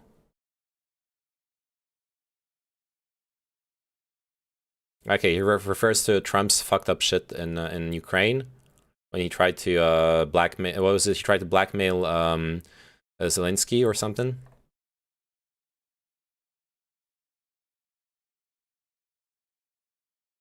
Funny that he brought this up specifically during a discussion of foreign interference. This was like the Trump impeachment discussions, wasn't it? Yeah, this is Trump. This is a Trump impeachment thing. So okay, so he's quoting a witness in the Trump impeachment investigation. That's the context. That changes a lot, honestly. That does change a lot because this means that this isn't the United States policy, like officially at least.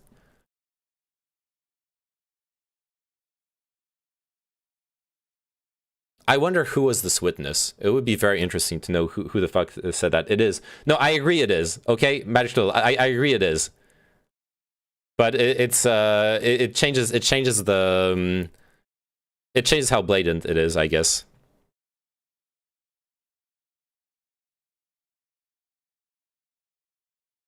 Trump got impeached for not sending weapons to Ukraine. He deserves a peace prize more than Obama. No, he got impeached for holding the weapons hostage from Zelensky. But yeah, you guys are right. This is absolutely. You guys are right. This is pretty clear, regardless. And like we can just interpret what happened. I'm not gonna fight that. You guys are right.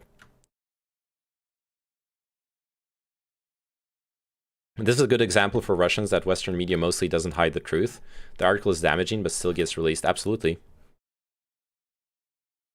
When people, this is one of the things. This is one of the things that's really annoying with when you talk to people who are like into conspiracy theories or like drank some deep propaganda about the West. It's like you don't have to look for conspiracy theories to find the fucked up shit the governments are doing. It's kind of out in the open. That it's mostly where there is lying, it's mostly by omission.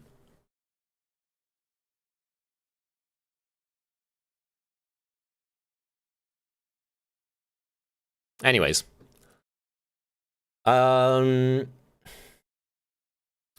EKREMP said that this matter nonetheless demands a more thorough legal analysis, and as it likely involves a whole slew of laws. It's not as simple as us saying that whoever wants can go, and then they'll be freed from any sort of consequences under Estonian law, he said. The legislative work here is a little more time-consuming and complicated, but I suppose it's possible to expedite the process of everything. Committees will convene, and if consensus exists, then it will move immediately. In that sense, I believe that if there is a will, there is a way. Where there's a whip, there's a way. Where there's a whip, there's a way. You guys know that song? Centre Parliamentary Group Chairperson Jaanus Karilaid said that discussions are underway regarding enabling Estonians to go fight in Ukraine. Such calls must be taken seriously, and we must create the legislative opportunity if needed. The Riigikogu's National Defense Committee, in cooperation with the Legal Affairs Committee and the Ministry of Justice, would be best suited to lead this process. So, if we talk about the legal precedent of foreign legions, if we talk about the legal precedent of foreign legions, the way the French Foreign Legion works, I've actually looked into it this weekend to do some research as well. The French Foreign Legion, when you join it,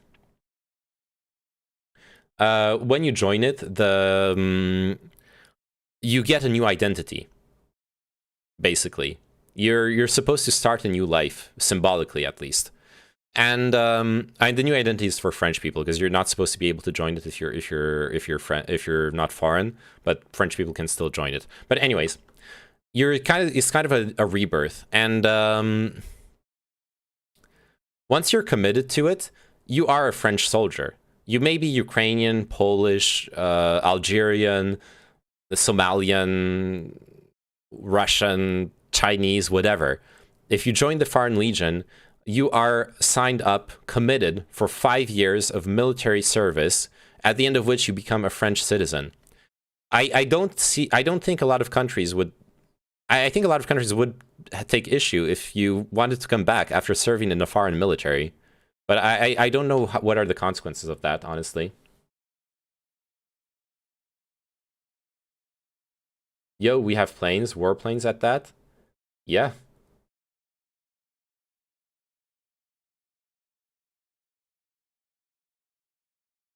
I think the legislative aspects need to be clarified regarding what these individuals' status is. Is there French Legion equals the Night's Watch? It kind of is, yeah. I'm talking about Germany. Yeah, I understood. I scrolled up and saw the article about the German warplanes. We're definitely of the position that we should utilize all possible opportunities for supporting Ukraine in this difficult situation, but I'd like to say one very important thing. While Denmark or some other country can permit their citizens to volunteer, so to speak, then in Estonia we will be more cautious and we will analyze more because we have the Estonian Defense League. That is not something. That's something that not many other countries have. In other words, those same volunteers are a part of Estonia's defense force. As such, Estonian Defense League members should not end up in Ukraine, the party chairman said, to avoid a situation in which they are in direct opposition with Russia. Exactly. Like if they can be considered as Estonian soldiers, then that would mean Estonia is declaring war on Russia, and we obviously don't want that. Estonian law is unclear in regards to serving in the foreign military and whether doing so is punishable. Yeah, there's ambiguities in many countries' laws on that as well. Based on Estonian laws, nobody can be punished as soon as they go to serve a foreign country. We don't have a single clause that states that a person should be punished, or that they must, for example, be granted permission, or that they must go through some kind of procedure. The Justice Minister did note, however, that rules exist according to which if someone joins another country's military to fight, then they should inform the state and be granted specific permission to do so. Should anyone go fight on the Russian side, she added, then that is a punishable offense. If these are people who are residing in Estonia on the basis of a visa or residence permit, then they simply cannot come back here again, Lari explained. And if people come back who received Estonian citizenship via naturalization, then they may be stripped of their citizenship. She added that anyone who has gone to fight who commits war crimes will likewise face punishment. Okay. Chatter on chatter violence, what?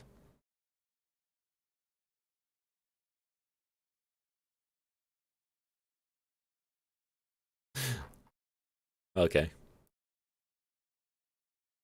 Fuck, I'm hungry. I haven't eaten yet. Guys, I need a snack break. Oh, I know. I have leftovers.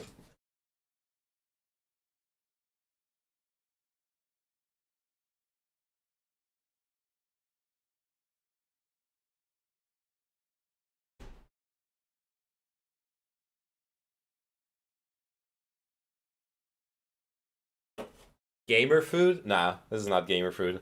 This is healthy shit. Look at this. This is falafel. With hummus, some fuck, I forgot the name of the salad, and some like I think it's eggplant, like eggplant paste or something. Cum, yes, it's cum. You're right. It's all cum. It's balls dribbled in cum. British state media are encouraging people to join the Ukrainian forces. Are they? That face when the streamer forgets your name. Rip. Rip salad. Steinsgate, what? So much cum.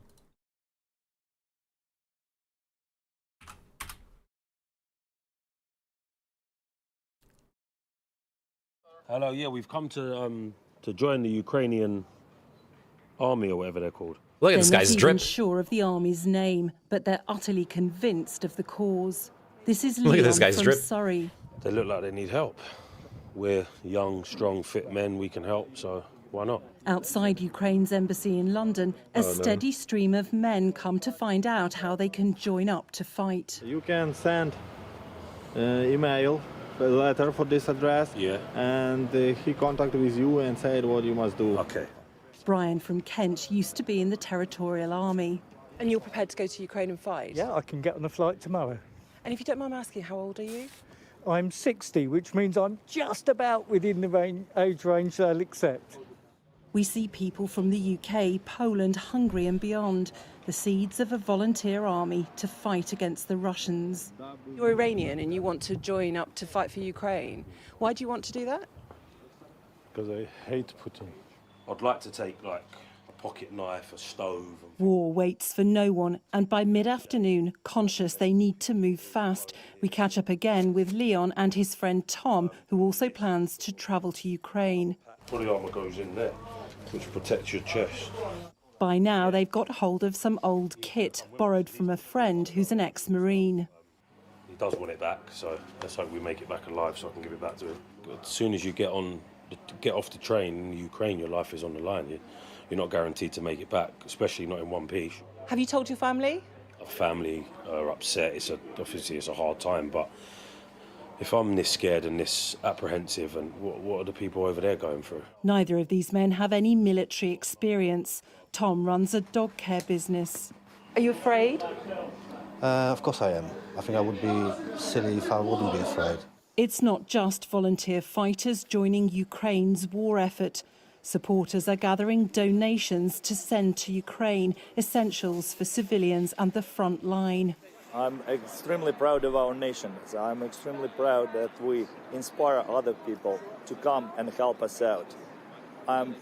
Those guys are awesome. I mean, we need all support we can get. In the UK, This communities is are an coming together investigation to help Ukraine from in any way they Sky can. News. Lisa Holland. About the people Sky News. volunteering in the Ukrainian Foreign Legion, basically. Ukraine explained. Wow. Okay.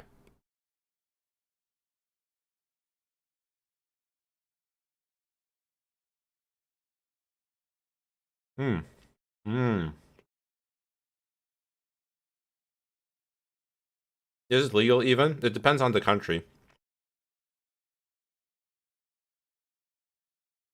It depends on the country. Some countries, for some countries it's legal, for others it isn't.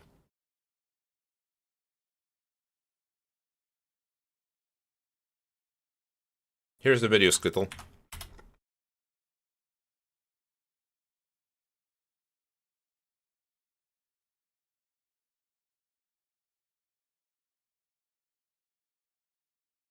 This is not mercenary. It depends, man. So, to give some context,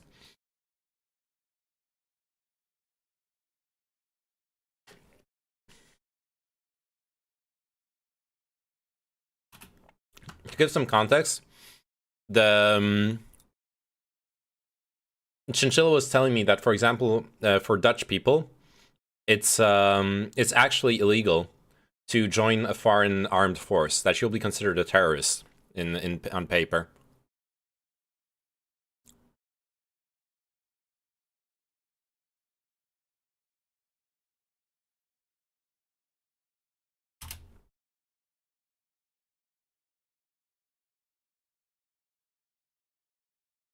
Oh. Yeah, this is promoting joining the Foreign Legion. This is actually promoting it, yeah. You lived too long in the shadow of the old legends, but the real legend is rising now in Ukraine. Heroic nation fights back the Russian terrorist state. There are no rules for Russians. Cluster bombs on peaceful You want to see streets, actual propaganda? There you go. aimed at hospitals, covert soldiers shooting at women and children. The crime against humanity, the crime against any moral law. Ukrainians fight back.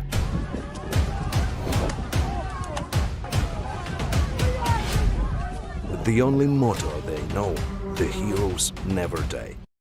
Okay. That's a bit much.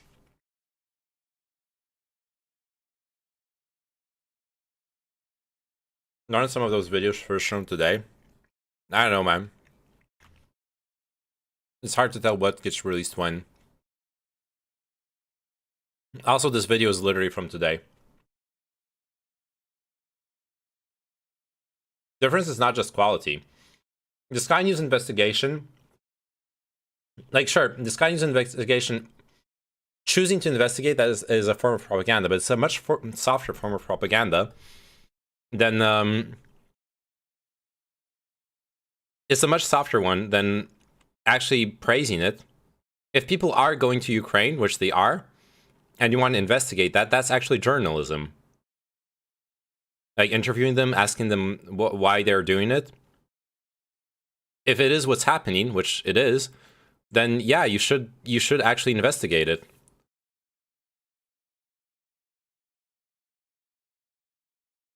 Softer does not mean less effective. No, but what I'm trying to argue is that it also is just actual journalism. Like, what do you want them not to report on people doing that?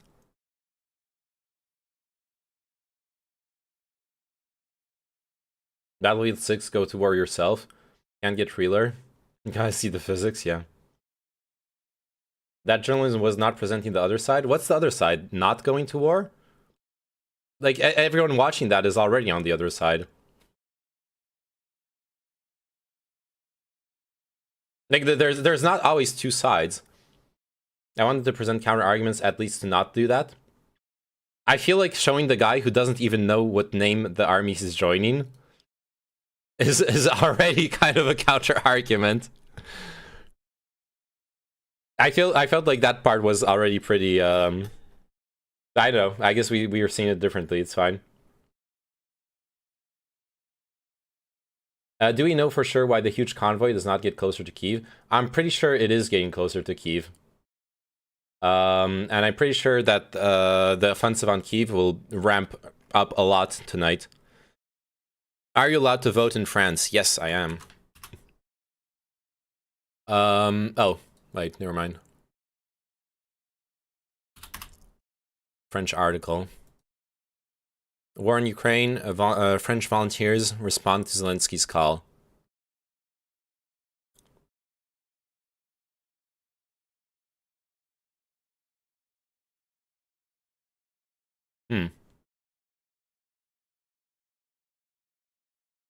I wonder how they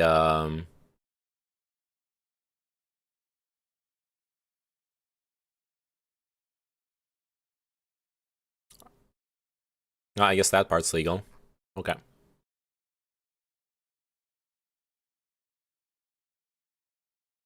And 0 military training. I think it should be more explicit so that there will be no more such clueless people thinking. Even if he did not know what the name of Ukraine's military is, he's still that. Yeah, it's perhaps a bit irresponsible for sure. But I can understand. I can honestly understand wanting to go in and fight and help fight for the Ukrainians. I can't deny that I have a lot of sympathy for the people willing to risk their lives for that.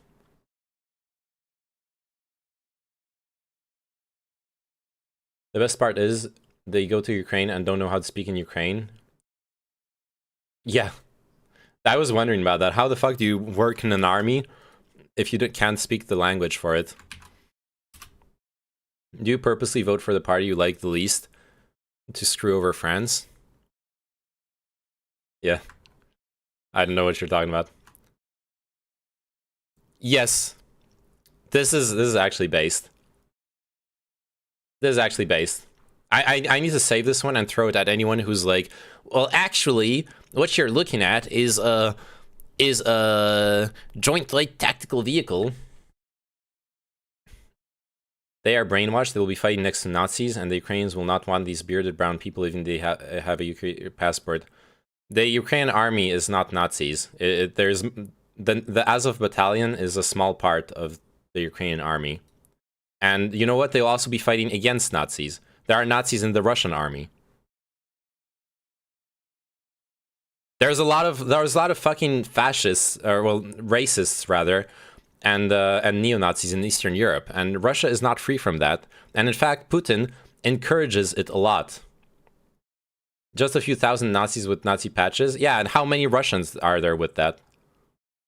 You want to play whataboutism? How many Russians are there with that? Seen the miles and miles of weapons that Putin intends to move into Ukraine to kill civilians. Imagine Nazis being in the army. Couldn't be every military on the planet. Yeah, wonder if there's something with the military that appeals to neo-Nazis. Let's have a think about that one. Russia doesn't have Nazis openly waving swastikas in their army. Do you know about the Wagner Group? Is that something that you're willing to do? Right. I don't think there's anyone who wants to escalate this to the point where there are U.S. and Russia troops that are fighting against each other. But I do think certainly that the Ukrainians have shown both the will and the ability to fight for themselves, and we need to give them the weapons to... What's the name of the leader again? The founder of the company is reported to be Dmitry Valerievich Utkin, a Nazi sympathizer. He literally has Nazi tattoos. Give me ammunition. They're going to run out of ammunition. Dmitry Utkin literally has Nazi tattoos. Stingers, all of what am I supposed to understand from that? So they can defend their country and, as they say, defend democracy. Do you think there's actually any sort of offer? Yeah, thank you, Trinit. Going to do this ultimately until Ukraine falls, killing. Well, Wagner is PMC, not state-funded. Oh, I guess that makes it okay. Yeah, okay. And then installs a puppet government. I'm sure they don't touch any Russian money. They just happen to fight. They just accidentally happen to fight on war fronts in Russian interests. But I'm sure the Russian government doesn't finance them. Oh yeah, yeah. Why would they get any money from Russia? Once these people get out of their armored vehicles and tanks, like, do you realize what you're saying? Who have weapons and hopefully ammunition that my advanced it's contract work. Can be used like an octopus. It's hired by the state. And pull apart my enemies. Thank you for the follow, El Pool Tech. Their country, even if they have lost ground. That's the point at which Putin's really going to have a very difficult time because he's not going to be able to hold Ukraine even if he takes territory. So ultimately, you see this ending for Putin the way. Excuse me, we don't hire Nazis, we just let them do contract work. Yeah. 10 years of a bloody, low-grade contract work, which is like literally murdering people for us. They just decide it's not worth it. Here's a puzzle for you. Your 40-mile-long convoy is staying still. 10% of the trucks are out of fuel. How the fuck do you get it going? Okay. I hope that's what's happening, Letis. I'm not sure though. I believe them. My understanding is the convoy has joined up with the forces besieging Kyiv. Gets finished with Ukraine. I don't think Ukraine's going to let him be finished. You're going to be going to President Biden's first State of the Union this evening. Is there anything in particular you're hoping to hear from him? There is a difference from officially hiring them and hiring PMCs. There is a difference. Yeah, and the difference is you're being covert. You're basically buying plausible deniability. Arming the Ukrainians and making it's in every army. There was recently a lot of scandals about neo-Nazis in the French Foreign Legion. This isn't every army. Yeah, all armies have a problem with there being neo-Nazis. So I guess we should all just get killed by Russian soldiers now, because we all have Nazis in our armies. Just got a look at some of his speech. We're going to talk to a member of the president's cabinet next. Stay with us. Seriously. I'm not here to defend the Nazis. Like, it's a huge problem, but there is the Ukrainian army is not particularly more problematic than really any other military organization in this perspective. But most armies sanction the Nazis if they are open. Ukraine supports the open Nazis, big difference. I mean, and Russia supported the Wagner Group, even if it's a PMC. Putin supports neo-Nazi groups within Russian politics. It's not just about Nazis. It's the whole hypocrisy. It's the whole hypocrisy of hearing Putin talk about denazification when he literally supports the neo-Nazi groups in Russia as part of the political theater that he uses to stay in power. Come on. Denazification, yeah. One question, why are there even Russian Nazis? Russia fought Nazis. If I had to guess, I would say that there's the xenophobia is a pretty universal thing, sadly.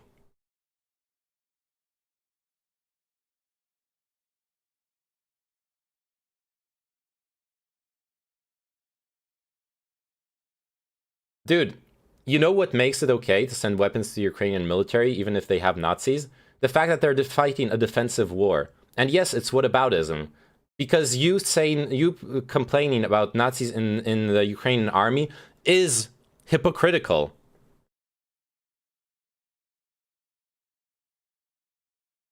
You want to talk about the Ukrainian government being fascist? Is the Ukrainian government anti-Semitic when their leader is Jewish? Is the Ukrainian government LGBTQ phobic? It's more permissive of homosexuality than Russia. Do you want to argue about which government is more fascist? Because that's not an argument the Russian government looks better in.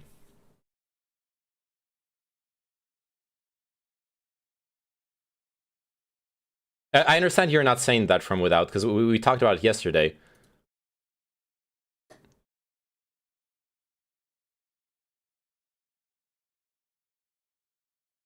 And maybe it is more accepting of Nazis. It's not something I want to defend. It fucking sucks. But it's not.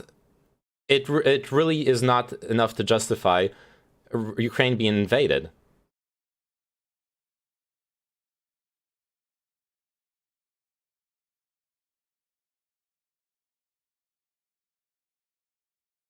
What it should justify is really working on changing the culture in Ukraine.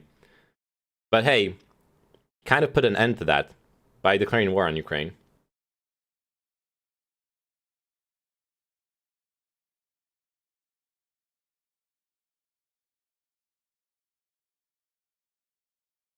Yeah, I mean, there is a Nazi problem.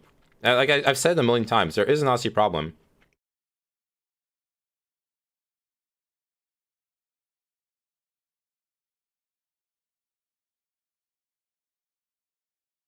No, NATO doesn't support the Ukrainian Nazis. NATO supports the Ukrainian army against an aggressive invasion. Breaking news in our politics lead just moments ago. The White House released an excerpt from President Biden's pending State of the Union address. That speech, of course, is set for tonight as the nation and the world face crises on multiple fronts. And the Ukrainian army has Nazis in its ranks. But supporting the Ukrainian army is not supporting Nazis. You understand the language here is problematic. You're making it sound like we're trying to support Nazis. What we're trying to accomplish is to support the Ukrainians. That this will have an impact on the American public. So why is it yes, you can separate the two. That's a message I entirely disagree. In these excerpts, he underscores that message, giving the history of NATO, the history of kind of the pillars of Western democracy over the course of the last 8 decades, and saying this. No, not in the mind.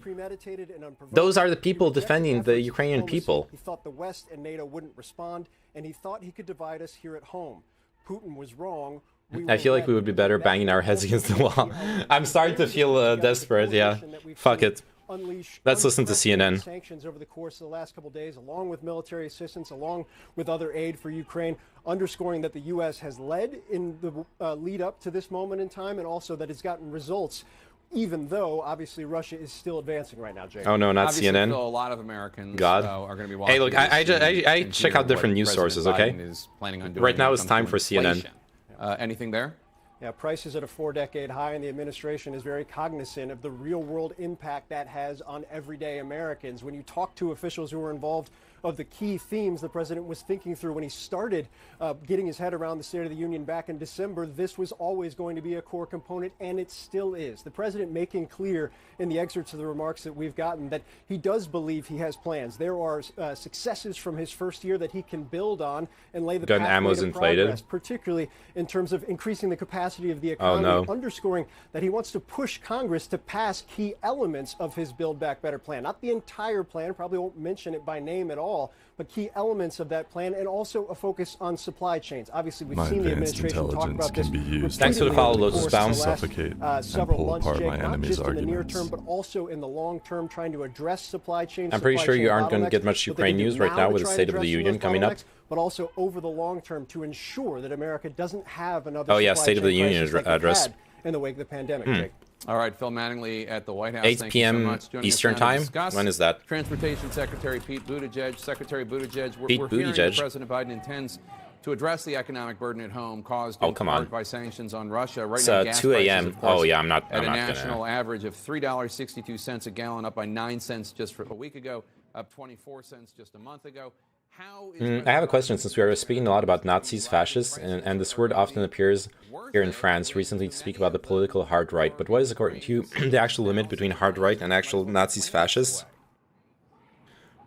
Well, the president is somebody who very much thinks and acts in terms of the kitchen table. It's how he got started. Okay, I'll answer your question from without. I haven't seen it, and it's something I've talked about. I even talked about it earlier. Maybe you missed it, but I wasn't directly answering you. But I have responded to what you're saying from without. But I'll repeat it. Let me first answer Pulkor. But when it comes to the prices and the impact that people are feeling here at home, you know, the president has the limit between hard right and actual Nazis, fascists. So fascism is totalitarianism. So the hard right and Nazis will both espouse fascist approach to government with a strong absolute power and also stuff like cult of personality, ideological purity. But where Nazis and hard right are different is they don't necessarily hate the same thing. So, for example, in France, what we have on the hard right is Islamophobia. There's no more. There's very little, at least in the official stances. There's very little, if any, anti-Semitism. In fact, Marine Le Pen, for example, would very commonly, what she would very regularly say is she would talk about Judeo-Christian values. So suddenly it's the unification of Jewish and Christian values against Muslim values. Or Zemmour himself, who's like of Jewish origins, it would be the same game of playing around with words to actually push for Islamophobia. But I would argue both. Marine Le Pen is a bit more moderate than Zemmour, but I would argue both are pushing for fascism as a form of government. Also, so serious question, which you ignored 2 times already. How much do you think West is wrong when it antagonizes Russia in media? Putin is evil and hinged. I think it's wrong. I think it's wrong because number one, it makes us misunderstand what are Putin's motivations, and like you said, it does tend to escalate the diplomatic situation. It's clear that Russia looks at what our government officials are saying, and like almost like takes it personally. If you allow me to use that expression. Is that when Sleepy Joe is on? What are you talking about? No, it's supposed to be 9 p.m. EST. And here it says 8 PET, whatever the fuck that means. Maybe they like start covering it at 8 p.m. and then it takes like forever. They bullshit for an hour. And this is true of a number of the action items on the president's menu of options, can have effects Parliament Nazi vibe from Russia. Okay. Have effects on our allies and partners in Europe. Buttigieg did work for intelligence in Afghanistan. Such a sus guy helped fix bread prices while contracting for price. I don't know anything about that. Yeah, the actual State of the Union starts at 9 p.m. Okay. That could affect the American people or any of our allies and partners. None of these. I can explain that it's mainly because of modern-day social media. People on the left call anyone on the right Nazi because it's just an easy to attack, to offend them. That's not true, Corpio. Sorry, but the culture war analysis, first off, is really problematic. I don't like it. But also specifically in this case, we're talking about like specifics of French politics. And I don't know how familiar you are with French politics, but you cannot throw around like blanket culture war bullshit to explain what Pulkar is asking about. Short answer is ultranationalism and exclusion is the difference. Sure. Yeah, all of them are reactionaries, but they're reacting against varies. Yeah. That's really painful. Marine Le Pen supporting Putin was so clear. Yeah. I can. I bought books translated by Buttigieg's dad. Okay. I saw a bunch of outlets arguing if Putin is ill or whatever, so counterproductive. Yeah, like unless we actually know about it and know for real about it, then it's weird. Oh, my question was more about that they're doing that purposefully and consciously. I don't think so. I don't think it's purposely to antagonize Russia. I think it's because, especially mediatically, outrage is what pays. Outrage is what grabs people's attention. And one of the good ways to create outrage is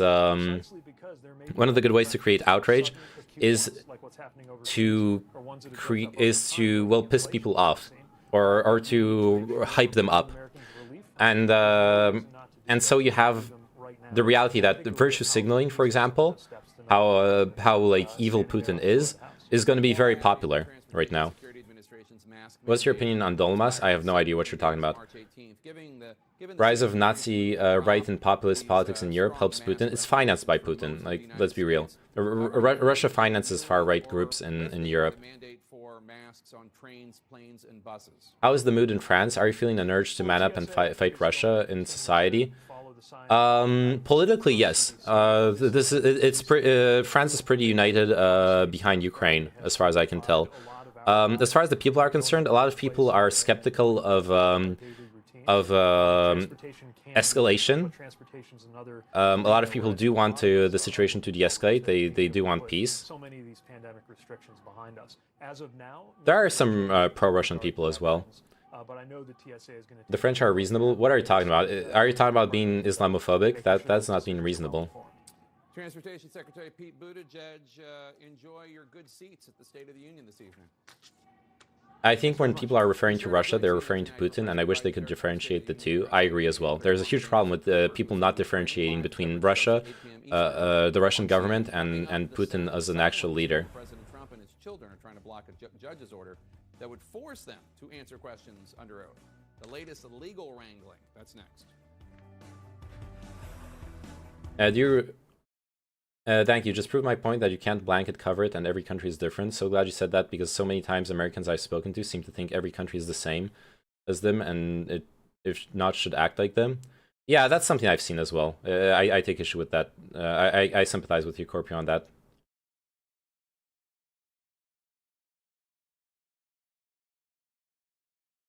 Okay, then just name 3 Hollywood movies with Russian equals good.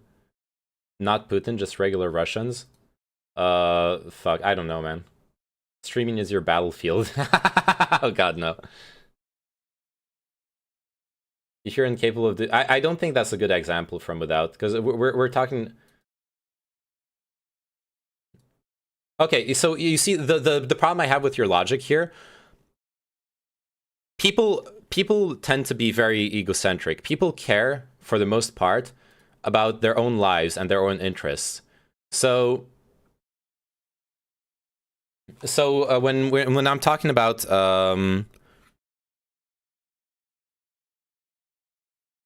so when I'm talking about the fact that there's RimWorld 1, RimWorld 2, when I'm talking about the like the coverage of the like analysts saying that Putin is crazy or evil and all that stuff, and politicians,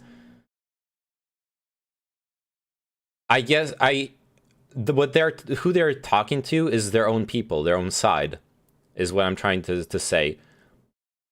I think they're aware that it is antagonistic, but their main goal is to hype up their own side for the most part, is my impression.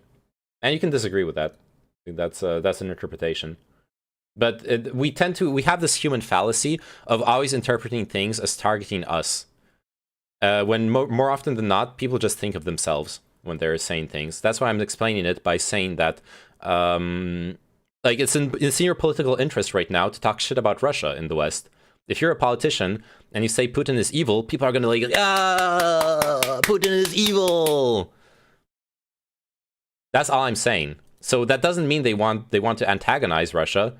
They just want people to clap at them.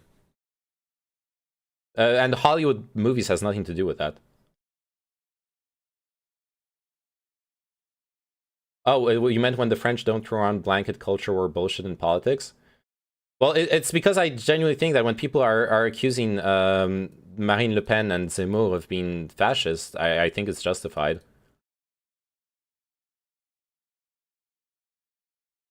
Oh, Jen Zedong. Oh god, I'm not going there. GRP LPR. Fuck Jen Zedong. Holy shit. Actually, fuck it. Let's indulge in some pain. Oh god, I'm gonna regret this. I fucking hate this sub. I believe have zero evidence, but I believe Russia is also financing far left groups.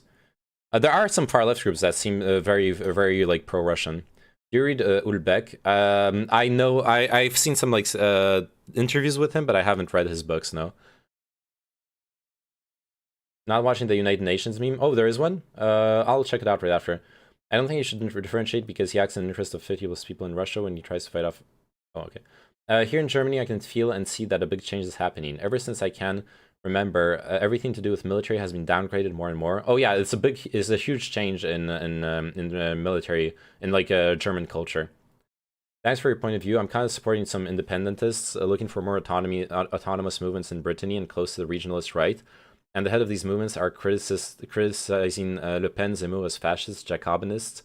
And what made us kind of angry was that the thing about the names and else. So I share your point of view. Yeah, and Zemmour tries to revise history in Pétain's favor.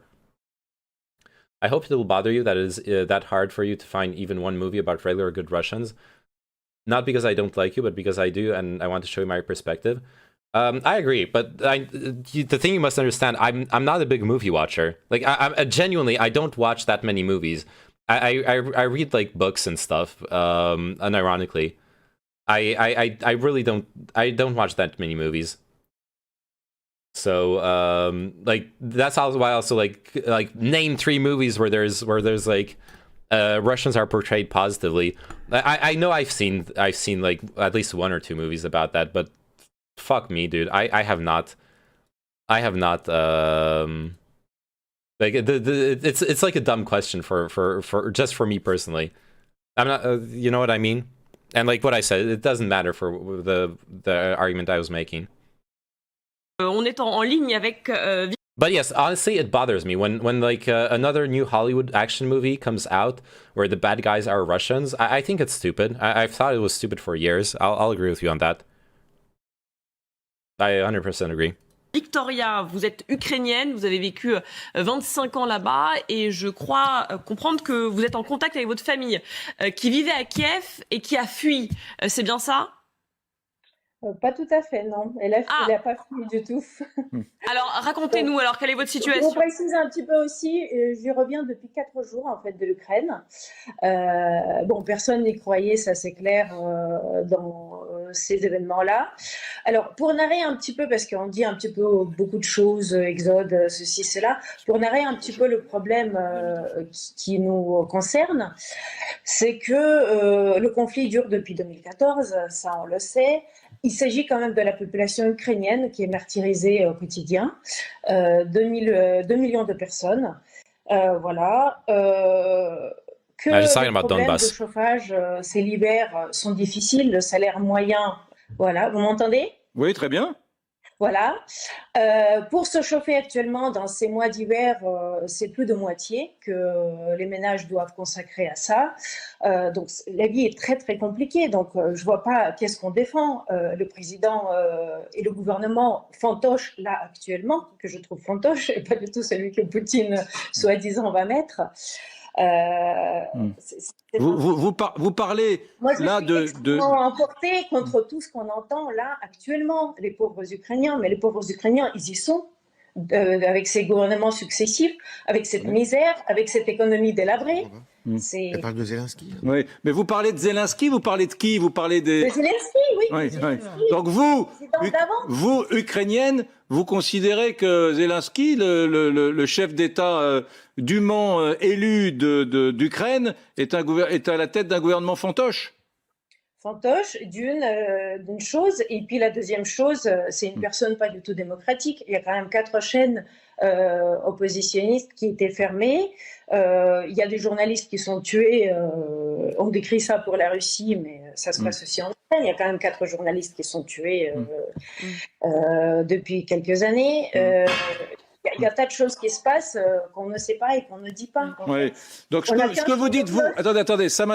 I think I can guess like which media channels she's following. Okay, let me catch up with chat. Oh yeah, if you're talking about superhero movies, isn't there's that like Avenger guy like in the Marvel sacré point de vue quand même, ouais. There's that Avenger guy in the Marvel movies who's Russian. Fuck, I forgot his name. The friend of Captain America. But yeah. No, I agree with you that he's not even Russian though. Really? Fuck, I thought he was. I believe that this lack of movies is one of the most important pieces of why West's politicians could get away from not engaging with Russian perspective before their voters. Probably, yeah. Like the residue. Bucky is American, really? Oh, Black Widow as well. That's true. Oh, Chekhov in Star Trek. Black Widow in the MCU. The Russian guy in Armageddon ends up saving the crew. Okay. And Enemy at the Gates is about a Russian sniper, just off the top of my head.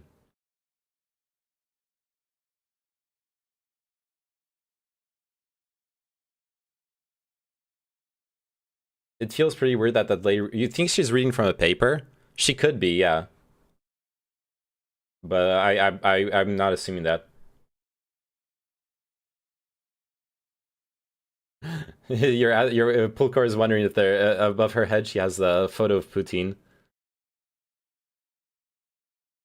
Enemy at the Gates portrays that guy as bad, isn't? I don't know. It's like a chatter in the other chat that was saying that. I haven't fucking watched that movie.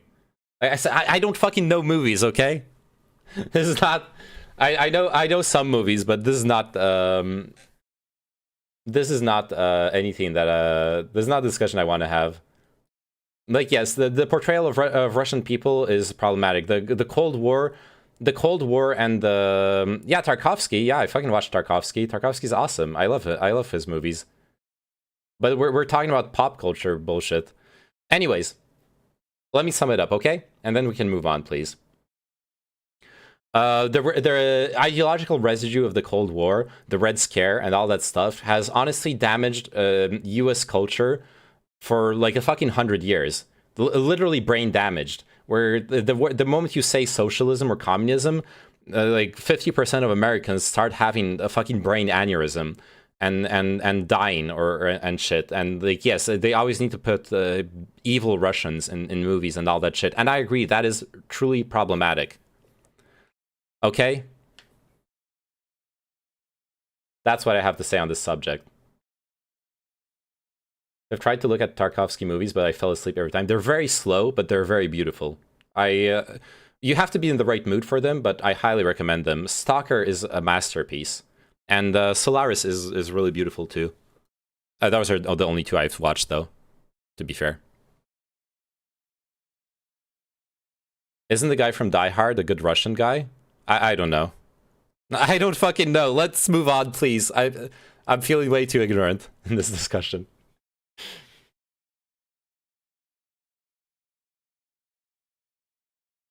Evil Russians or evil Russian mafia members, and regardless.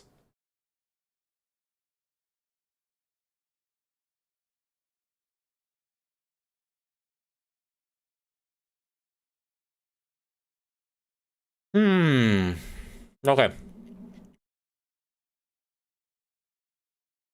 Killed in a missile strike on a local government building in Ukraine's second city.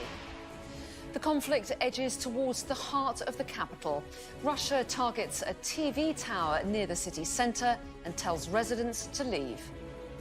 We are fighting for our rights, for our freedoms, for life, for our life, and now we are fighting for survival.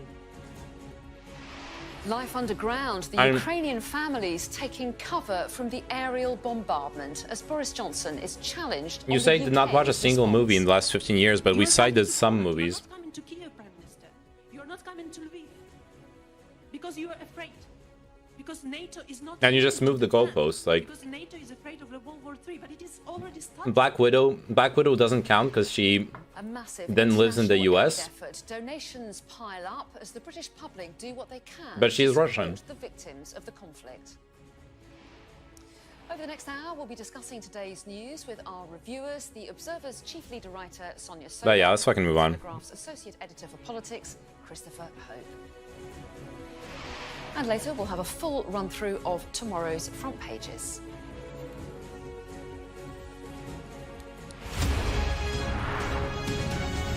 Blah, blah, blah. Hello, good evening. It's the evening of the 6th day of the Russian invasion of Ukraine, and there is an increasing sense of dread in the capital, Kiev, tonight. Russia has warned residents to leave the city ahead of what it says will be high-precision strikes on key targets. Dozens of people are known to have died in bombardments, including a missile on the centre of Ukraine's second city, Kharkiv. It's been described from without. Why do you discount older movies that are literally following the Cold War? Well, over the next hour, that feels like such a weird thing to. That feels like such a weird thing to discount them. But first, this is the situation across Ukraine tonight.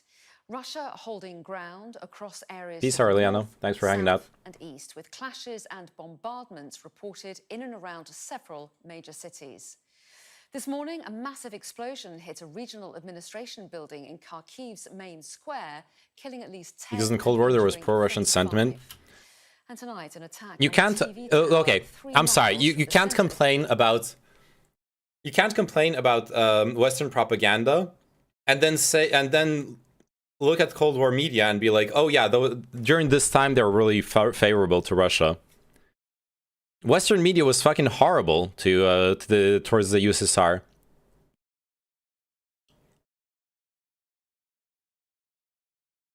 Ukraine should stop holding its citizens hostage, give Zelensky up, and submit to Russia. What is gained by holding out? No, man.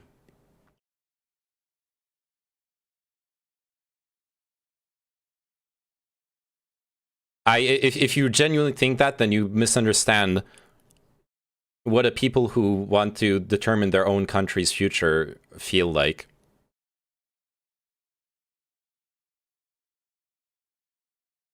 And also, Ukraine is not holding the civilians hostage. Like, the people don't want to be controlled by Russia. You might not understand why, but you have to at least acknowledge the reality. The Ukrainians are fighting back. They don't want to be controlled by Russia. The USSR was a horrible system, tens of millions killed in gulags. Yes, there were big problems with the USSR.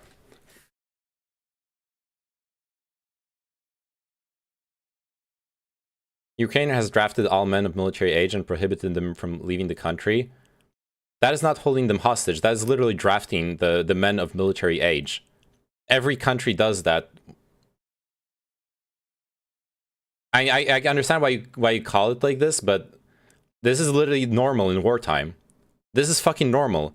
You don't think the same would happen if Russia was being attacked and had to fight a total war? It's normal. If it's called a draft. Yes, it's a loss of freedom. Yeah, not to mention the Russian conscripts that get thrown into meat grinder without having to say, yeah, let's not even get into that. Also, good meme, Kino. I like it.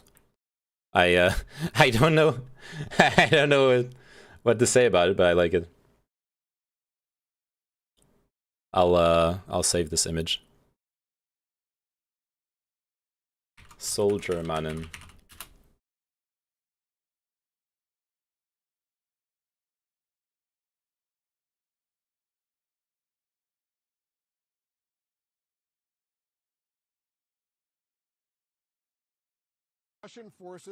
Is that Neyman as a French Foreign Legion? Yeah, but the old school French Foreign Legion. From ITV correspondent Dan Rivers. This is Kharkiv's Freedom Square, but this morning freedom was under attack once again.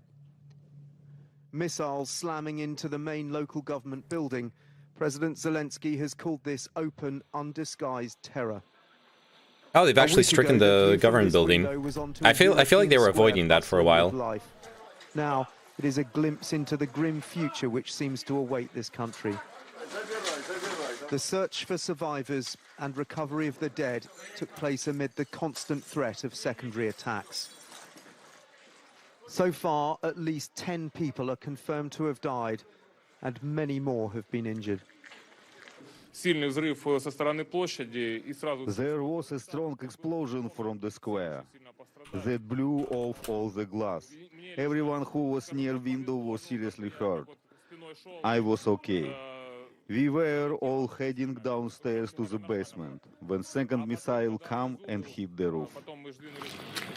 We arrived 4 hours after the attack, which has shattered the very heart of this city. The aftermath still painfully fresh. All around reminders of the terrible human cost. The occupants of this car must have been driving past just as the missiles fell. Oh. Survival or death here was a matter of chance. But remarkably, young Ukrainians were already out, risking their lives to clear up. I'm sad. I don't know how we will rebuild it after the war. The strike here this morning in Freedom Square represents a bleak new chapter in this war. Russia appears to be targeting the very symbols of the Ukrainian state, hoping to bring its people to their knees. But what we found here today... do you believe there's any truth in Russia's propaganda about how they treat people in Donbass and Russian-speaking minority? It's definitely... It doesn't seem to be a genocide. I don't buy the genocide narrative in Donbass, but however, it's true that Donbass has been Donbass has been the site of an ongoing war for 8 years. So the casualties are probably true, but Russia is at fault there too. Russia has been literally destabilizing the eastern Ukraine region by fomenting unrest. minutes, we ventured into another of the city's hospitals. Russia will beat the Nazis again. Well, good luck with that, since they're not fighting Nazis, they're fighting the Ukrainian people for their self-determination, so they're not fighting the right front, Red Bung. Kind of in the wrong place. Maybe you can help them find the Nazis, because I don't see them. Such a day of appalling bloodshed, you might expect the people here to be cowed. But if anything, their spirit appears galvanized against President Putin's aggression. That was ITV correspondent Dan Rivers. If Russia was fighting the Ukrainian people, they would glass the cities. We've talked about why they're not glassing the cities. They need the infrastructure up, and the Russian people aren't. Russian people don't actually want Ukrainians to die. But you know what's happening right now? Extensive strikes on civilian targets. It is happening. That is now the strategy. The Blitzkrieg has failed, and now we see extensive shelling on civilian residential targets. So yes, they are actually killing the Ukrainian people now. They tried to do it without, but that is what's happening now. There's some Nazis in St. Petersburg. Oh no. Should put some artillery shooting on St. Petersburg. Report being wreaked on, the cities of Ukraine to stop as well. And so he does still appear willing to give, talks, whether they're peace talks or ceasefire talks or diplomacy, at least some kind of chance. Take a listen. No, I'm not talking about this bombing from without. From his bunker in central Kiev. You sent your delegation to meet the Russians for talks. That was a government building, but anything substantial come out of that? Is there any hope? But earlier today there was footage of residential blocks being cluster striked by artillery. Speak about this situation, and I really wanted, and I asked them. So you have to speak first of all. There's reports of mounting civilian casualties all along. All I've seen is military government infrastructure. You can go on r/Ukraine and you will see strikes on civilian targets. Yes, it began 6 days ago. Yes. I think there are principal things you can do it, and that is very important moment. If you'll do this, and if those side is ready, it means that they are ready for the peace. If they don't ready, it means that your Ukrainian president looks like a warmonger. Don't you think he has to? He's fighting a defensive war. Of course he has to be a warmonger. You can't accuse someone fighting a defensive war of being a war hawk. What's he supposed to do? Like roll on the floor and die? They haven't confirmed it absolutely. What they're saying is, look, there's so much bombing going on. Okay, Red Bung, I'm done. The second biggest city, the television tower. I don't mind differing opinions, but in which 5 people were killed, military bases being pounded incessantly. They're saying that the Russians are clearly trying to improve their negotiating position, and in terms of talks, everything, they say, could still change. Matthew, how did President Zelensky seem to you? Obviously, he must be worried about the safety of his family and his own safety as well. I think obviously he's going to be worried about those things. I mean, he said himself that he believes he's target number 1 for the Russians, and he believes his family, which is something he's more worried about, is target number 2. He looked very tired. His eyes were red and bloodshot. He looked very pale. He hadn't shaved, and he was wearing these green military fatigues that have become, quite a common sight for the president of Ukraine during this period. He was asked at one point, when was the last time you saw your family? And he said, well, I haven't seen them since this war began. And he said, actually, I haven't seen them for 3 days. And he was clearly quite emotional, quite upset about that. But, this is somebody who has had to take on this role. I mean, he was an actor by trade, of course. He was a comic actor in this country before he became president. But he has had to take on this enormously difficult and stressful role not just as the president of the country, but as the wartime leader confronting the Russian military threat. Can you imagine being in the president's shoes? Fact that's taking place. I honestly can't. That is an immensely tense and stressful and an anxious position that he's in, which is why he's moving, of course, from I know bunker to I'm naive, bunker but I hope there's around other the better ways to fight Ukrainian than capital, Molotovs, so that, like not we violent can't ways. Be pinned down. We had to go to extraordinary lengths to meet him today. Yeah, I don't know. Something to nuance it a bit. Location, I know people are celebrating like the spirit of the Ukrainian resistance and all that, but when I saw those tweets from the Ukrainian government asking people to fight with Molotovs, to fight back against the Russian army, honestly, it made me very scared. If you look at any other conflicts where the army had to fight against civilians, or or civilians are resisting strongly, it ends up with the army considering it justified to massacre civilians. By the way, for more information about how our viewers can help humanitarian efforts in Ukraine, go to CNN.com. But on the other hand, look, there is actually like a moral model you can make where if you just want the least loss of life, then people shouldn't fight back. But you have to acknowledge that if people want to defend themselves, if people want to defend their idea of a country, then I have to respect that. I see it as a moral wrong that he armed civilians in Kyiv. I don't know. At the end, they're still volunteers. The moment the civilian takes up arms, they are not civilians anymore. Yes, like once they're carrying arms, they're combatants. That's not an issue. But the issue is that we've seen time and time again on war theaters that armies will then start preemptively murdering civilians, even if they're not combatants yet. We've seen that in Vietnam. We've seen that in Afghanistan, in Iraq, in Syria and Chechnya. Like whenever a bigger power is running a war of invasion and they end up fighting in like an insurrection from the civilians, it gets the army often ends up basically committing war crimes and believes it's justified. Oh, France did it in Algeria as well. France did horrible things in Algeria because the people are resisting France. There's plenty of examples for every single like big powerful country with history, and that's scary. That's scary because I fear for the Ukrainian people.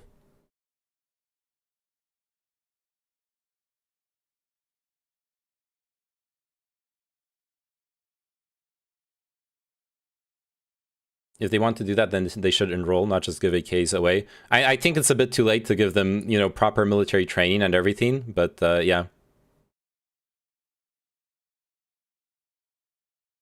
The civilians had a choice to take up weapons, yes. A lot are hiding unarmed in flats and houses, and civs with guns are patrolling, so still no excuse to bomb. No, I'm not saying this is an excuse to bomb residential. I'm saying that the Russian army will use it as an excuse to bomb residentials. No, when I'm talking about a war crime from without, I'm talking about unarmed civilians being killed because they may turn into combatants the moment the army.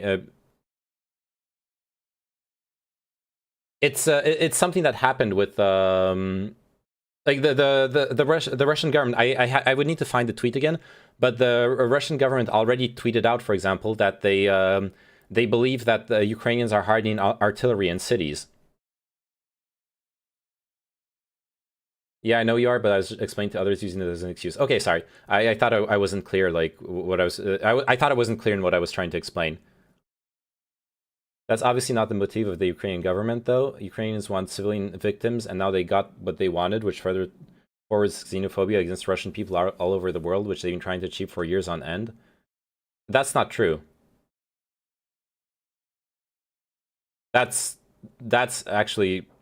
like a one-head take on what's happening, but okay, buddy.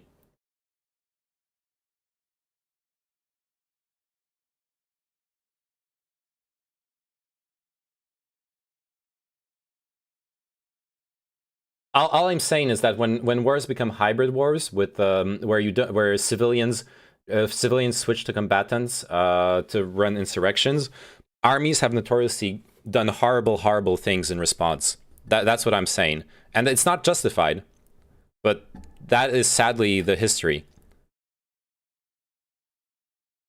Russia has used this method before of attacking civilians en masse before peace talks. Yeah. Actually, this is all the fault of Greta Thunberg. I agree. You don't fault American troops in Mogadishu because of exactly that? I do. I do fault them.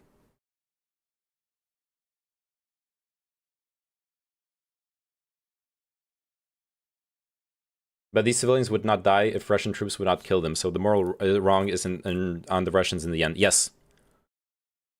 But that's not how Russian propaganda will frame it. Actually, Hunter Biden is at fault. Oh no. How good. Someone was saying that earlier, like, unironically. What the fuck is with that? What's the idea with blaming Hunter Biden for this? I don't fucking understand. Does anyone know, like, what stupid like, conspiracy theory that is?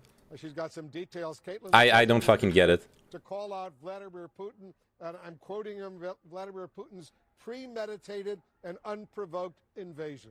Yeah, Wolf, he's going to call him out directly by name. Maybe something that President Biden wouldn't have done had this speech happened a month ago. But of course, now things have changed, and we are expecting pretty early on tonight in this speech to hear President Biden call out President Putin by name. And according to an excerpt released by the White House, he is planning to say this of Putin. He rejected efforts at diplomacy. He thought the West and NATO wouldn't respond, and he thought he could divide us here at home. Putin was wrong. We were ready.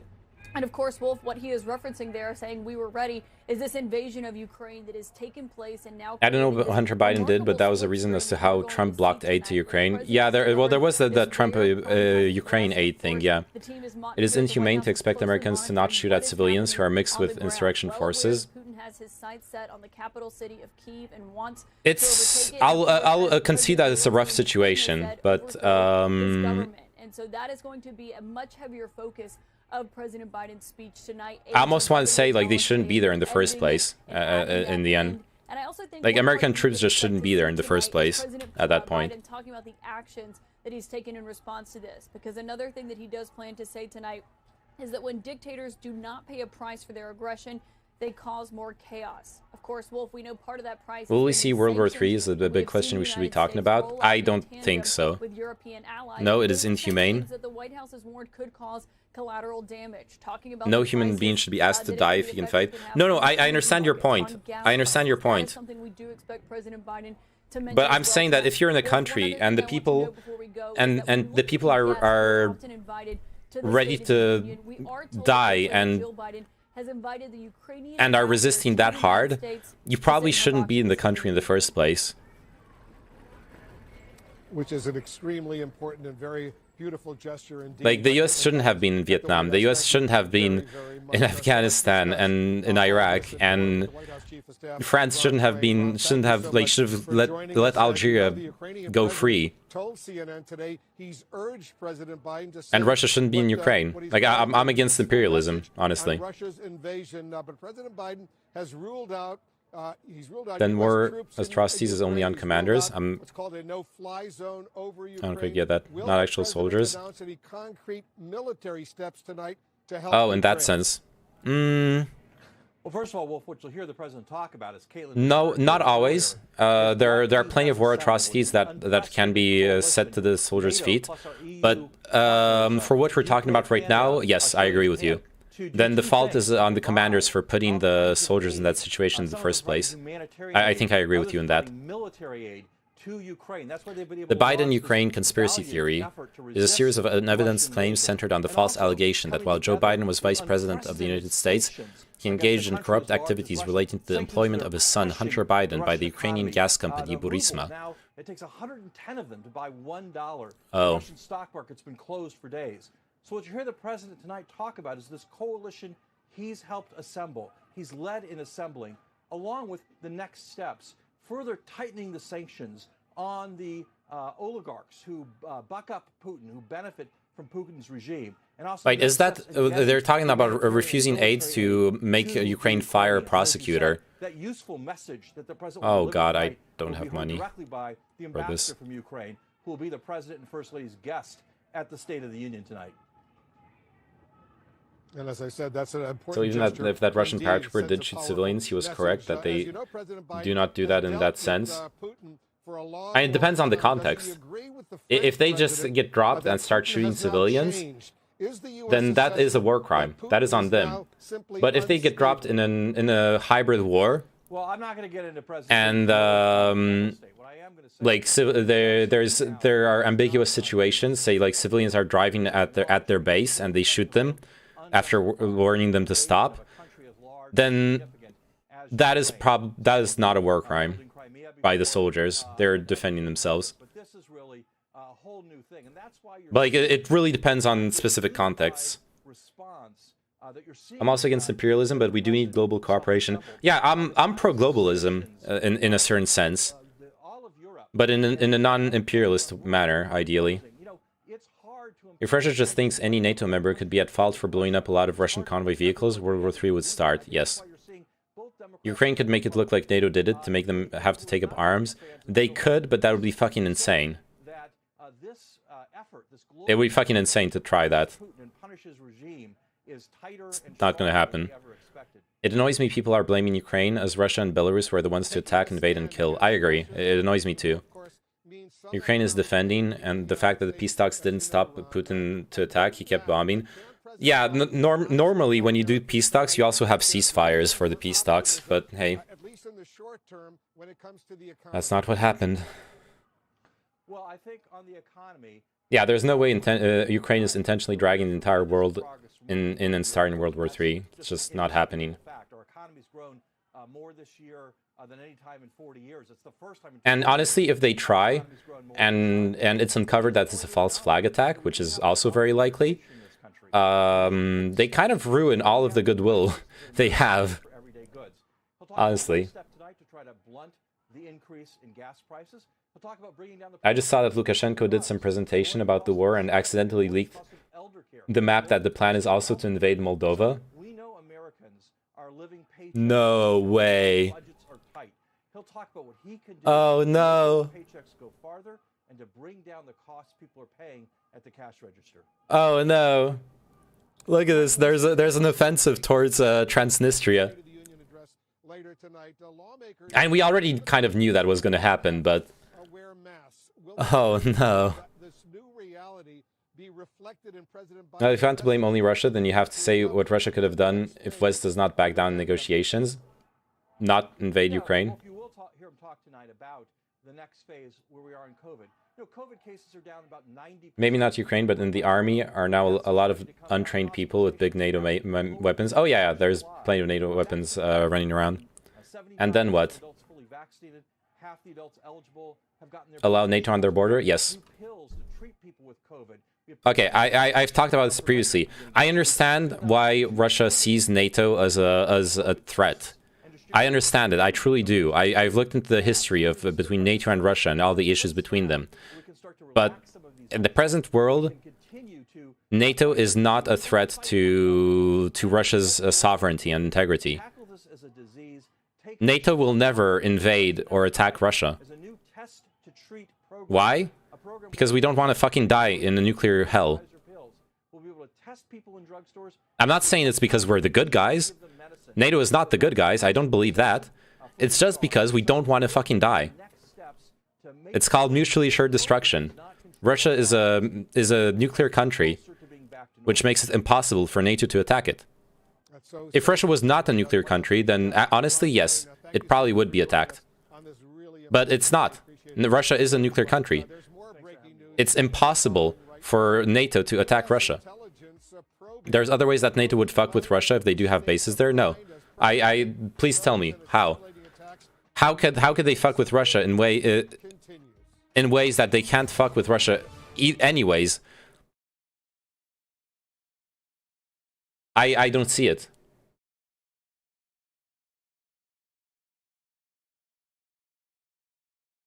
Fucking Moldova, man. We've talked about it. It was very unlikely that Russia was going to stop at Ukraine when Moldova's just there and Transnistria is an issue. Supporting insurrections like Ishkeria did. settling unrest in the unstable federation. Why do you need? Why do you need why do you need the fucking, what's it called? Why do you need NATO bases in Ukraine to do that? If it's covert operations, it doesn't matter that there's the proximity of NATO bases. It's covert operations. That stuff is done with spies and like money and turning people. I guess Russia is just scared short-range nukes get deployed in Ukraine, but that's not what happened. If NATO wanted short-range nukes, they would deploy them in the Baltic states, but they never have. Nukes were never deployed beyond Germany. In your theory, they could disband everything from the western border of Russia and just leave the nukes. And if that's true, then NATO could do that too, because why would Russia attack a nuclear defense pact? Honestly, I believe that. I genuinely believe that we could do that. Leave all the NATO bases. But the NATO bases are decent deterrents, and they reassure the allies as well. Because there is still a difference. Like, imagine if a country gets blitzkrieged. Imagine if a country gets blitzkrieged before international response can rise up to defend it. Say like Estonia. Then would the NATO actually pull out the nuclear threat after the fact? Probably not. Like, having the bases there is also part of it, and guaranteeing that an invasion would last long enough for a response to mount. But to a certain extent, honestly, I stand by what I believe. Then you're saying mutually assured destruction is not a doctrine? No, it is a doctrine. I'm just saying that I do see a certain use for the bases as well. And I said several things. Some of them are just symbolic, like reassuring the countries, etc. And but there is like a point in having the in having like the infrastructure there. So it's not mutually assured, but only because the West might not do it. Wait, I don't understand your question, Trinit.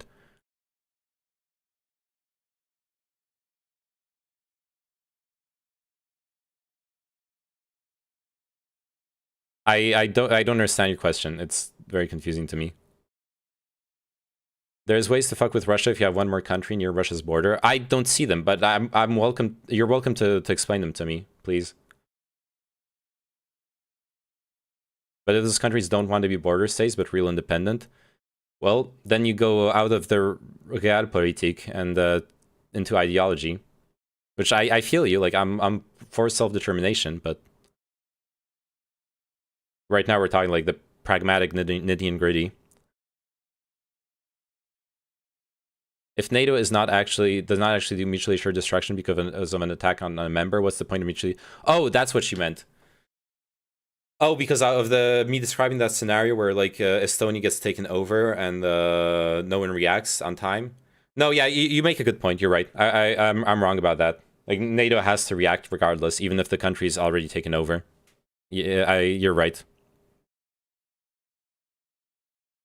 That literally is mutually assured destruction doctrine.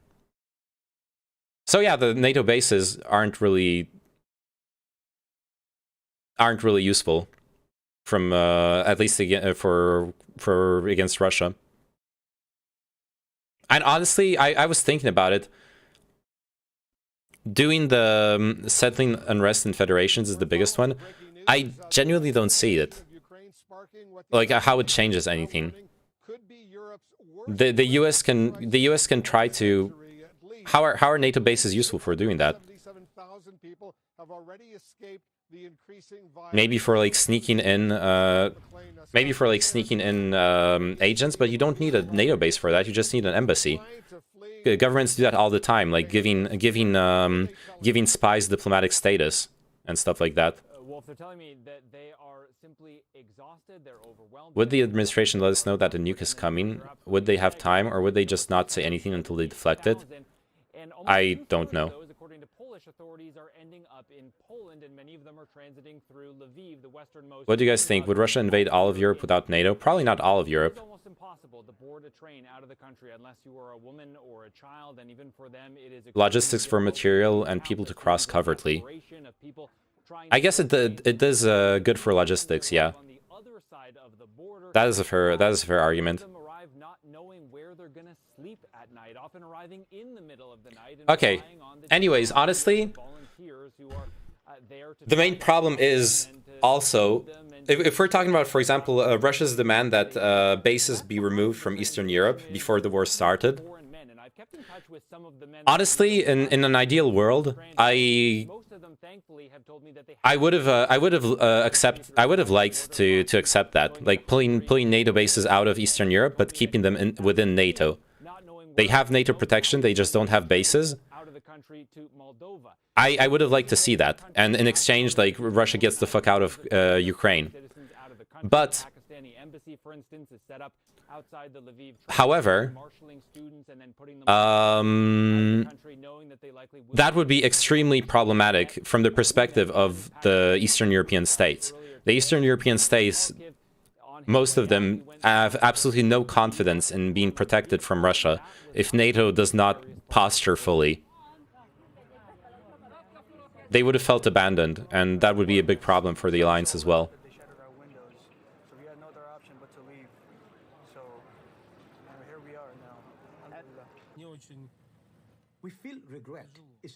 You're saying that a country, not Russia specifically, but any country, should allow military alliance to deploy bases on its borders whilst not being part of the alliance? That's what happens in all alliances. Yes. They figure about 1 in 5 cars are headed toward the Polish border, including that man with his family. Now, we weren't able to stay long there, Wolf, and that's because... Also, if that is true, then why do you need bases as NATO in Latvia? Why not disarm it and have only nukes? First off, there are no nukes in Latvia. Secondly, I just said it. Honestly, I agree. The bases are probably not necessary in practice, but symbolically, they are important. Latvia would be fucking pissed. Latvia would be really fucking pissed at NATO if NATO removes its bases. They would feel abandoned. Feels before reals, yeah. Except that does matter. Like politics, for the politics, that does matter. State of the Union address later tonight. Well, Wolf, in fact, we checked with the president. I mean, nukes in France and no bases near borders. There's nukes in Germany already. Like, that's not. Usually does not watch TV What is this? that he prefers to have a written report that he Captured Russian soldiers in Ukraine are ordinary civilians who didn't know where they were going. Okay. Yeah, I've seen reports like that. Nukes don't work in every situation. No, we're just talking about the mutually assured destruction doctrine, which is literally about nukes. What is Latvia going to do, though? Well, that's a good question as well. But it would be it would be probably very unpopular for NATO. Then Putin would have almost no excuses to invade. I would argue Putin had no excuses to invade Ukraine either, but here we are. How come what matters to Ukraine is important and what matters for Russia is not important? Because Ukraine is its own country. What matters to Ukraine is important inside Ukraine. If Ukraine wanted to do things to Russia, then I would be on Russia's side. But right now what's happening is Russia wants to do things to Ukraine and wants to tell Ukraine how it's supposed to run itself.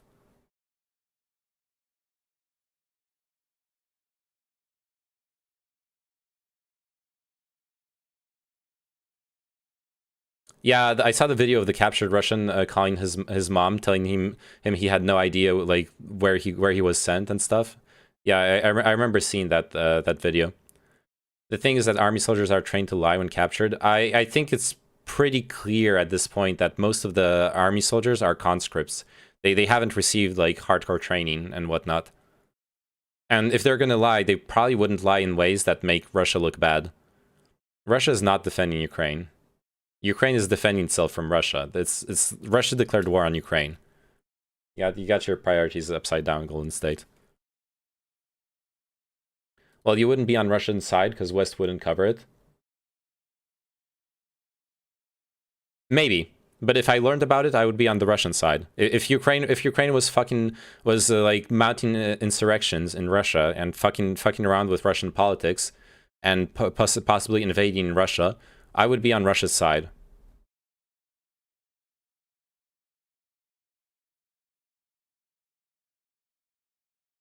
Yeah, plus they have old Soviet military gear. Like, those aren't elite troops trained for interrogation.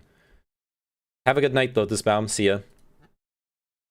Yeah, I know what? I'm probably gonna finish eating and peace out too. Let's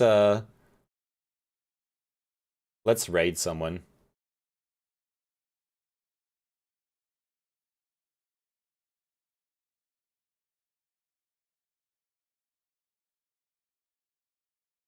Not that you're bad for that, but it is a symptom. Oh, yes, and you did not know about Crimea and DNR bombing by Ukraine. Not that you're bad for that, but it is a symptom. Did I not know that? I'm pretty sure I knew that about it for a while. Like, we've talked about it. I don't understand why they send this old stuff there. It's I mean, they have it. Like, all armies have spent so much money on military gear. All armies have spent so much money on military gear that they just have a shit ton of it, especially when they're like huge powers. What about Lexibat? Where was Lexibat cool? Well, you do not care that much. That's fair, yeah.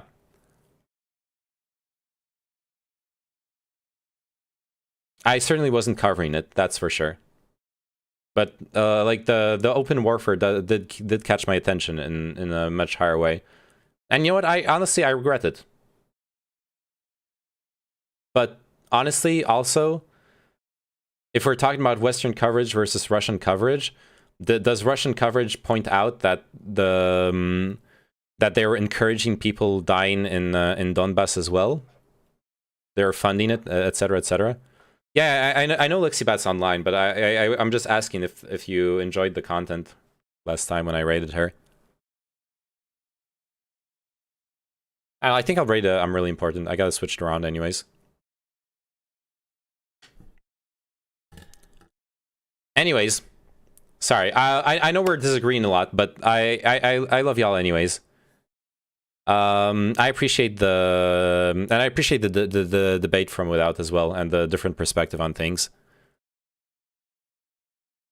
I am going to go to sleep because it's getting late. I'll send you off to I'm Really Important. I think he's covering Ukraine. Yeah, he's covering latest Ukraine news.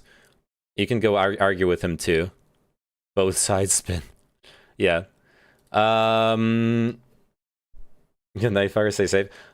IRL, Erie's an insufferable lib. Breaking news, we're following Ukrainians. They are now bracing for another wave of Russian attacks on the capital city of Fuck. Kyiv. Where is that? Oh yeah. No, not here. Oh, there it is. Boom. Okay. Well, Erie's very pro-West. He's definitely going to be pro-West, yeah. That would not surprise me. And peace out if that's not what you want to watch. That's fine. But I'm sending you off towards him for tonight. I'll stream again tomorrow. So, yeah. I'll be here tomorrow.